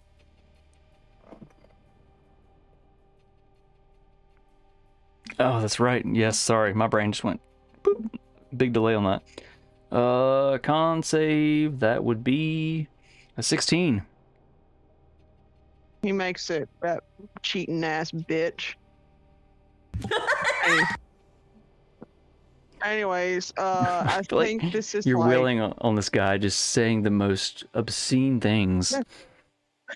let's see, how many? It's like, is it 5d8 I'm rolling or 68? Well, you also had the extra one, isn't it? Because Yeah, we extra learned level about something improvement, else right? that's even more. Yeah. For each, So for it's each spell 78, level, right? Is a third level slur. So it's 48. 48, and I get an extra d8 Yep. because I got improved divine smite. Hold on, okay. Paladins are complicated. Just reading through your sheet the other day, like, oh my god, there's so much Yes, they on are. here. I've never played a paladin. They're so fun. Okay. 8, It's crunchy.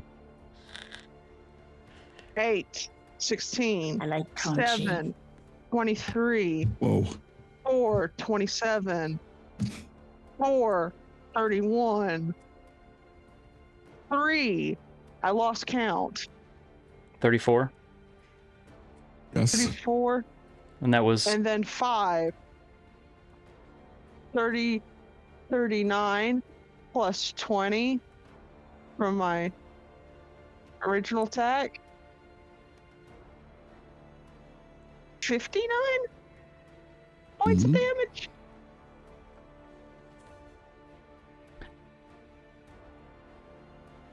how do you want to do this?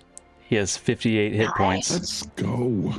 When he darted Again. off into that room, the bonus action, he took a healing potion and got a little health back, but he's got 58 hit points and you did 59.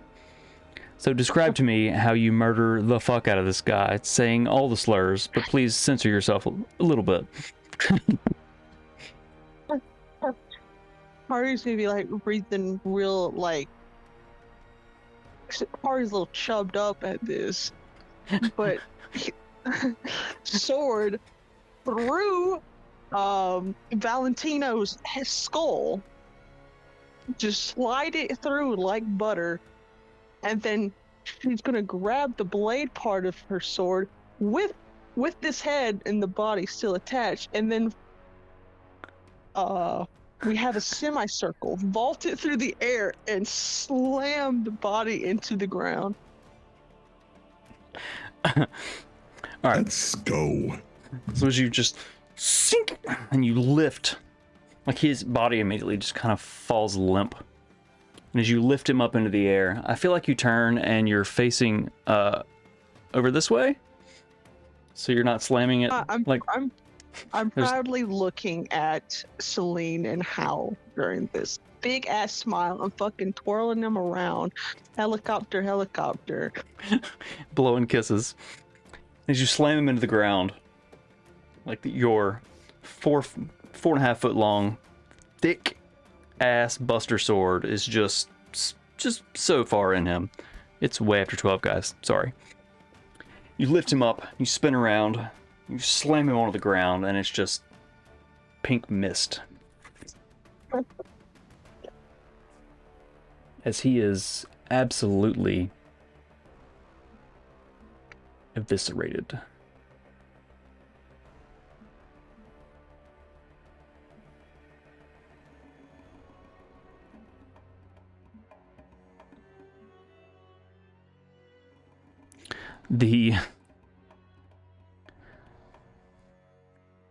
Let's see.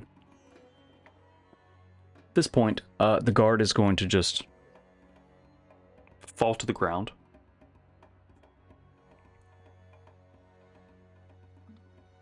I Please. just realized. Please don't. I don't work for him. I just.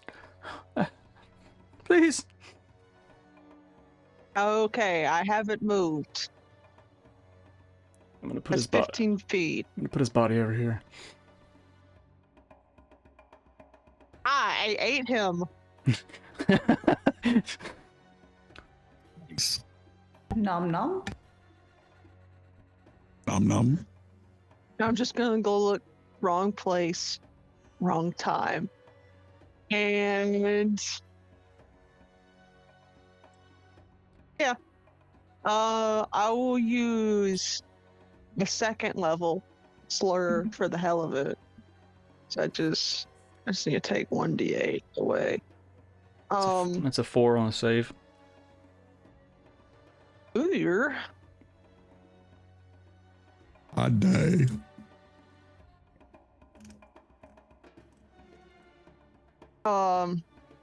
that's a 16. Not a 16. I'm stupid. That's an 18. Oh, their AC is 13, so definitely hits. Okay, so the 3d6 plus 8. 6, 3, 3, 12 plus 8. No. Yes. We're back to 20. 20 points of regular damage. All right.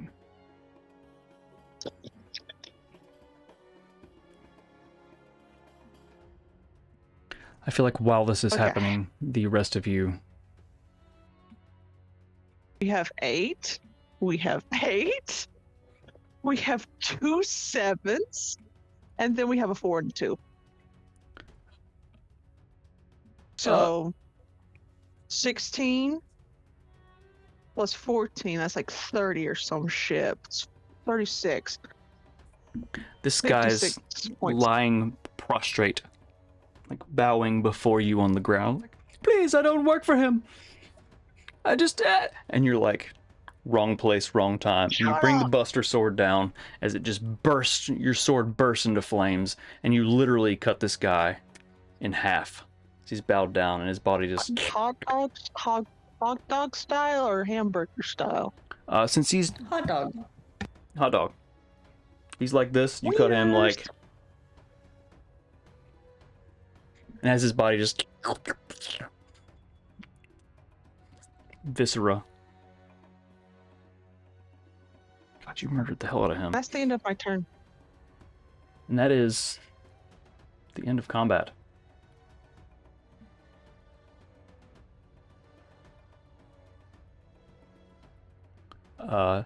The rest of you have made your way outside to this garden.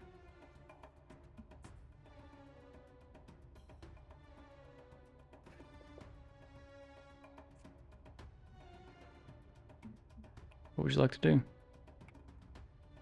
Can I use the rest of my healing rounds on everybody so that all of those healing things can happen? How many more rounds you got? 9? 8. 8? All right, so that's 8 more rounds. 68. So that's, well, no, I get to do 2d6 each round, so it's 16 Hell yeah. d6 that I can give people. Do it. Okay. Who's still missing hit points? It looks like pretty much everybody. Hal, are you missing any? Nope. Okay, cool. I appreciate you looking at me first.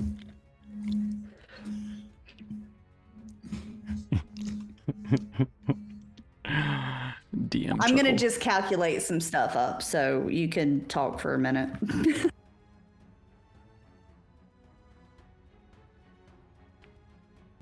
I told you I wouldn't leave you alone anymore, so.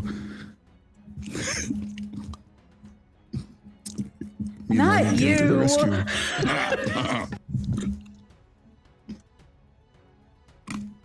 Hal's going to look to Nem and be like, make the book, make a mouth.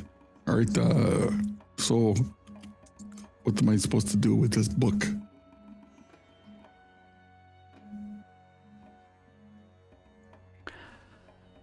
Did you say that the Gleeman has moved around and has kind of plopped down at this picnic table? He still has the big burnt, disintegrated hole in his cloak, and just looks down and he's pissed. He pulls it aside and he pulls his pipe out. And exhales. Yeah. What is that's a great question. What you guys come sit down. Let's figure out what this means. Nim takes out the tome, her tome, and steps next to the table.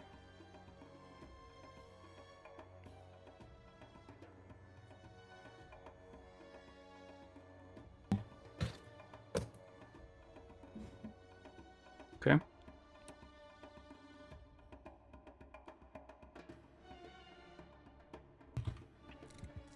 What are the rest of you doing? Do you think there's any more guards lying around? The best way to leave no witnesses is to leave no witnesses.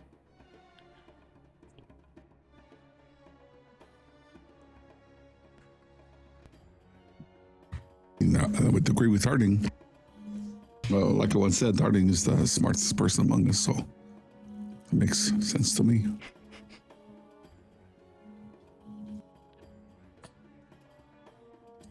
But seriously, me, I have no idea what I'm supposed to do with this book. I mean, it says, unless it has musical notes, like I can't really read like all that technical stuff. Helm itself has power. Maybe the power can help you. We have to figure out what to do now.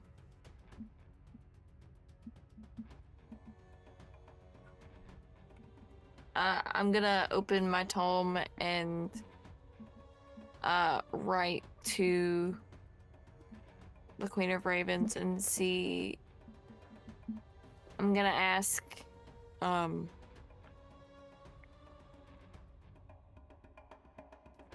it got out. What now?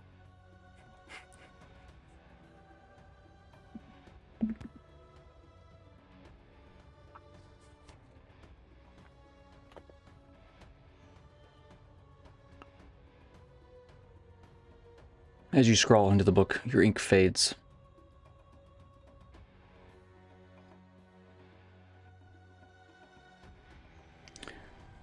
And you wait for a response.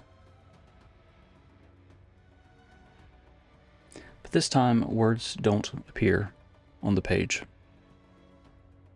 The voice you've heard twice now speaks into your mind. Soft.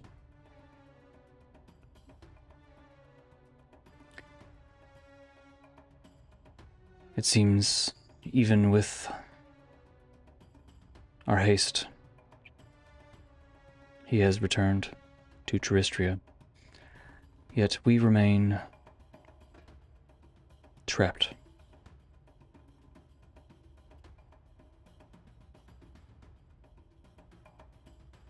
But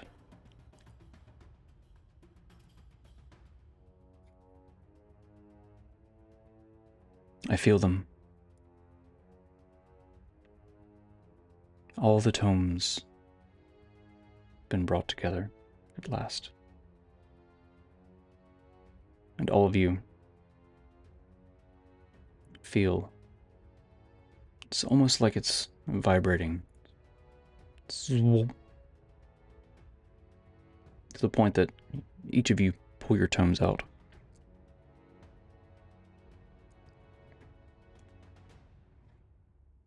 I hug it. And as the intensity of the resonance amongst the tomes rises, It's almost like voices crying out in jubilation.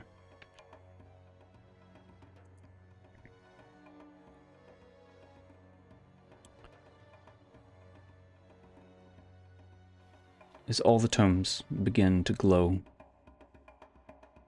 in your hands. The world seems to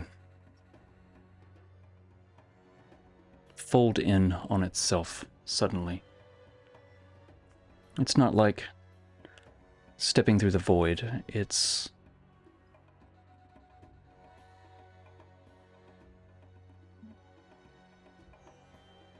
empty.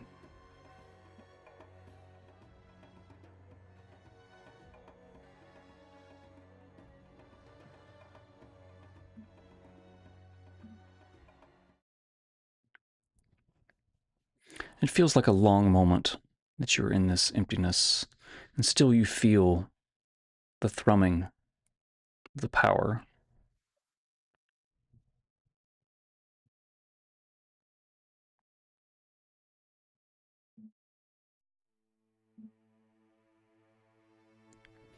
And the world unfolds.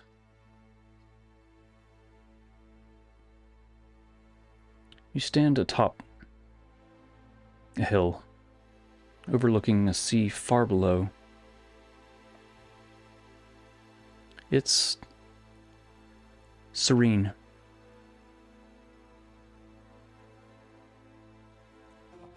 As you stand together in a circle, the tomes resonate once more. And each of you hear 5 voices melded together, speaking in different ways at the same time.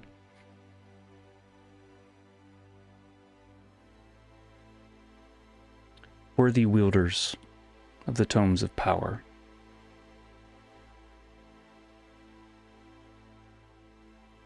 You have but one wish to restore Terrestria. Choose your words wisely. The time of destiny is upon you.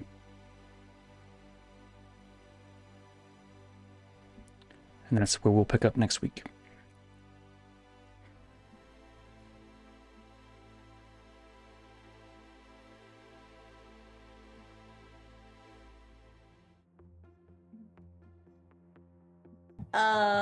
Okay. Sure. Gives you a week to talk about it. Oh, by the way, I put the health that y'all got back in like 3 different locations. I saw that. It's like it's in so many chats. I love it. I don't know where you're looking, you know? So I was just like, bloop, bloop, bloop. Ooh, that was... It's a heavy episode. A lot of stuff happened. Level up, upgrades. So we're in the end game now. You got all the tomes.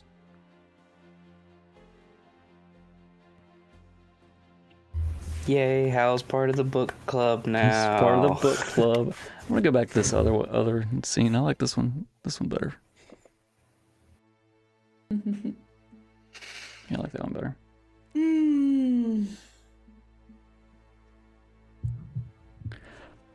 Ooh, that was a big combat. Lasted a hot minute. We ran a little late. I appreciate you guys hanging in there. Any post-session thoughts before we Who has the worst wish on the top of his mind? That he could be with everyone in the party. I mean, that's a secondary thought. Yes. I wish everyone was naked always. I'm out. Hal walks. Too late. Dante walks away, tail swinging, buck ass naked. Not walking away, fly away. I think that vantage point might be worse. That's so funny.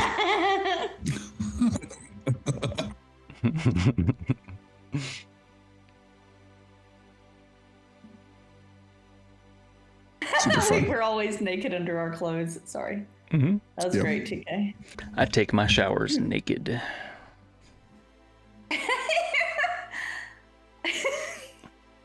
Y'all, I have no idea what in the world we're supposed to do.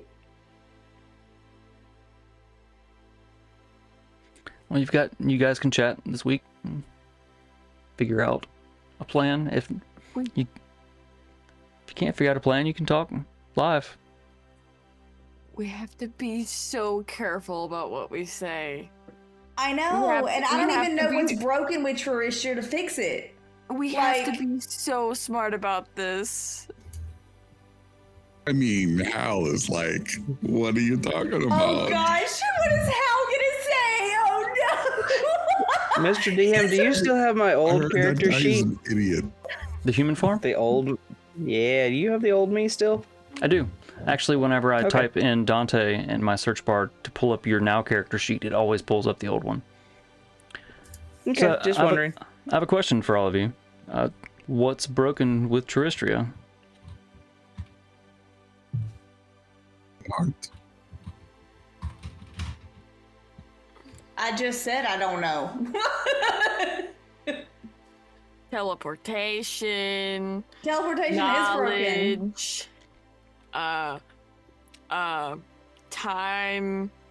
The broken pact with the dragons.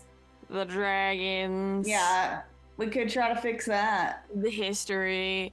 So we get the feeling that this is like one collective thing, not Or is a it singular. each of us? I totally thought it was an each of us thing. Gets one. Now that too, he's already down the road. I took it as this is one collective wish. It is one collective wish. The tones brought together. So, Well, we've got to fix either the teleportation or the dragon thing, right? So, I question. mean, the lost gods, right?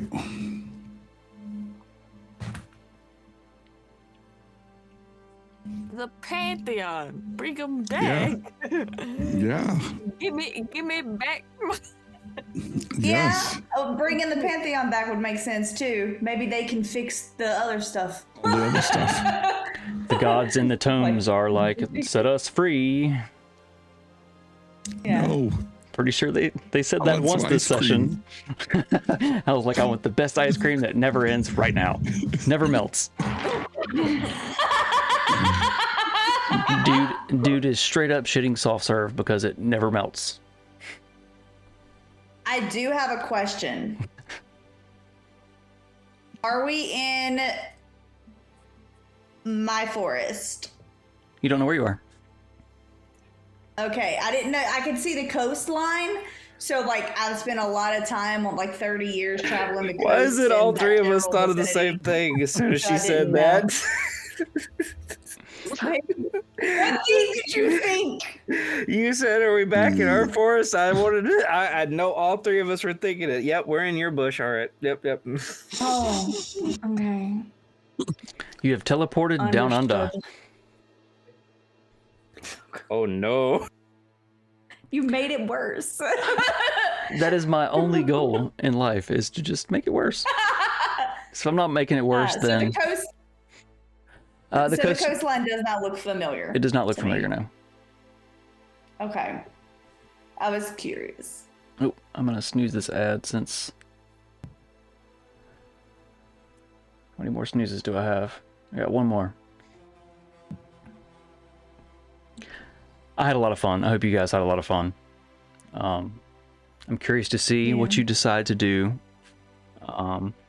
Obviously, something got out, and I have a feeling you probably have a decent idea who it might be. Some of you do. You may need to communicate that to your party members. Yeah. Figure that out. Still got to figure out Sylvie and the flask. We gotta convince a dragon to help us. Again. Help. I promise not to say what I said last time to her. I'll be nice. Yes, do not call an ancient green dragon a bitch. That is bad, Dante. Bad. Something tells me it's not Dante we gotta worry about. Harding killed a guy. Like, did you see that? Should probably lay low for a while. Oh yeah. Do it again. What? Do it again. What? Let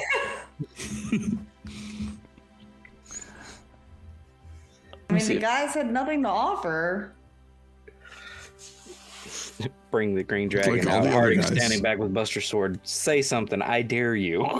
Like fucking I didn't Tusken do it. Raider in it. Yeah. Man, I kind of want Celine to just be all like nature and be like, "Sup, dragon? We should be friends." Ayo. These nuts. We need to go to bed. Sounds like you need to have a conversation amongst yourselves and with a dragon. Let's see what happens. Still a lot to unfold, and I'm so excited to see what you guys do. That's all you've got. Thank all you guys for hanging out with us while we roll math rocks and play pretend. We're grateful for every single one of you. Thanks for the subs and the bits, and the gifts, all the things. Thanks to Nat20 Dicery. Stick around just a little bit longer. We're going to find someone awesome to raid. When we do, be sure to share the Solitude love. Spam that heart emote. Cheers. Cheers. Cheers, friends. And see you next Tuesday. Good night.